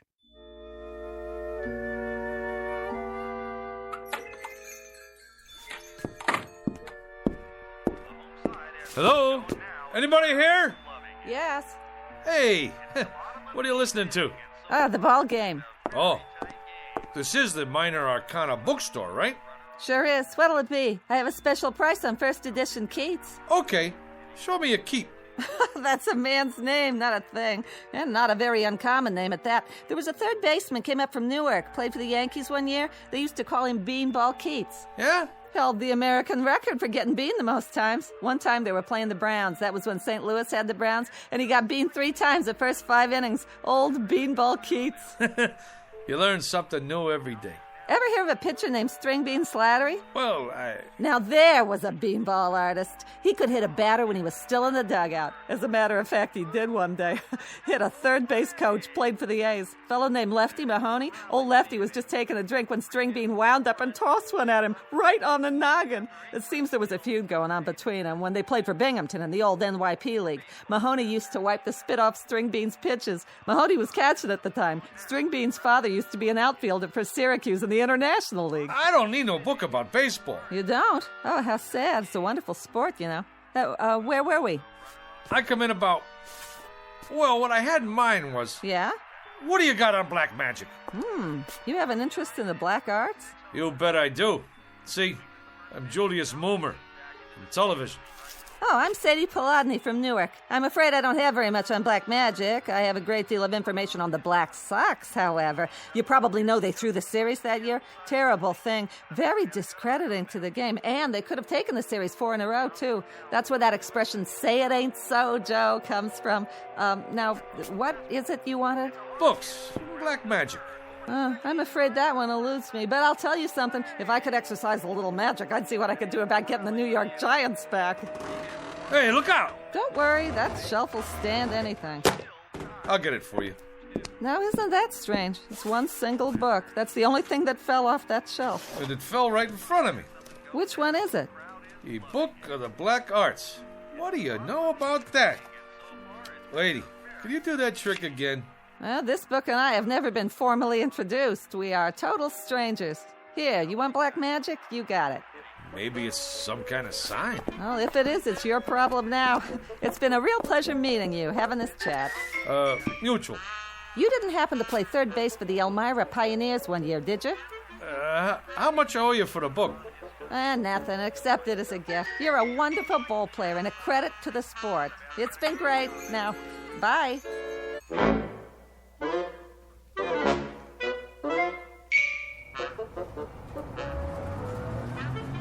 make the sign of the pentagram and repeat 3 times.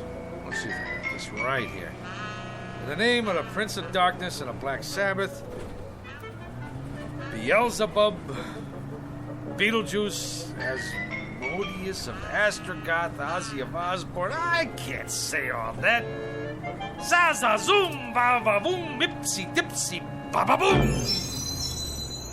Hey, none of that on this bus. What? All right, buddy. This here is public transportation, and there's rules. Do you mean me, driver? Yeah, you. I don't need no crazies on my bus. But I was only... Out. Hey, you don't have to throw my book. It's a very valuable tome there. I never touched it. It got off with you. But I left it on the back seat there. Get out of here. Oh. What do you know? Just like a puppy dog that follows you around. Looks like this little book in me. We got a thing going on.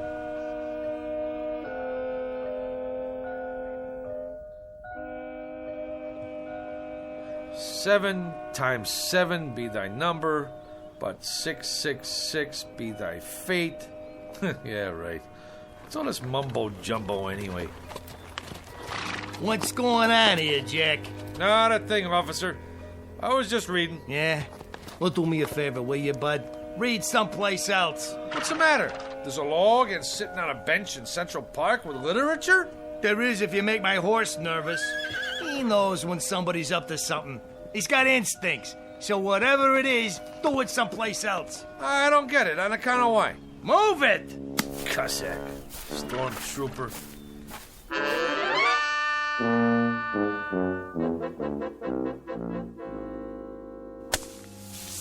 There. All right. Now I gotta draw a symbol in this here sand. Hey, Julius. What's the bit? What are you doing? Whatever it is, I wasn't doing it right. Magic schmagic. There's more here than meets the eyeballs. I've done everything it said, and nothing. Ye Book of the Black Art, being a step-by-step education in conjuring. So tell me, Faust, to what end? You don't dig? Cora, I'm standing on the threshold. I mean hovering. The only thing that stands between me and the secrets of the universe is 4 pages of Latin. Listen to this. The Black Art, consisting of necromancy, turgy, demonology, devilment, hoodoo, voodoo, conjuration, enchantment, spiritualism, manifestation, materialization, astral body and ectoplasm, mesmerizing, magnetizing, and fascinating. Like you name it, I got it. My mother isn't gonna like that sand all over the floor. You tell your mother she should pay me for the privilege of having me in this building. Yeah, you may also tell her that out of 10,000 writers in this town, they pick the absolute cream of the crop. And who's that? Who do they choose to write a big-time television series of black magic? Modesty prohibits. Not Julius Moomer. In the flesh. Big deal. Go ahead and scoff. But one of these days, you're gonna scoff on the other side of your mouth, Tootsie.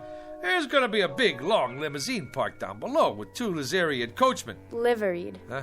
Yeah, that's what I mean. In uniform. And they're gonna rap on your door and invite you and your old lady downstairs for a night on the town with their boss. And who will you find in the back seat smoking a Cuban cigar? Modesty prohibits. Just as a point of interest, Julius, what are you doing? I'm conjuring, baby. Conjuring. Conjuring who? Who knows? I just read from this here book and I got all the ingredients. Well, most of them anyhow. 3 tufts of feathers from a falcon. Yeah, I got them from a pigeon. Sand from Egypt. Yeah, I got some of my sneakers from Jones Beach. 3 legs of a spider. I found me an ant. Well, anyway, what with a few improvisations, I got a spell working here. At least I think I do. When my mother finds out what you're doing to the floor, you better conjure up the Marines. You're gonna need them. Anybody ever tell you you're a dirty, rotten teenager? Why don't you go and take a cold shower? Go ahead, get out or I'll turn you into a frog. Man, I don't know what's supposed to happen, but it better happen soon. Za-za-zoom, alikazam, va-va-voom. Nothing. Shazam, ipsy-dipsy, kakazoom. I need some help. By Monday, huh? Who do they think I am? Shakespeare? You called? Where did you come from? You summoned me, good sir. I did? Who are you? The face is sort of familiar, but hey, don't take this personal, pal. A guy should knock when he comes into a room, especially wearing tights and a collar like that. Hey, maybe down in the village, but not around here. Some folks take one look at you and have a coronary. Now me, I can handle this stuff. I'm hip, you know? Splendid. I'm pleased to hear it. Who'd you say you are? William Shakespeare of Stratford-upon-Avon in the flesh. William Shakespeare.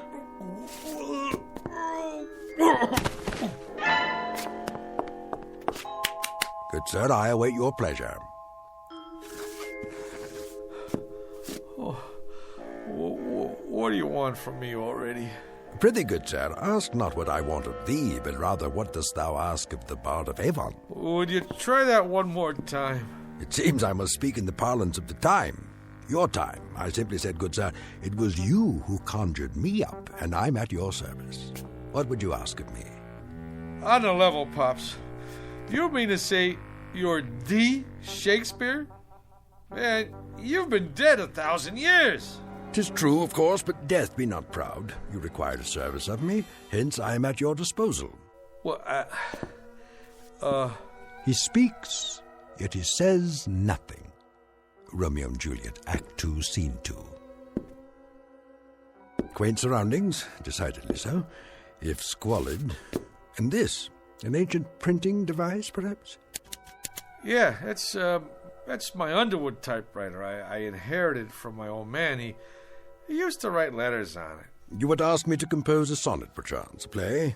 You have but to ask, Mr. Moomer, is it? You mean you could knock me out a couple of pieces? Good sir, you have but to ask. What nature of authorship would you require?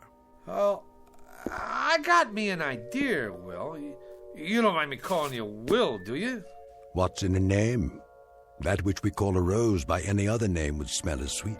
Man, what language! Hey, Will, don't let anybody knock your stuff. You got potential. But here's what we'll do. You and me will collaborate. You knock out the rough draft, and I'll do the polish. Yeah. We'll start out slow, see? Just to get the feel. Something with star power, you know, like for Julia Roberts. Julia? Never heard of her? Where you been, pal? Never mind. Don't tell me. A comely woman, I take it. One fairer than my love. The all-seeing sun ne'er saw her match since first the world begun. Solid! I love it! Now you start writing. Anything. Maybe a twist on the old Romeo and Juliet thing. You know, like West Side Story. Oh, swear not by the moon, that crazy, crazy moon. Yeah, take it, booby. Right. If you don't object, I prefer my own writing instrument. A feather, huh? A quill pen, actually. Will, baby, I don't care if you write with your feet. Go, man, go. Create. I'll just make us some coffee. Gilbert and Sullivan, Rimsky and Korsakov, Lennon and McCartney, Moomer and Shakespeare. I like it.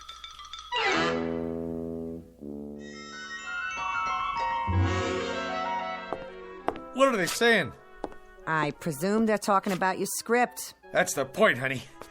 What else is there to talk about? The stuff is poetry. I don't mean if you can keep your head when all about you kind of guff. This here is class. It's downright Shakespearean. Is Mr. Blumberg in there with Mr. Hugo? We're from the network. They're expecting you, sir. Go right in. Blumberg? The big shot producer? The two guys from the network? It's a shoo-in for the Emmy. Just a little something I knocked off for a couple hours. You know, I didn't know it was that good, but that's me, honey.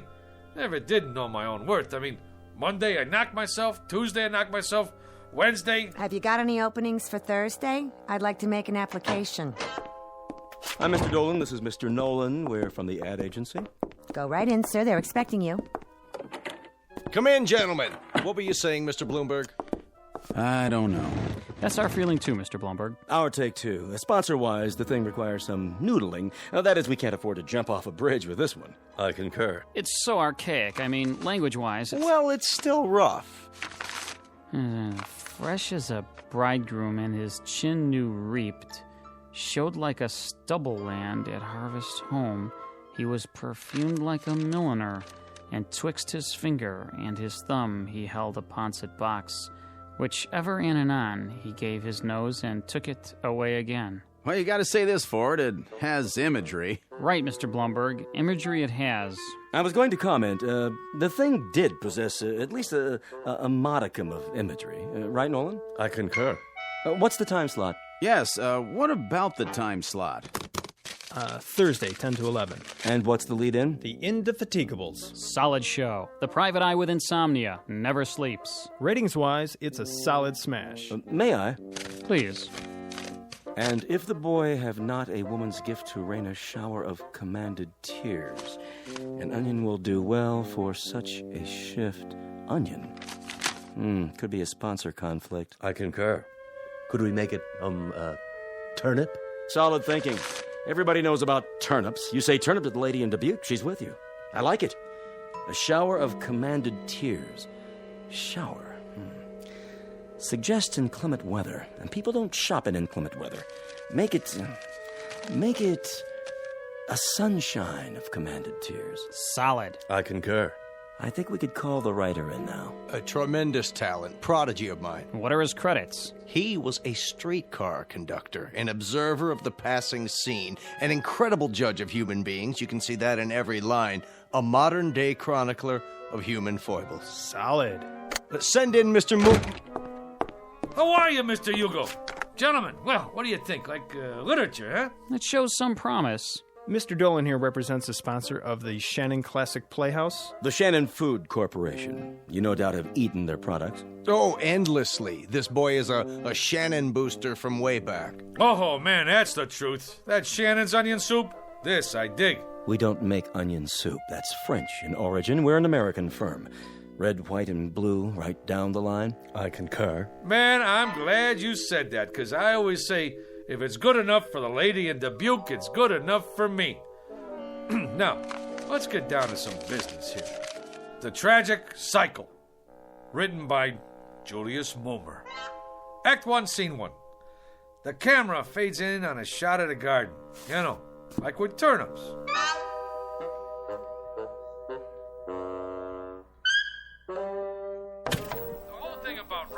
Is to stay in there and keep punching. It's like Keith said one time.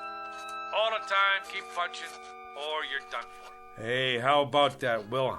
Taped this show last night. You like it? Verily, a most impressive performance. Ain't that the truth? Ladies and gentlemen, welcome to this week's interview. Our guest tonight, Mr. Julius Moomer, that rising young author whose tragic cycle will be seen next week on this network's Shannon Classic Playhouse. Mr. Moomer, I'm told you've been writing for some time. You've come a long way. Yeah, it's like progress. Wasn't one of your early works in the horror genre a story about a zombie? Yeah, how about that? The fellow with a heart that don't even beat. Did he find love anyway? It was a little too controversial. That's why it didn't get on the air, you know.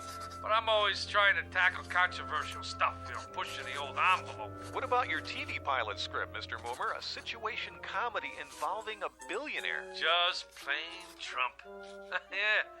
The whole thing there was, we're always seeing stuff about typical guys and their typical wives and kids, you know? Well, what about the big shots? I mean, like what they call the rubber barons. Just because you're healed, that don't make you inhuman. Some great stuff in there. The idea was, can a fellow who makes $9 million a day find happiness in a small mansion? I mean, he's entitled. Of course, a writer now, he's got to suffer. Like, I remember sitting in that cold attic night after night with hardly enough strength left to dictate, and some little voice inside me always kept saying, "Go, Julius, go, Julius." So, I went. Truly inspiring, Mr. Moomer. That kind of got me. Right here. I, too, felt a twinge of a sort. I believe I've finished this last sequence, Mr. Moomer. Yeah? Let me see. You know something, Will, you got a real thing with words. It comes from working in an attic, Mr. Moomer. A little voice deep inside me keeps saying, "Go, William, go." I like that. Anyway, Can't you just see it? The Shannon Food Corporation. Ta-da! Presents the tragic cycle written by, ta-da! Julius Moomer. From an original story by Julius Moomer. Additional dialogue by Julius Moomer.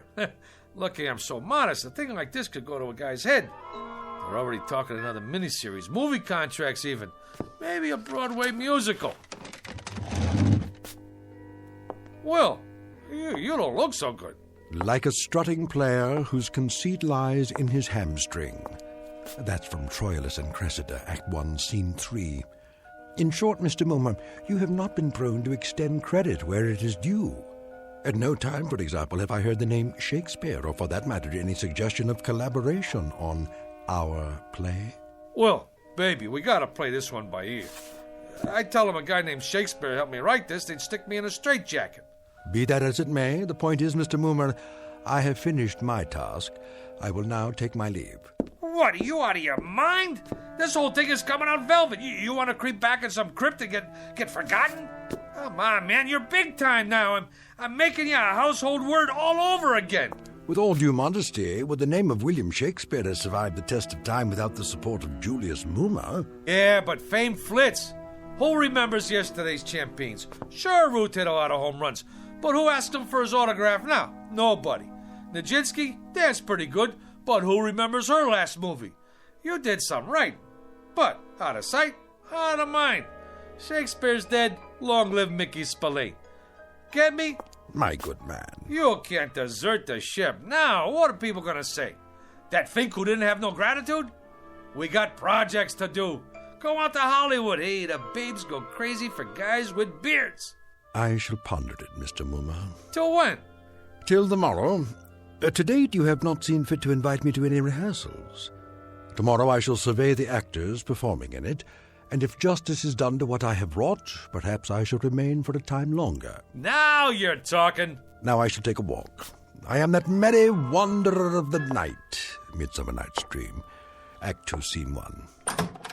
To be or not to be, Mr. Moomer, that is the question. Oh, wait a minute. Rehearsal? How can he go to the rehearsal? Will, do me a favor, please. Don't rock the boat.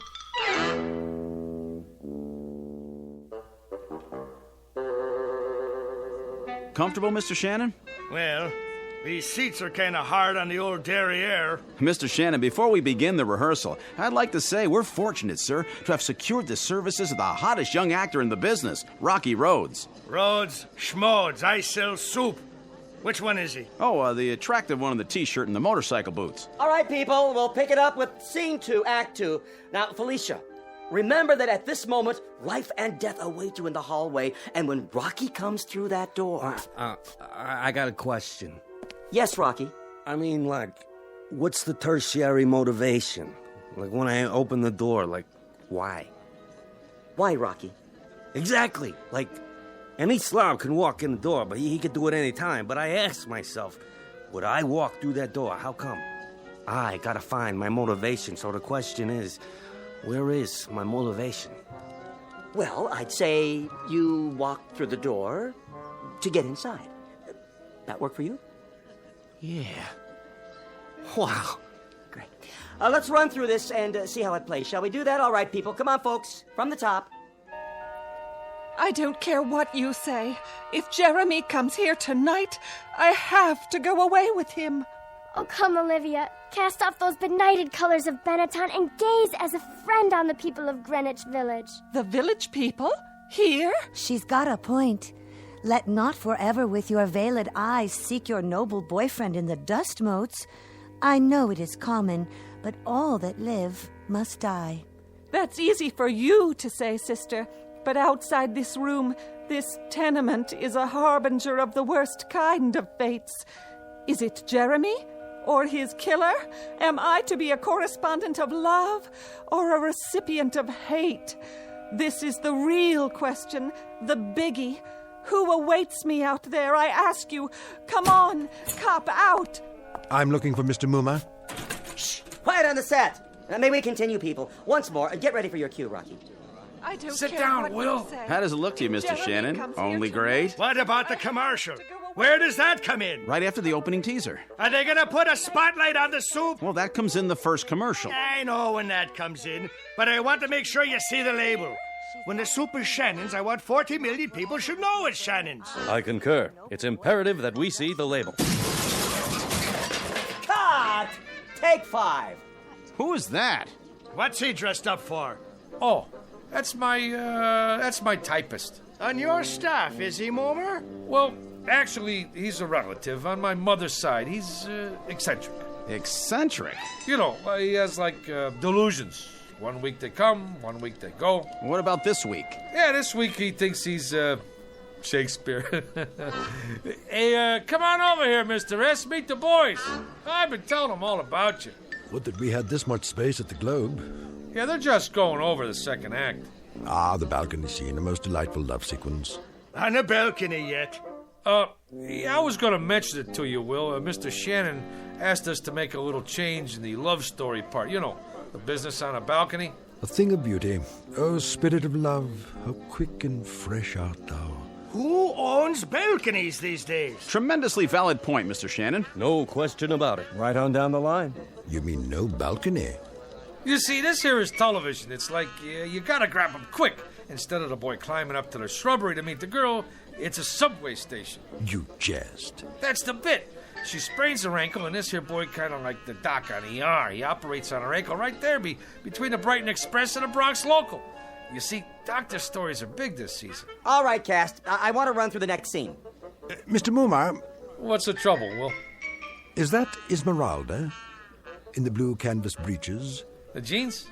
Yeah, that's the chick. But if what you told me is true, what is the reason for her suicide? Her soliloquy about love's labor's lost? Suicide? No suicide, Mr. Shannon. That's definitely out. Oh, I meant to mention that to you, Will. She don't stick herself with a shiv. Now she runs off with a guitar player. That was my wife's suggestion. And an inspired one at that. It was indeed. I concur. And the father and brother who burst in? My wife didn't care for that. The way we play it now, the two guys who come in are cops. Cops? Policemen. And then later, the scene where the mother starts talking about all the blood on her hands, she ain't the mother anymore. She's the gardener's wife who did time for embezzlement. But she has the most definitive line of the play. In the epilogue, I took it from Twelfth Night, if music be the food of love, play on, give me excess of it, that surfeiting the appetite may sicken and so die. Sicken? The Shannon Food Company is paying this kind of money to make people sick? Will, get with it. You're taking the butter right off the toast, baby. Here we go, people. Let's hear the narration just for the timing. On October 13th, the gardener's wife returned to the scene of the crime. The police had already arrived, and once again, the Federal Bureau of Investigation... Enough of this idiocy. There is no soliloquy here. What is going on? Blow, blow, thou winter wind. Thou art not so unkind as man's ingratitude. As you like it, Act 2, Scene 7. Will, what are you doing? You're lousing up the whole deal. What am I going to tell them? Tell them that foolery, sir, does walk about the orb like the sun. It shines everywhere. Act 3, Scene 1, 12th Night. And you, foolish mortal, who could have covered himself with a cloak of immortality, who has succumbed to the rankest compound of villainous smell that ever offended nostril. To you, Julius Moomer, lots of luck. Hey, Julius, for a week now you look like somebody told you to go out and scrub a lizard. He finked out. The guy finked out. You want some advice? Knock off on The Conjuring. Get yourself a nice, clean, safe job on a streetcar. Whether it is nobler in the mind to suffer the slings and arrows of outrageous fortune, or to take arms against a sea of troubles. Did that boy have talent or what? Man, oh man, I was on my way. They was already talking about my next assignment, a mini-series on American history. What do you know about American history? Eeny, meeny, chili beanie, the spirits are about to appear. Ma, he's doing it again. I'm sorry, Mr. Bloomberg, but writers are temperamental. No, he didn't care about the reviews. As I recall, he said something about foolery walking around the orb like the sun. Who knows what it means? The American history thing? Frankly, Mr. Bloomberg, I haven't been able to reach him. Mr. Hugo, he's outside. Who is? Julius, he's got some people with him. Mr. Bloomberg, he's here. The boy has come back into the fold. I knew we could count on Moomer. I'll get right back to you. Hey, Mr. Hugo. Julius, my boy, where have you been? A whole week. The networks are screaming for you. The agencies are screaming. My clients are screaming. They want that new miniseries. I'm right in the middle of it. Me and my staff been working night and day. Not that person in the knee breeches. Don't worry about him. He's out. This one's about American history, right? Right. You want authentic, right? Authentic above all. Then I'd like you to meet my staff. Send them in, will you? General Robert E. Lee, General Ulysses S. Grant, George Washington, Abe Lincoln, and the little lady here is Pocahontas, in the flesh.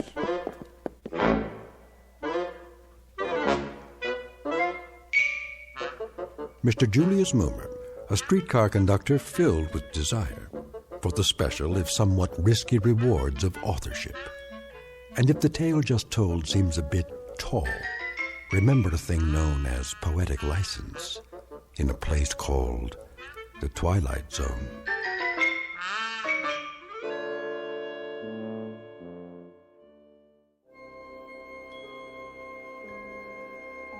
Hi, this is Carl Amari, producer of the Twilight Zone radio dramas. I'd like to take a moment to tell you about our official website at twilightzoneradio.com, where you'll get the latest news and information on these Twilight Zone radio dramas. Plus, at twilightzoneradio.com, you can digitally download 3 free episodes or any of our episodes for only $1.95 each. In this age of ever-changing technology, we've decided to make these episodes instantly available to you by making the Twilight Zone radio dramas a digital download-only series. This means that this series will no longer be offered on CD. The CD collections at our website are now being offered while supplies last at buy one, get one free. So be sure to get your favorites before they're sold out. Be sure to visit us often, and I'll see you in the zone.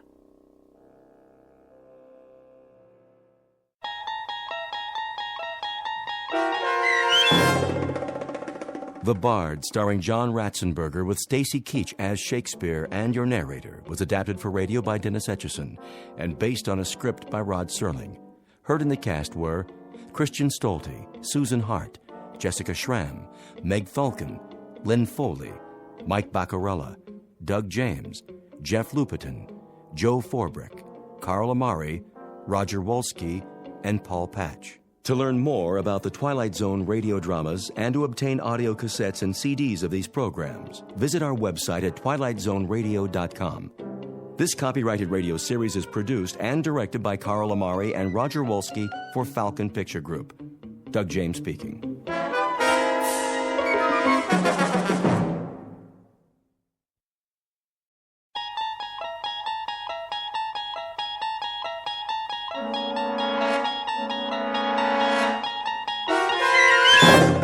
You unlock this door with the key of imagination. Beyond it is another dimension, a dimension of sound, a dimension of sight, a dimension of mind. You're moving into a land of both shadow and substance, of things and ideas.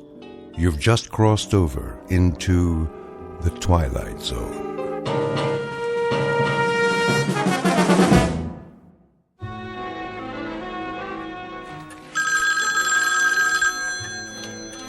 Roswell G. Flemington Model Ship Company. I'll check. Please hold. Did we fill the Benson order yet? Benson? I just packed it.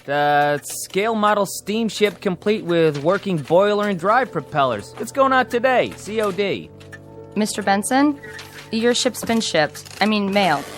You should get it by the end of the week. That's right. You're welcome. Lloyd, where's the ledger from last quarter? On the top bookshelf. Why'd you put it all the way up there by the ceiling? I didn't. Flemington did. Oh, then let's move the ladder so I can get up the flying jib or whatever he calls the wall beam. The mast. The captain insists it's the mast. Now don't you go nautical on me, Lloyd. Oh, I'm not. I wouldn't, believe me. Strictly his terminology. Well, I say it's a bookshelf, and I say it's a pain in the neck. The Roswell G. Oh, hello, Mrs. Flemington. Yes, Mr. Flemington is in, but he's taking his mid-morning nap. In his quarters. I mean his office. Yeah, that's right, with his phone unplugged. Would you care to leave a message? Okay, I see. I'll tell him. Here it comes! Oh, cover your ears, boys. Let's get with it, Conklin. A tight office is a happy office. Idle hands make for an unproductive poop deck. Yes, sir. What are you doing, Miss Abernathy? Just putting on my lipstick, sir. That is, Captain. Belay that. Extraneous activity is nothing more nor less than sloppy seamanship, in a manner of speaking. You there, Fenstmacher. Aye, aye. Keep an even keel, in a manner of speaking. Let's keep an even keel here, man. To all of you, bear in mind that we must, all of us, go aft, climb up the old mast, in a manner of speaking, and set our sights on a distant horizon. Got it, sir. A tight ship, a happy ship. Damn the torpedoes of competition. And full speed ahead. Aye, aye, Captain.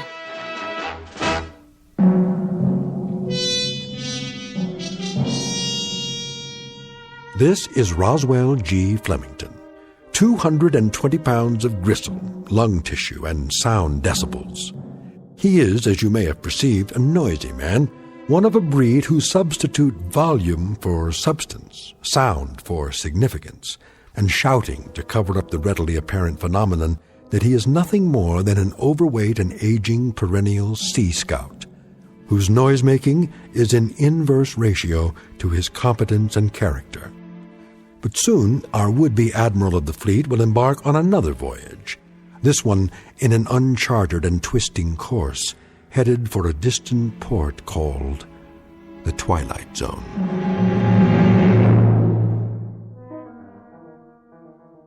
And now, The Twilight Zone and our story, Sounds and Silences, starring Richard Kind, with Stacy Keach as your narrator.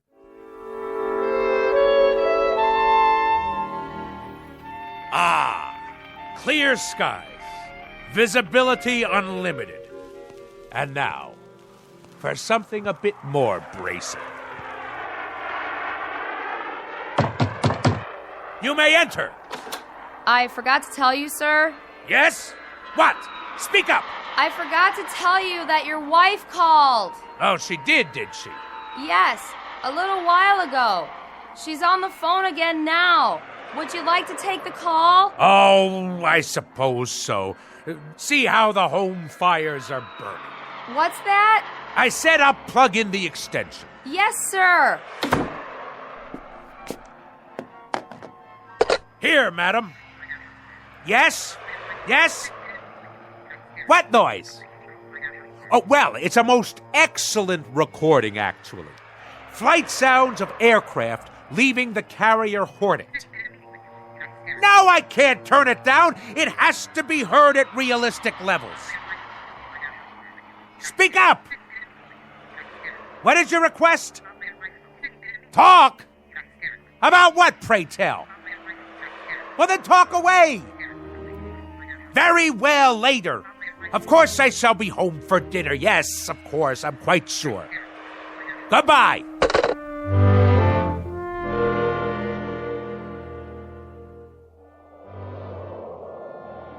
Naval aircraft, I presume. Someone should fire a volley at his starboard side. Ugh, no shooting, please. My ears are ringing already. If you ask me, I'd say Captain Bligh is a few hours away from a mutiny. He'll have to walk the plank. Old fat boy? Where would you find a plank big enough to hold him? All those kamikazes they threw at us during the war, wouldn't you think just one of them would have hit him? One of these days, all that noise is gonna come back and bite him. I just hope I'm around to see it happen.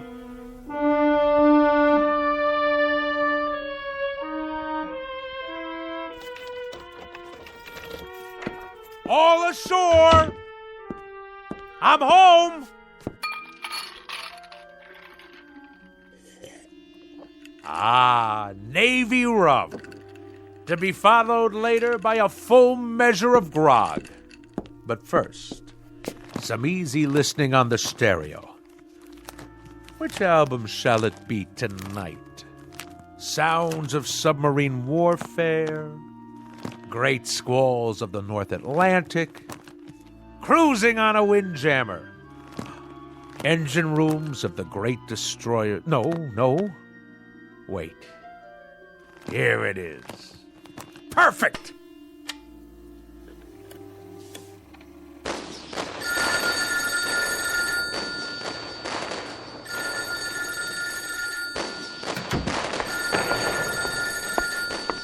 Yes? What's that? Can you speak a little louder? What? Roswell? Roswell! Hello, dear! Could you turn that down just a little bit? I beg pardon? I say, I can't hear a thing on the telephone. You know what that is, my dear? It's a collector's item. This is an actual recording of the battleship Missouri bombing Okinawa. That may be, Roswell, but I can't hear who's on the phone. Ah! Lay on, gentlemen! Let 'em know what's what. Fire at will. And by the good Lord Harry, we'll show 'em how a man's Navy treats aggression. Who did you say is calling? Who? Oh, just a minute. I'm afraid you'll have to call back.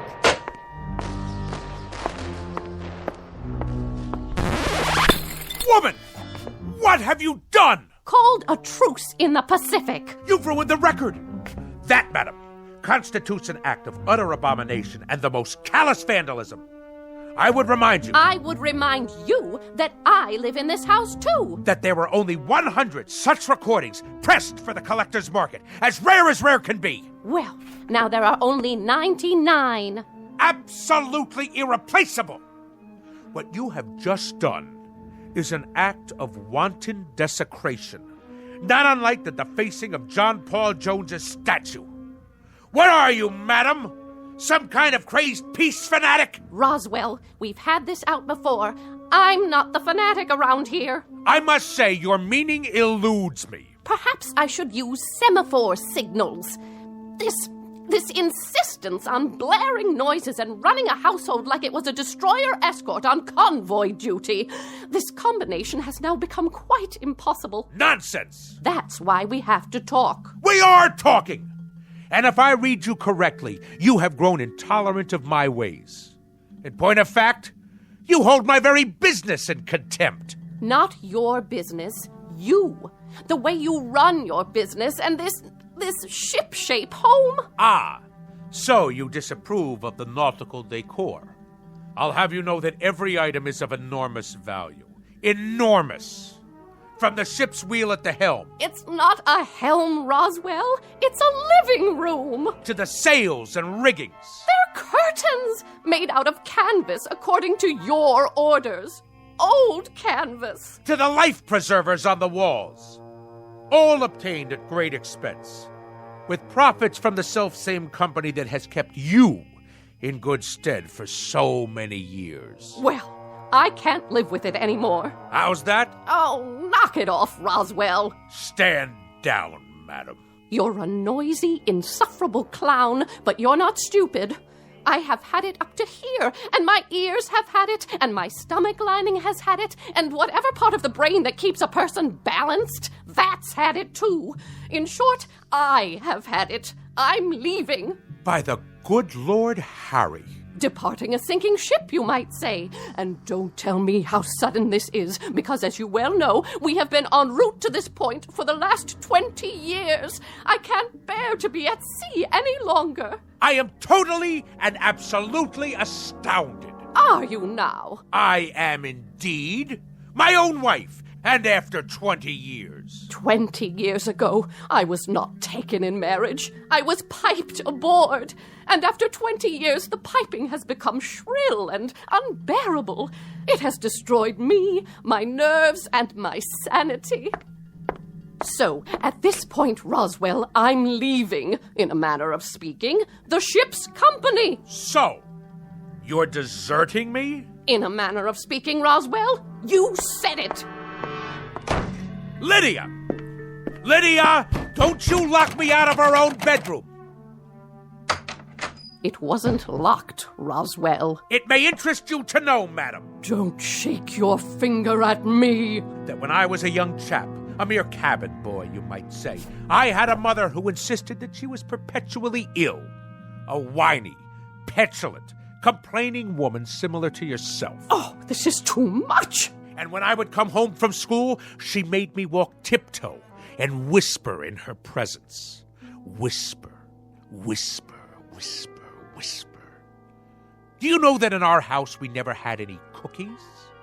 Just soft fudge brownies, because they made less noise when you chewed them. Eat your brownie and then run upstairs, change your clothes, but keep it quiet. And I tell you, madam, I took quite enough of it. That is why I went to sea. And that is why I've spent my life in the very wholesome, healthy, quite understandable pursuit of the free and the unfettered. Strip off the cotton and the insulation, and let the sounds of the earth come in. And so now I am owner, manager, chairman of the board, and president of the Roswell G. Flemington Model Ship Company. Second to none in the field. Whose motto is, damn the torpedoes, full steam ahead for fun and profits. I know the company, I know the president, I know the motto. And I respond, Mr. Roswell G. Flemington, with the following nautical phrase, which I have now taken to heart and will proceed to implement. The phrase is, lay aft and dump the garbage.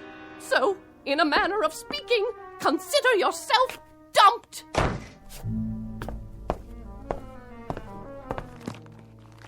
Sounds of a three-masted schooner in the South Pacific. Perfect. Good riddance, madam. If the truth be known, I have never liked you.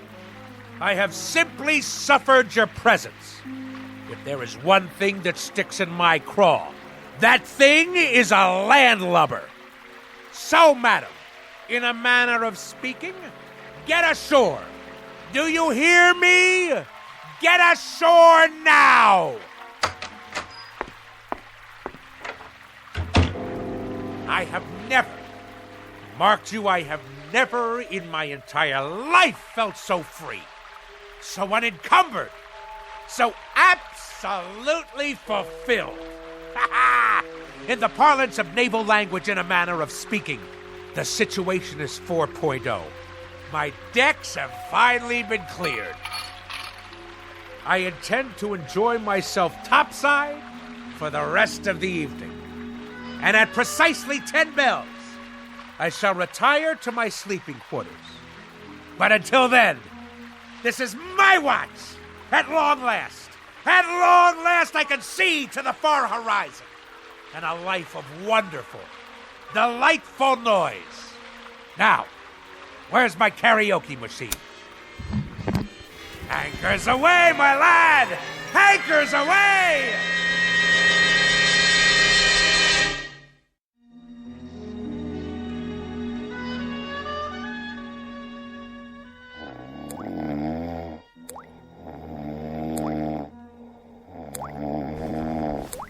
What?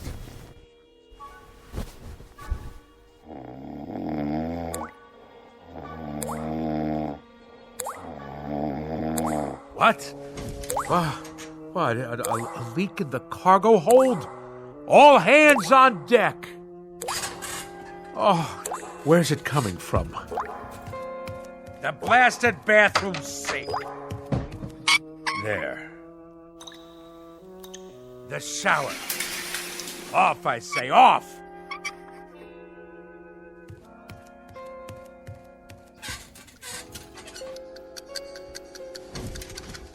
How do you turn off this wretched alarm clock? Oh, my decks seem to be, in a matter of speaking, listing a bit. Where are my Navy cut cigarettes?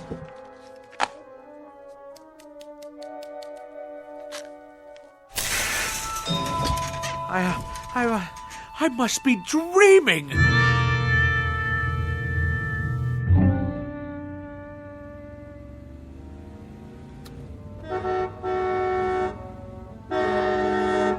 Go around!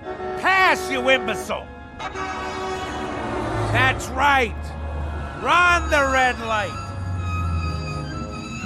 No noise laws in the city at all anymore. Any rattletrap is permitted on the streets. At last, my turn to make my way through the flotsam and jetsam.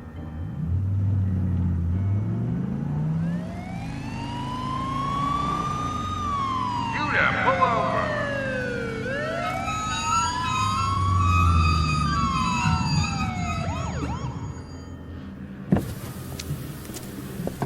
License and registration. Certainly, officer. Happy to oblige. My duty is a civilian. Here you are. Mr. Flemington? Roswell G. Flemington of the Flemington Model Ship Company. Perhaps you've heard of us. Purveyors of the finest in maritime collectibles. A Navy man, are you? Coast Guard? Merchant Marine? Something wrong with your car? Why, no. No, not at all, thank the good Lord Harry. Now, this boat has kept me afloat for many years now. Hydromatic V8 with overdrive. Though the engine seems to produce a most curious sound this morning. Like a motorboat every time I step on the gas. No, it's more like a tug, I should say. Like a tug hauling an ocean liner to the dock. On your way to work, are you? I am indeed. And if you wish to cite me for speeding, you'll have difficulty proving it in court. A great deal of difficulty. At no time have I exceeded 15 knots. Point of fact, that's an impossibility. Considering the sounds of strain emitted by this engine. I didn't stop you for speeding, sir. Oh, good. Well, I'll be on my way. I stopped you because you were going so slow. You did? Oh, I see. Well, then that's all very well, then. Why are you driving so far under the speed limit? Why? It's as I said. This craft obviously has a few bolts loose somewhere. I tell you, I've never heard such a racket from the engine room. Then I'd suggest you take her into port somewhere. There's a gas station on the next block. They do repairs. But frankly, sir, the car sounded just fine to me. A real classic. You got a cherry piece of Detroit iron here. Lots of horses under the hood, huh? Anyway, try to keep up with the flow of traffic, would you, Mr. Flemington? Good day to you.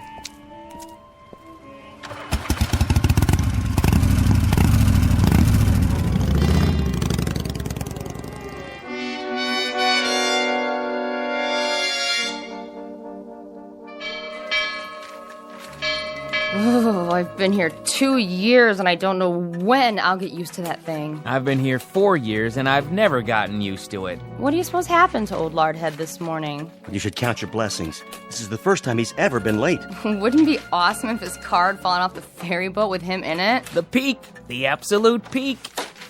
Thus endeth the drain. Good morning, Mr. Flem. That's the first time he's walked in without telling me that the smoking lamp was not lit and we had to move full speed ahead toward the shores of prosperity. Maybe he's sick. Something incurable, like barnacles on the brain. That's very odd. That's very, very odd. I've been here 10 years, and that's the first time he's ever looked frightened.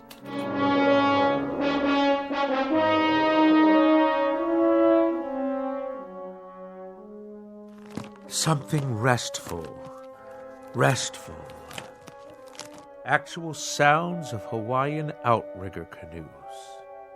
Yes.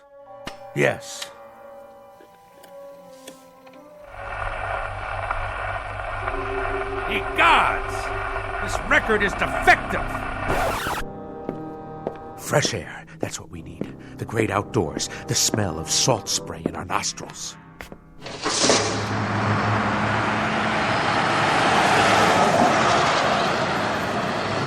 Blow me down.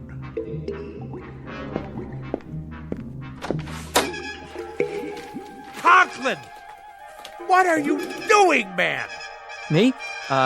Just pouring a glass of water from the water cooler, that's all. Well, let's keep it quiet out here. Yes, sir. Now what are you doing? Swallowing, Mr. Flemington? I was thirsty. Quietly, I said. Quietly. Now stop gaping. Get back to work. All of you. Mr. Fenstermacher! Begging your pardon, sir. New shoes. What have you gotten them? Dead fish? Oh, people! This ship has to shape up. Repeat, shape up. Noise pollution hinders efficiency. Let's secure the hatches now and mind the torrent of bilge. Oh, what is going on? By the good Lord Harry, what on earth is going on?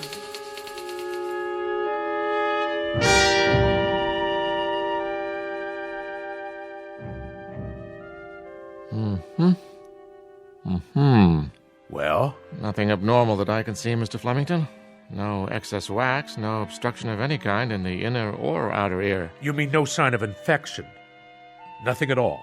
Not even inflammation. Candor dictates that I tell you, Doctor, that as a ship surgeon, you're a wash. You wouldn't make cabin boy, in a manner of speaking. I take it, Mr. Flemington, that you expected me to find something wrong with you. I told you the symptoms, haven't I? You have. An apparent auditory distortion. Apparent? Shoes that sound like pipe organs played underwater? A leaky faucet sounds like barrels over Niagara Falls. And I wish you could have seen me cross 48th and 6th today. The traffic noises nearly keel-hauled me. It was considerably more than a distortion. I don't know what to say without any outward signs. Well, I know what to say. Now hear this, Doctor. There is obviously something askew in my crow's nest, in a manner of speaking. Now, will you prescribe the appropriate medication for my affliction, or do you force me to seek safe harbor elsewhere? Frankly, Mr. Flemington, I think consulting another physician might be a practical idea. Extremely practical. Very well, then. But if you had a modicum of professional ethics, you would have given me this advice before going through the motions of a perfunctory examination. As it is, I'll now be done for your bill as well as another ear specialist's. Mr. Flemington, I wasn't going to recommend another ear specialist. I had in mind, perhaps some psychiatric help. A psychiatrist, huh? I will make a presumption that you are being humorous. It is that charitable outlook that saves your being called to account, sir. The soundest recommendation I can make under the circumstances. I can assure you, Doctor, and I use the term loosely, that there are few people today on land or sea who are as sane as I am. I bid you good day. Good day to you, and good luck. Oh, what is that hideous sound? I'm merely making a few notes on your chart, see? Nothing to be afraid of. An ordinary number 2 pencil, that's all. Oh!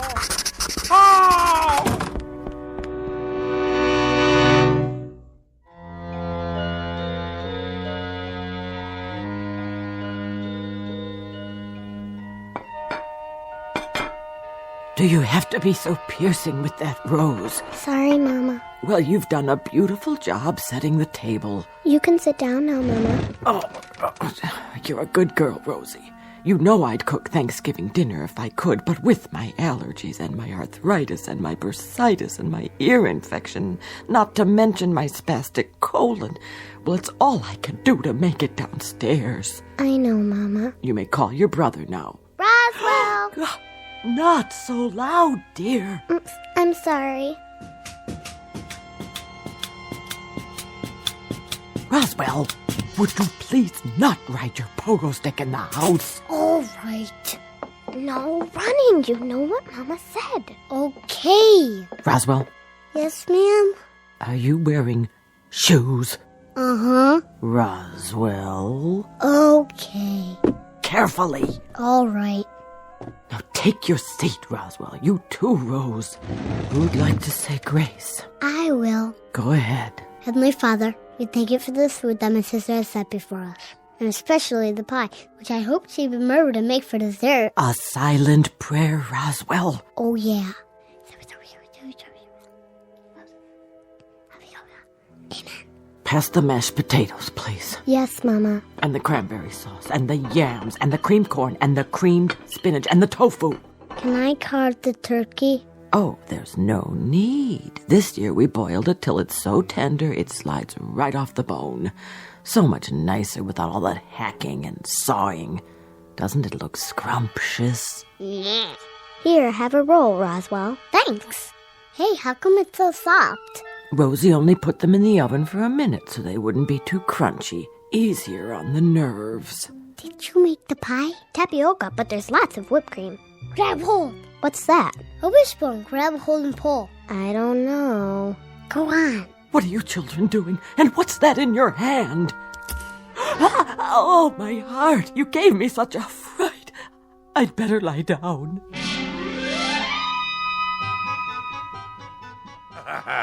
But we got her good with the wishbone. Oh, didn't we? She thought she'd been shot with a harpoon. And you enjoyed that? Haha. It was the best Thanksgiving ever. Oh, the rules she had. Did I mention that we only used paper plates and plastic forks after that? I see. Out with the pogo stick. I padded around in socks from the moment I got home from school. The radio was permitted only with headphones. The telephone had no ring, just a little red light. My toothbrush, soft bristles. No toast, only soft-boiled eggs. No ice cubes in the refrigerator, not even chunky peanut butter. And all my school books had to be paperback, in case I accidentally dropped one on the floor. Go on. As soon as I was old enough, I ran away and joined the Navy. What happened to your sister? Oh, she became a sign language interpreter for the National Theater of the Deaf. Well, I should say that about covers it. It does? Now do you understand, Mr. Flemington? Understand what, Doctor? Unless I'm very much mistaken, it's a phenomenon we in the psychiatric profession call autosuggestion. Nothing to do with motor cars, I presume. A person talks himself into believing that certain occurrences take place, when in reality they are pure figments of the imagination.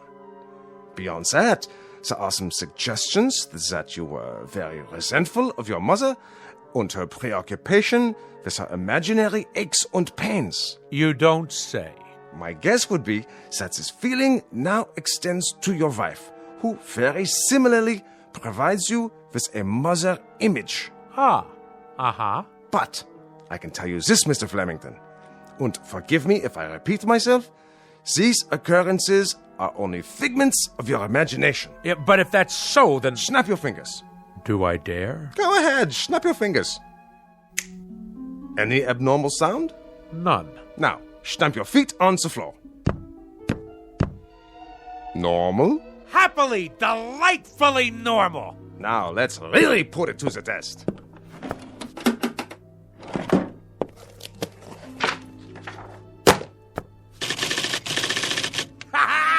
You've cured me, Doctor! By the good Lord Harry, if Admiral Nelson had had you at Trafalgar, he'd have kept both his eye and his arm. In Navy parlance, Doctor, you, sir, are 4.0. 4.0, sir, in a manner of speaking. I'm free to go. Free as a bird. And slam the door at will on your way out. Be my guest. I shall. You, sir, you have the soul of a seaman. Bless you.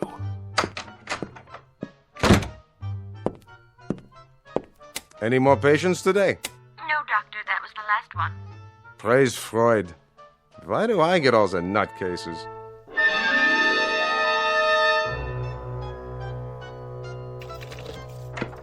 Incredible. Absolutely incredible. My own wife, the culprit. Her miserable preoccupation with noise. She planted that seed in my head. Incredible. Incredible what one crew member can do to a ship's company. Absolutely incredible. And the whole thing. Mind over matter. Land ho! You are not welcome on this particular quarterdeck, madam. Nor shall I stay here, Admiral. I forgot some of my things. I came to retrieve same, and now, whether you pipe me ashore or not, that's precisely where I'm headed. I might add, madam, that despite all your efforts to capsize this worthy vessel, in a manner of speaking, against the rocks and shoals of petulance and pettiness, this ship remains tight. Your efforts have been both worthless and wasteful. Horatio, old pal, let the following be my final comments.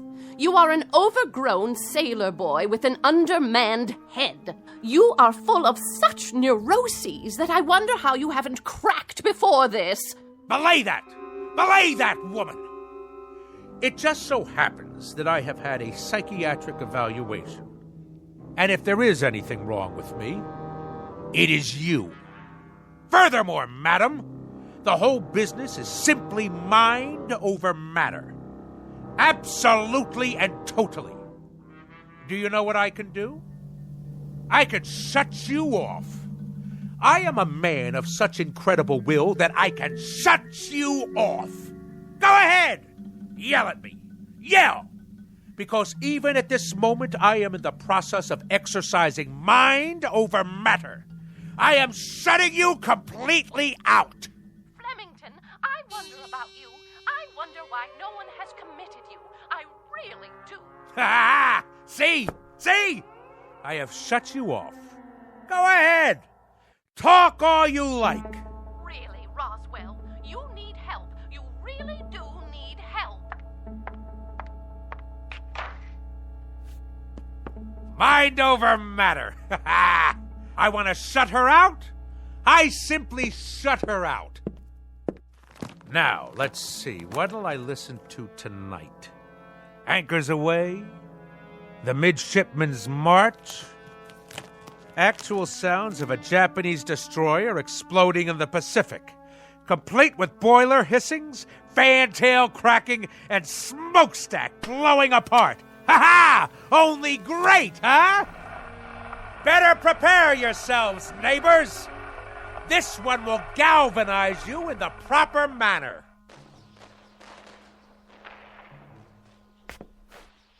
Something wrong with the record player? Better turn the volume up. All the way. Must be the speakers. Why is everything so quiet? What's wrong out there? I can't hear the city. Hey out there! Hey! Hey, what's going on? Why can't I hear anything? Louder! I want it louder! More noise!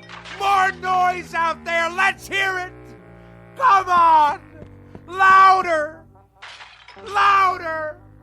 Help me, someone! Help me!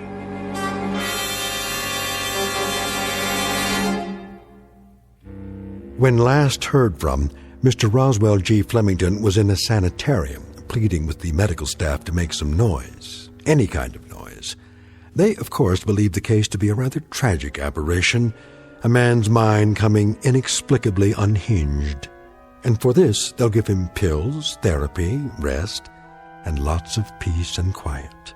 Little do they realize that all Mr. Flemington is suffering from is a case of poetic justice. Tonight's tale of sounds and silences from the Twilight Zone. More from the Twilight Zone after this. Hi, this is Carl Amari, producer of the Twilight Zone radio dramas. I'd like to take a moment to tell you about our official website at twilightzoneradio.com, where you'll get the latest news and information on these Twilight Zone radio dramas. Plus, at twilightzoneradio.com, you can digitally download 3 free episodes or any of our episodes for only $1.95 each. In this age of ever-changing technology, we've decided to make these episodes instantly available to you by making the Twilight Zone radio dramas a digital download-only series. This means that this series will no longer be offered on CD. The CD collections at our website are now being offered while supplies last at buy one, get one free. So be sure to get your favorites before they're sold out. Be sure to visit us often, and I'll see you in the zone.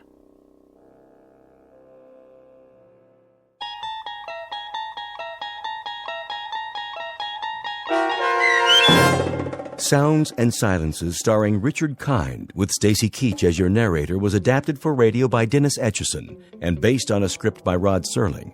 Heard in the cast were Maggie Carney, David Darlow, Richard Shavsden, Peggy Roeder, Sarah Marks, Carl Amari, Doug James, C.J. Amari, James Schneider, and Amanda Amari.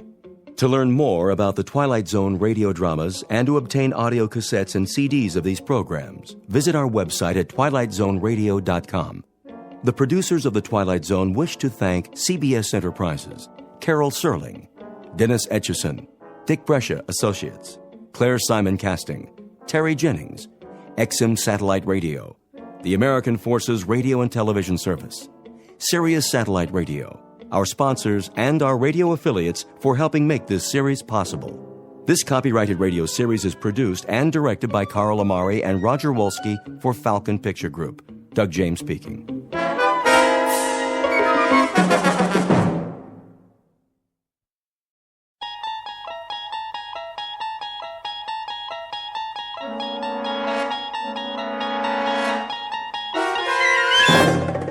You're traveling through another dimension. A dimension not only of sight and sound, but of mind. A journey into a wondrous land whose boundaries are those of imagination. Your next stop, the Twilight Zone.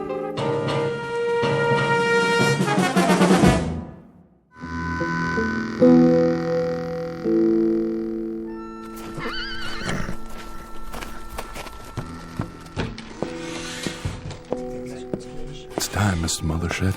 Well, boys, look what the wind blew in. Drink, Corcoran? Not now, I said it's time. Sykes? He's in the general store, but he's fixing to come out any minute. Tell your men to be ready. Already did, now I'm telling you. Where are they? One on the roof, Mr. Mothershed, with a Winchester. One by the hotel, and one's over by the blacksmith's. Is that all you rounded up? And old Jason. Jason? He ain't worth a hoot. Oh, well, now, he's got eyes in the back of his head. Told him to keep watch across the street. Where's Johnny Robb? Johnny? He'll be ready, don't you worry none. I'll lay odds against that. You'd lay odds on any damn thing. Maybe. But I've got a $10 gold piece that says Johnny Robb won't show. Get on now. This ain't a proper gambling matter. I set it up real good, Mr. Mothershed. You'll see. All you have to do is sit tight. Any time now, I'll tell you. Hear that, boys? I hear it. It's gonna be just like a turkey shoot. You don't want to go taking any chances now. Pinno's fast. Fast on the draw. Sure he is. All right, wait till he walks out, then open fire. Ain't even gonna give the man a fighting chance, huh? That's not some cowpoke over there. That's Pinno Sykes. Yeah, I heard about him. We all did. What kind of chance he ever give anybody? True enough. See y'all later, boys. Hey, don't you want that drink? I told you, Ira, I got business. There's gonna be a funeral. No funeral, just dig a hole and dump him in. But we gotta have one. His family keeps a plot up on Boot Hill. Plus, we already paid for the coffin. Where's he going? I'll tell you where. He's hiked down into his hideout till the killing's done. It's just as well. We don't need any more guns. If he's telling the truth. Especially about the Winchester. Pour me another whiskey, bartender. Yes, sir. Hear that? I heard something. There's old Jason's signal. Let's go, boys. It's as good as over.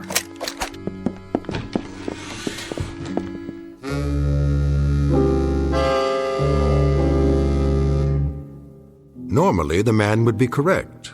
This sounds like a moment very close to the end of the story. We're about to have a traditional shootout on the street, and barring a miracle, the bad man will soon be dead. But it's not always easy to tell the good guys from the bad, and there are some men of legend and folk tales who have been known to wreak their revenge even after death. The outlaw in question, Pinto Sykes is one such person.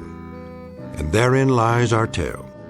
Because very shortly we'll see how he introduces the town, and a man named Connie Miller in particular, to a long, dark night they didn't plan for, in a place called the Twilight Zone.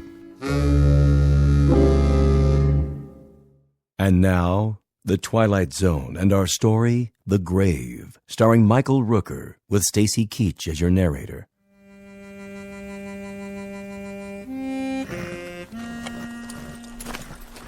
Put it on my bill. Yes, sir. I'll do that. Thank you kindly. You want any help with those supplies? Nope. Well, then, I'll be seeing you. Say. Yes, sir? Where's everybody gone to? Well, I don't know what you mean, Mr. Sykes. I better be getting back inside now. What did you call me? Me?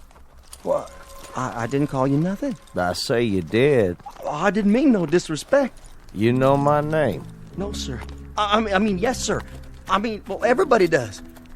What are you so nervous about? Me? Well, I'm not nervous. I just got business to do. What kind of business? Ain't no customers waiting. Well, I know, but I... Good day to you. Come back real soon, you hear? Easy, Paint. Just tying this bag to the saddle, then we'll make tracks out of this jerkwater town. Freeze. Who's that? I got you covered, Pinto. Reach for the sky. Well, what do you know? Mother shed. You always was a low-down, egg-sucking dog. Still not man enough to draw on me. Keep your hand away from that gun. Easy now. What are you doing in this territory? I bought me a big spread. This town's got no room for your kind anymore, Pinto. Still scared of me, ain't you, Mother Shed? No need. I'm just passing through. Sure you are. Now, boys. Why, you...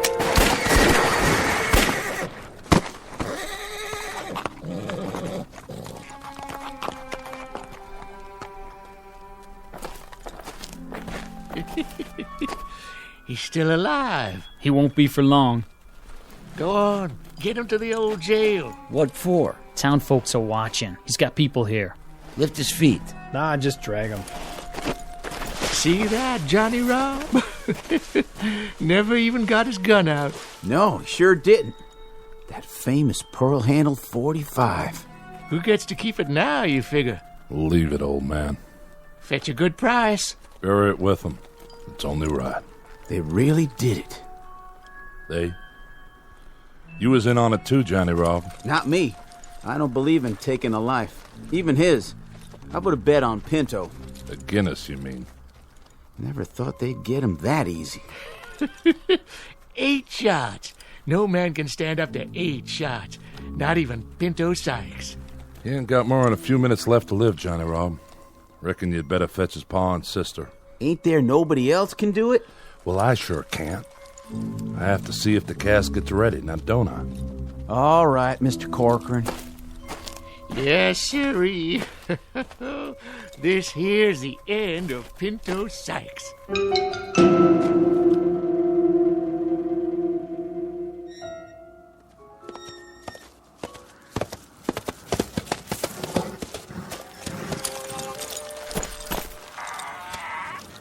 Somebody there? Only me, Connie. You shouldn't be standing in the shadows, Jason. I was waiting. Waiting for what? Had a feeling you might show up, now that it's safe. Why? Pinto Sykes come through here yet? You didn't hear. Why don't you talk sense, old man? What's that picket fence doing out there in the street? His sister, Ione, put it up day before yesterday to mark his blood. Closed it off so nobody would ride over it. Whose blood? Well, just who do you think? There's a southern wind. You know what that means, don't you? Not much dust in southern winds, blowing down off the mountains. I bet if you look close, you can still see Pinto's blood shining in the moonlight. Who shot him? I asked you a question. Who, old man? Who? Where did you go?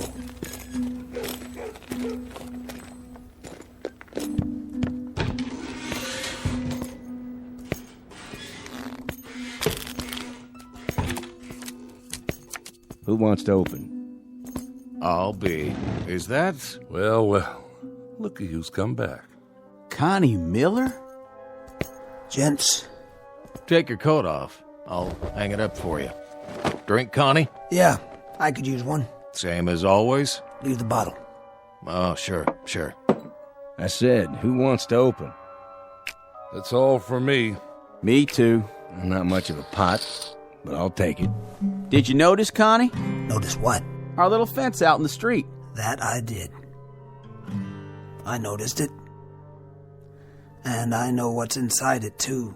How'd you know that? Old Jason's out there walking around in the wind spouting off. And what'd he tell you? The blood of Pinto Sykes. Well, for once, that old geezer told the truth. Who shot him? We did. Who's we? Us. The town. The whole town? Not me. I don't believe in gunfire myself. Only 8 of us actually fired, but the whole town was behind it. Fact is, this town don't have much in the way of marksmen. That right. Out of 8 that fired, we reckon only 1 bullet hit him. Which one? Don't even know for sure who fired it. Bullet passed clean through 'em, and no one is bragging that they're the one who did it. No, sir. No one is claiming credit for that piece of gunplay. You know something, Mr. Corcoran?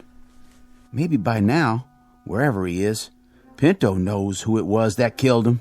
What do you mean, wherever he is? Oh, he's up on Boot Hill, of course. Lying in the family plot. Reckon it must be some disappointment to you, Connie, being as how you spent so long trying to find him for yourself. That it is, Ira. 4 months wasted out of the year chasing him. And I could have caught him right here. That's not the way Pinto told it. He claimed you wasn't even trying to catch up to him. Hello, Johnny Rob. Still running your mouth, same as always? You do spout off a lot, Johnny Rob. One last hand, double or nothing. Too rich for my blood. Mine too. And I'll deal some solitaire for now. Somebody worth playing against, huh? Instead of the likes of us. Do me a favor. Send that boy home. Of course, if Connie Miller was to sit in, this gambler meet his match. Nerves of steel. Isn't that right? It's past your bedtime, Johnny Rob. No need to get riled, Connie. Nobody here is saying you didn't actually try to catch Pinto, even if he claimed as much on his deathbed. He talked before he died? Mm-hmm. He lived a half hour after he was shot. Talked a blue streak right up to the end. What did he say about... About what, Connie? About me. Maybe you'd like to hear the story from the start. That I would. Go on, Corcoran. You tell it better than the rest of us. I'll do that for you, Ira. Reckon Connie deserves to hear it all. We got a new circuit judge now, Connie. Young feller named Ed Thackeray.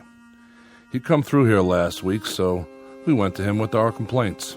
Told him how one Pinto Sykes is wanted by the law in 3 states, and how he treats this town like his personal property when he rides in, just because he was born and raised here. Is that all you told him?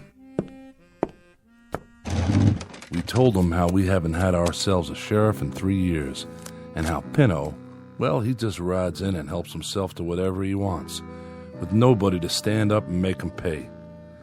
We told him how we hired you, Connie Miller, to track him down, but that we ain't had much results. Hey, hold up there. You know I've been on his trail. I know.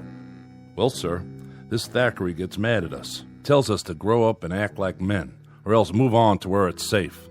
He gets us kind of fired up, so we hold a meeting out at Mothershed's and we all agree to work as one. The next time Pinto shows up, we'd all join in and take him one way or the other. He rode in the day before yesterday. You want to tell the rest, Ira? Not much left to tell. He rode in and 8 of the town gunned him down in the street. That's about all there is. No, that's not all there is. What about the curse? All right. You tell it. When did he do all this talking? After we carried him to the old jail. We sent for Pa Sykes and his sister Ione. I know the names of his family. I was born here, too. Spent his last minutes talking to his people. Told his pa how sorry he was he hadn't turned out better, and his pa allowed that he turned out right well enough. He told Ione how he wished she'd marry a rich man, a rancher like Mr. Mothershed, and live on a proper spread. Then he asked to be buried near his ma, except not too near, as she was too true a woman to have the likes of him close by. Said he wants his family to do the burying, as he don't want anyone else to come near where he's resting, even though I'm the one that ordered the coffin. Said if we did, he'd come calling on us. Yes, sir. He put a right curse on the town. That's what you call it. What did he say about me? Well, now, he got real riled when your name came up. Said the slower he rode, the slower you chased him. Said he waited in Albuquerque, even sent word where he was, but you never showed up. Then he said you sure ought to be able to catch him now that he's dead and buried. But if you ever come anyways close to his grave, he'd reach up and grab you. Tell you one thing, since the burial, there ain't been no one from this town hanging around that graveyard. I'll tell you one thing. He lied. Even on his deathbed, he lied. I searched Albuquerque. Every saloon, every hotel. He wasn't even there long enough to rent a room for the night. What's that? Take it easy, Connie. Just the wind. Put your gun away. Well, now, what do you know? Somebody's out there, all right. Pretty harsh night, too. So I reckon we better let him in.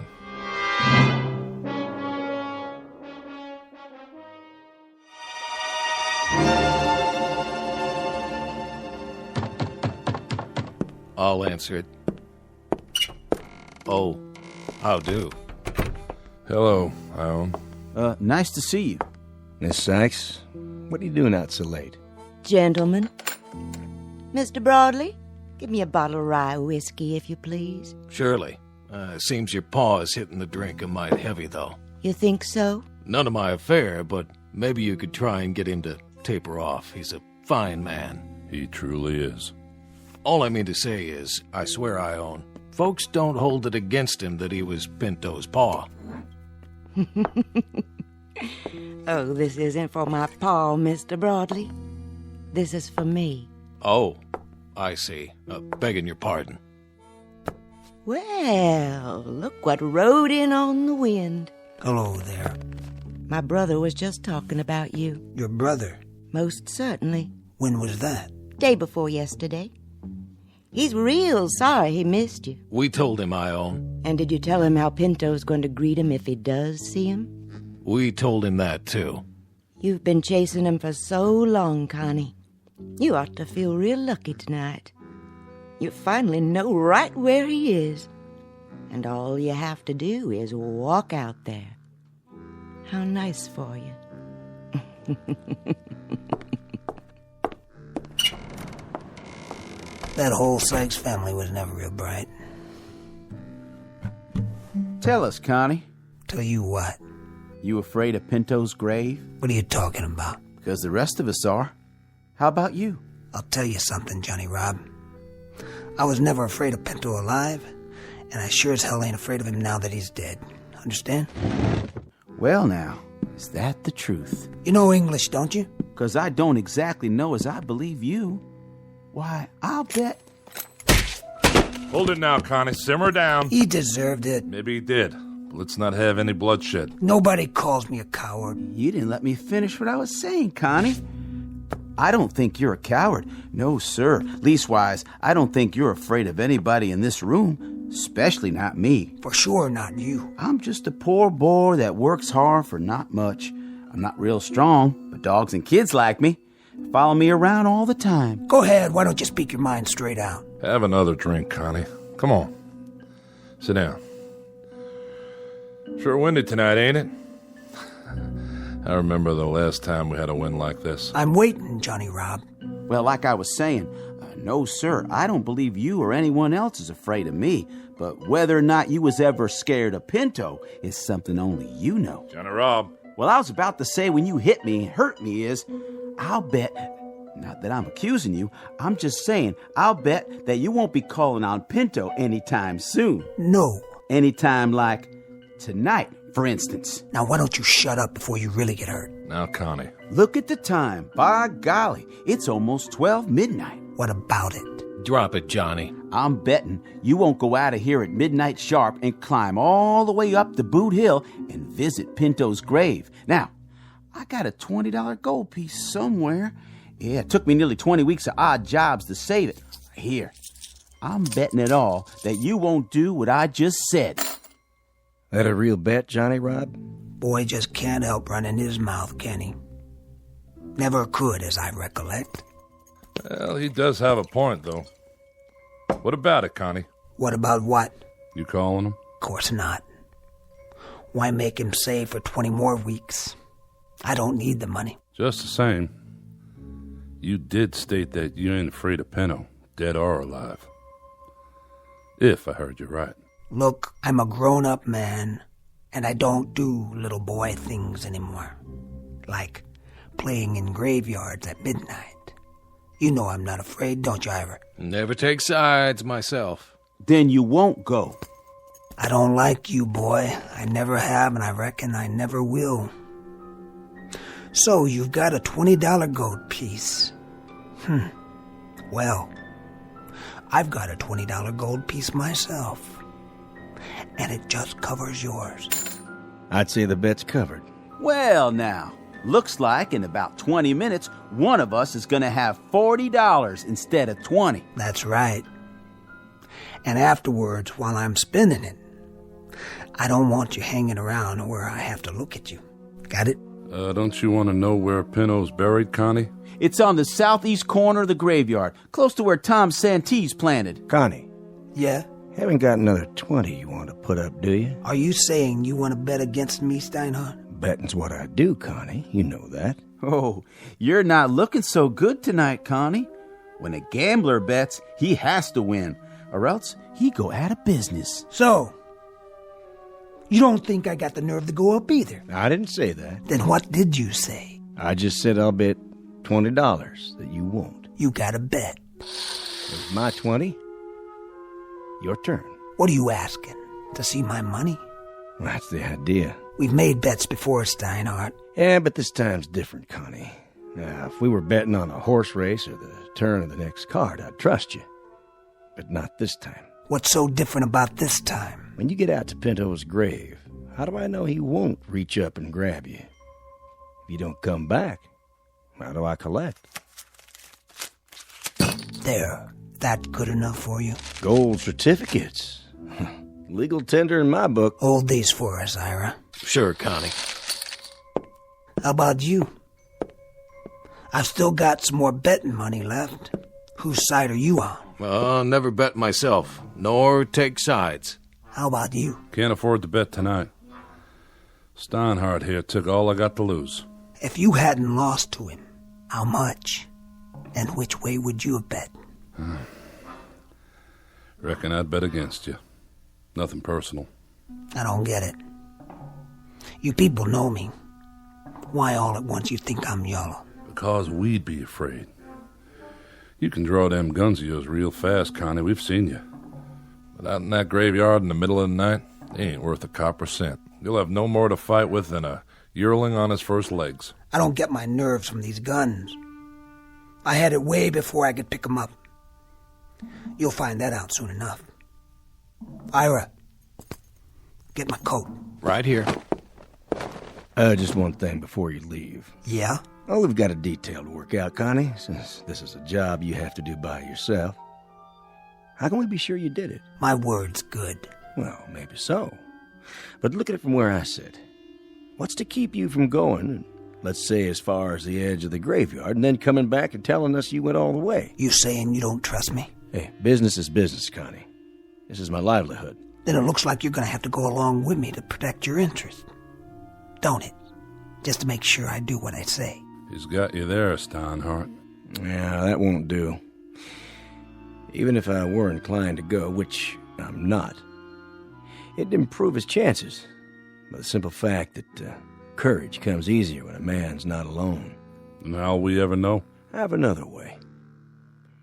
Give me your Bowie knife, Ira, from behind the bar. If you say so, but I don't see... Just bring it over and put it on the table. There. Now, Connie, when you arrive at your destination, Stick the knife into the earth of the grave. And then at daylight tomorrow, we'll be able to see the proof. That's a real smart plan, don't you think so, Connie? I don't like to disturb a grave, not even Pinto's. You backing out? I said I'd go out there, but I won't treat no grave with disrespect. Then stick it near the grave. If we see it within 5 feet of fresh earth, we'll concede the wager. One thing's for sure. There ain't gonna be no one sneaking out there to steal the knife once you've planted it. Keep the bottle on the bar, Ira. I won't be long.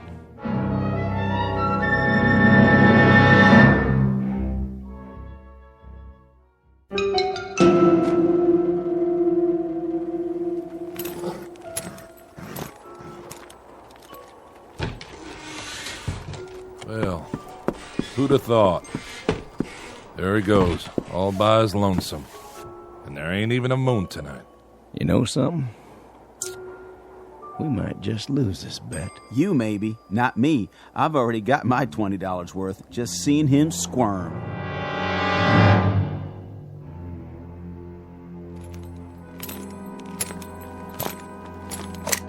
Who's there?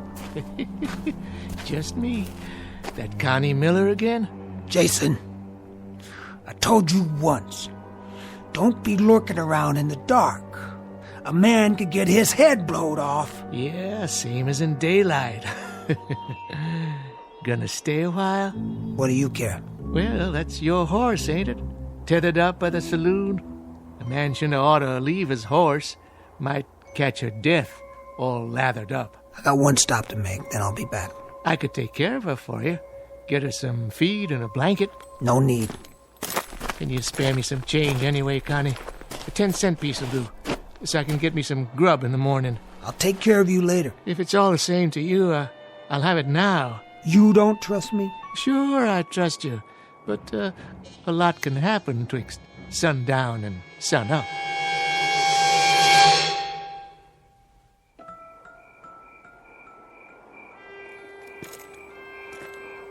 East side.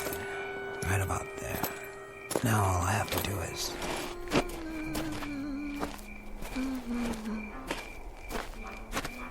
Evening, Connie.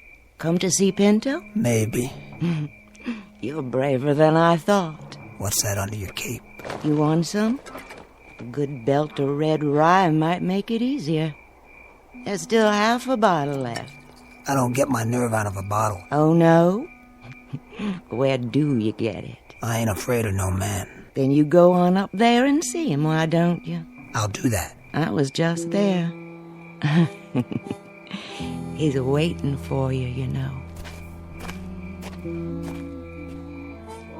I'm coming, Pinto. You can count on that.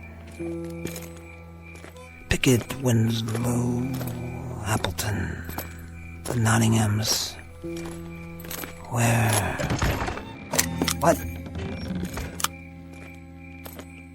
Old caretaker's shed, that's all. Door blowing off the hinges. Caretaker's shed.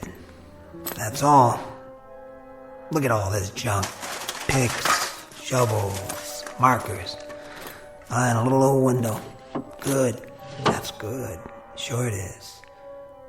I can spot you from here, Pinto. Right there. By the Santi plot. Fresh dirt. And a wreath.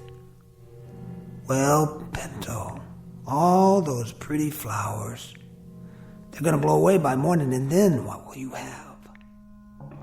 Nothing. That's what. You can't hurt me now, Pinto. Not now. You'll never hurt anybody again. The day has passed. But I remember you. The way you used to beat kids up in school. The way you lied so your ma wouldn't know.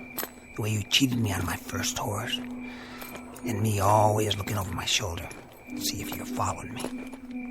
Why'd you do that, Pinto? Why'd you lie and cheat and steal? When you robbed your first bank, you thought you were a real man. And the first time you killed, you were so drunk you couldn't see straight. But you didn't care. Yeah, after that, the Rest was easy, as long as you snuck up behind them. You were fast, all right. Fast on the draw. But your last was weak. That's your blood in the dirt out there, not mine. Here, Pinto. I brought you a present. Something to remember me by. I'm leaving it on your grave. Stuck right through your black heart. Rest in peace! There. It's done. Uh-huh. Now I hope you burn in hell. Yeah. Huh? What? No! Let go! Let go!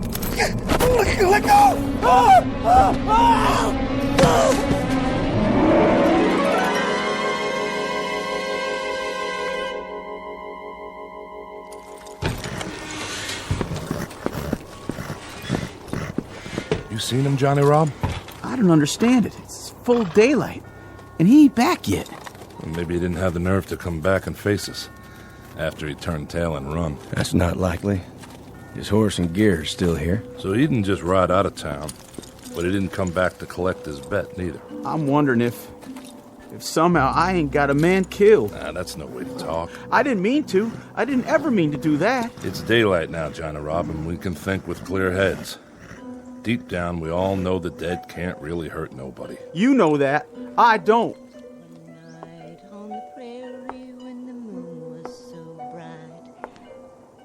Morning. Morning, Ione.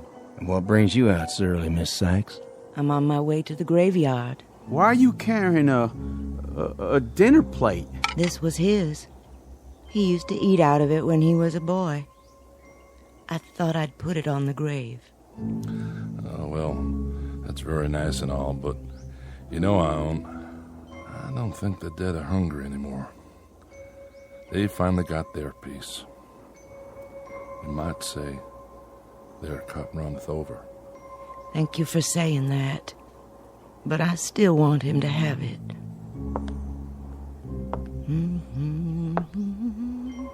I'm going with you. Do you mind? You may, Johnny, if you like. Gotta see what happened. Well, reckon we can't spend the rest of our days being afraid of a dead man. I'll come too. I guess this is one hand I'll just have to play out.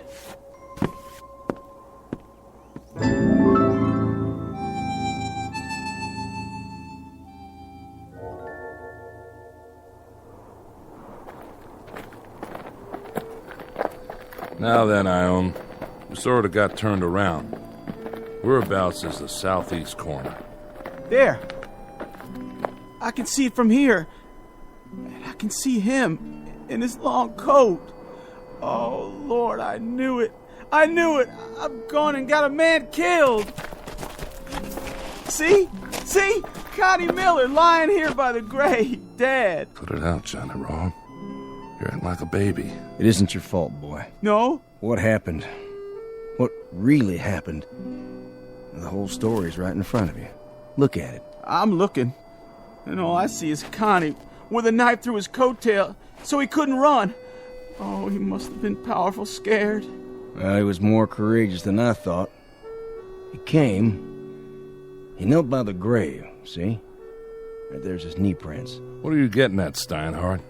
Somebody caught him here and pinned him to the ground. You don't think he did that to himself, do you? He pulled the knife from his belt. He thrust it into the grave like this. But the wind was strong, as it is now, and it blew his coat tail over the grave. And being so dark, he didn't notice that he'd put the knife blade through his own coat tail, pinning it down. You mean? Then he started to rise. As he did so, when he was perhaps halfway up, he felt a sudden tug, the knife holding his coat tail. But in his mind, Pinto had reached out and grabbed him. He was already scared half to death. This finished him. His heart gave out. That's all. That's what happened.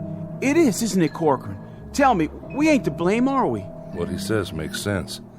Fact is, proof is all there. Kind of killed himself in a manner of speaking. Is that what you think? What's she saying? Now, there you are, Bud. Your plate, remember? So, you think Connie's death was an accident? That he stuck the knife in the hem of his own coat? Yes, ma'am. Tell me this. How did his coat tail get over the grave like that? Well, for some reason or other, because he was in such a hurry, he left it unbuttoned. Yeah, and the wind must have done the rest. What direction was the wind from last night? South, why? The south, same as now. And I'm standing in exactly the same spot Connie was. You are right enough. Look at my cloak. Look at it. Is the wind blowing it across the grave now? No. It's blowing out behind you. So it couldn't blow the opposite way, could it? Not today, and not last night. Then how? Something would have had to reach out and pull it in the other direction, so it spread over the grave in front of him. That's only logical. Don't you agree? Well, I'm afraid the lady's right. Morning to you, gentlemen. I'll be getting home now. Don't worry. I can find my way.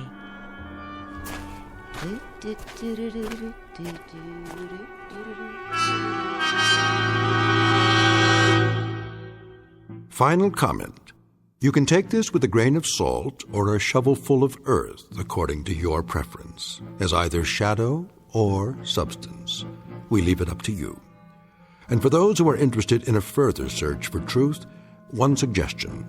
You might begin by checking under G for ghosts in the Twilight Zone. More from the Twilight Zone after this. Hi, this is Carl Amari, producer of the Twilight Zone radio dramas. I'd like to take a moment to tell you about our official website at twilightzoneradio.com, where you'll get the latest news and information on these Twilight Zone radio dramas. Plus, at twilightzoneradio.com, you can digitally download 3 free episodes or any of our episodes for only $1.95 each. In this age of ever-changing technology, we've decided to make these episodes instantly available to you by making the Twilight Zone radio dramas a digital download-only series. This means that this series will no longer be offered on CD. The CD collections at our website are now being offered, while supplies last, at buy one, get one free. So be sure to get your favorites before they're sold out. Be sure to visit us often, and I'll see you in the zone.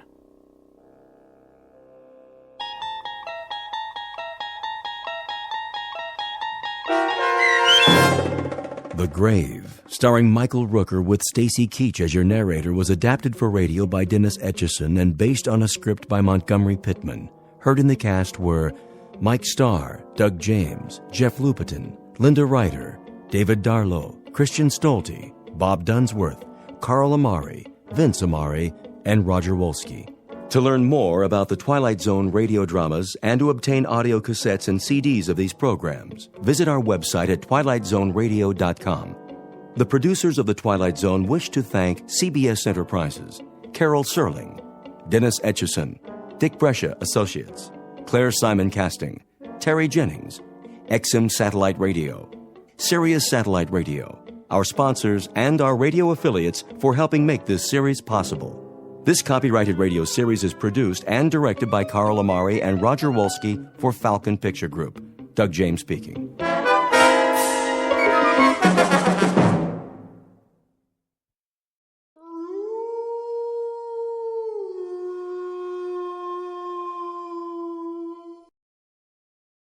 Tune in to nostalgia. Tune in to now. Golden Radio Hour.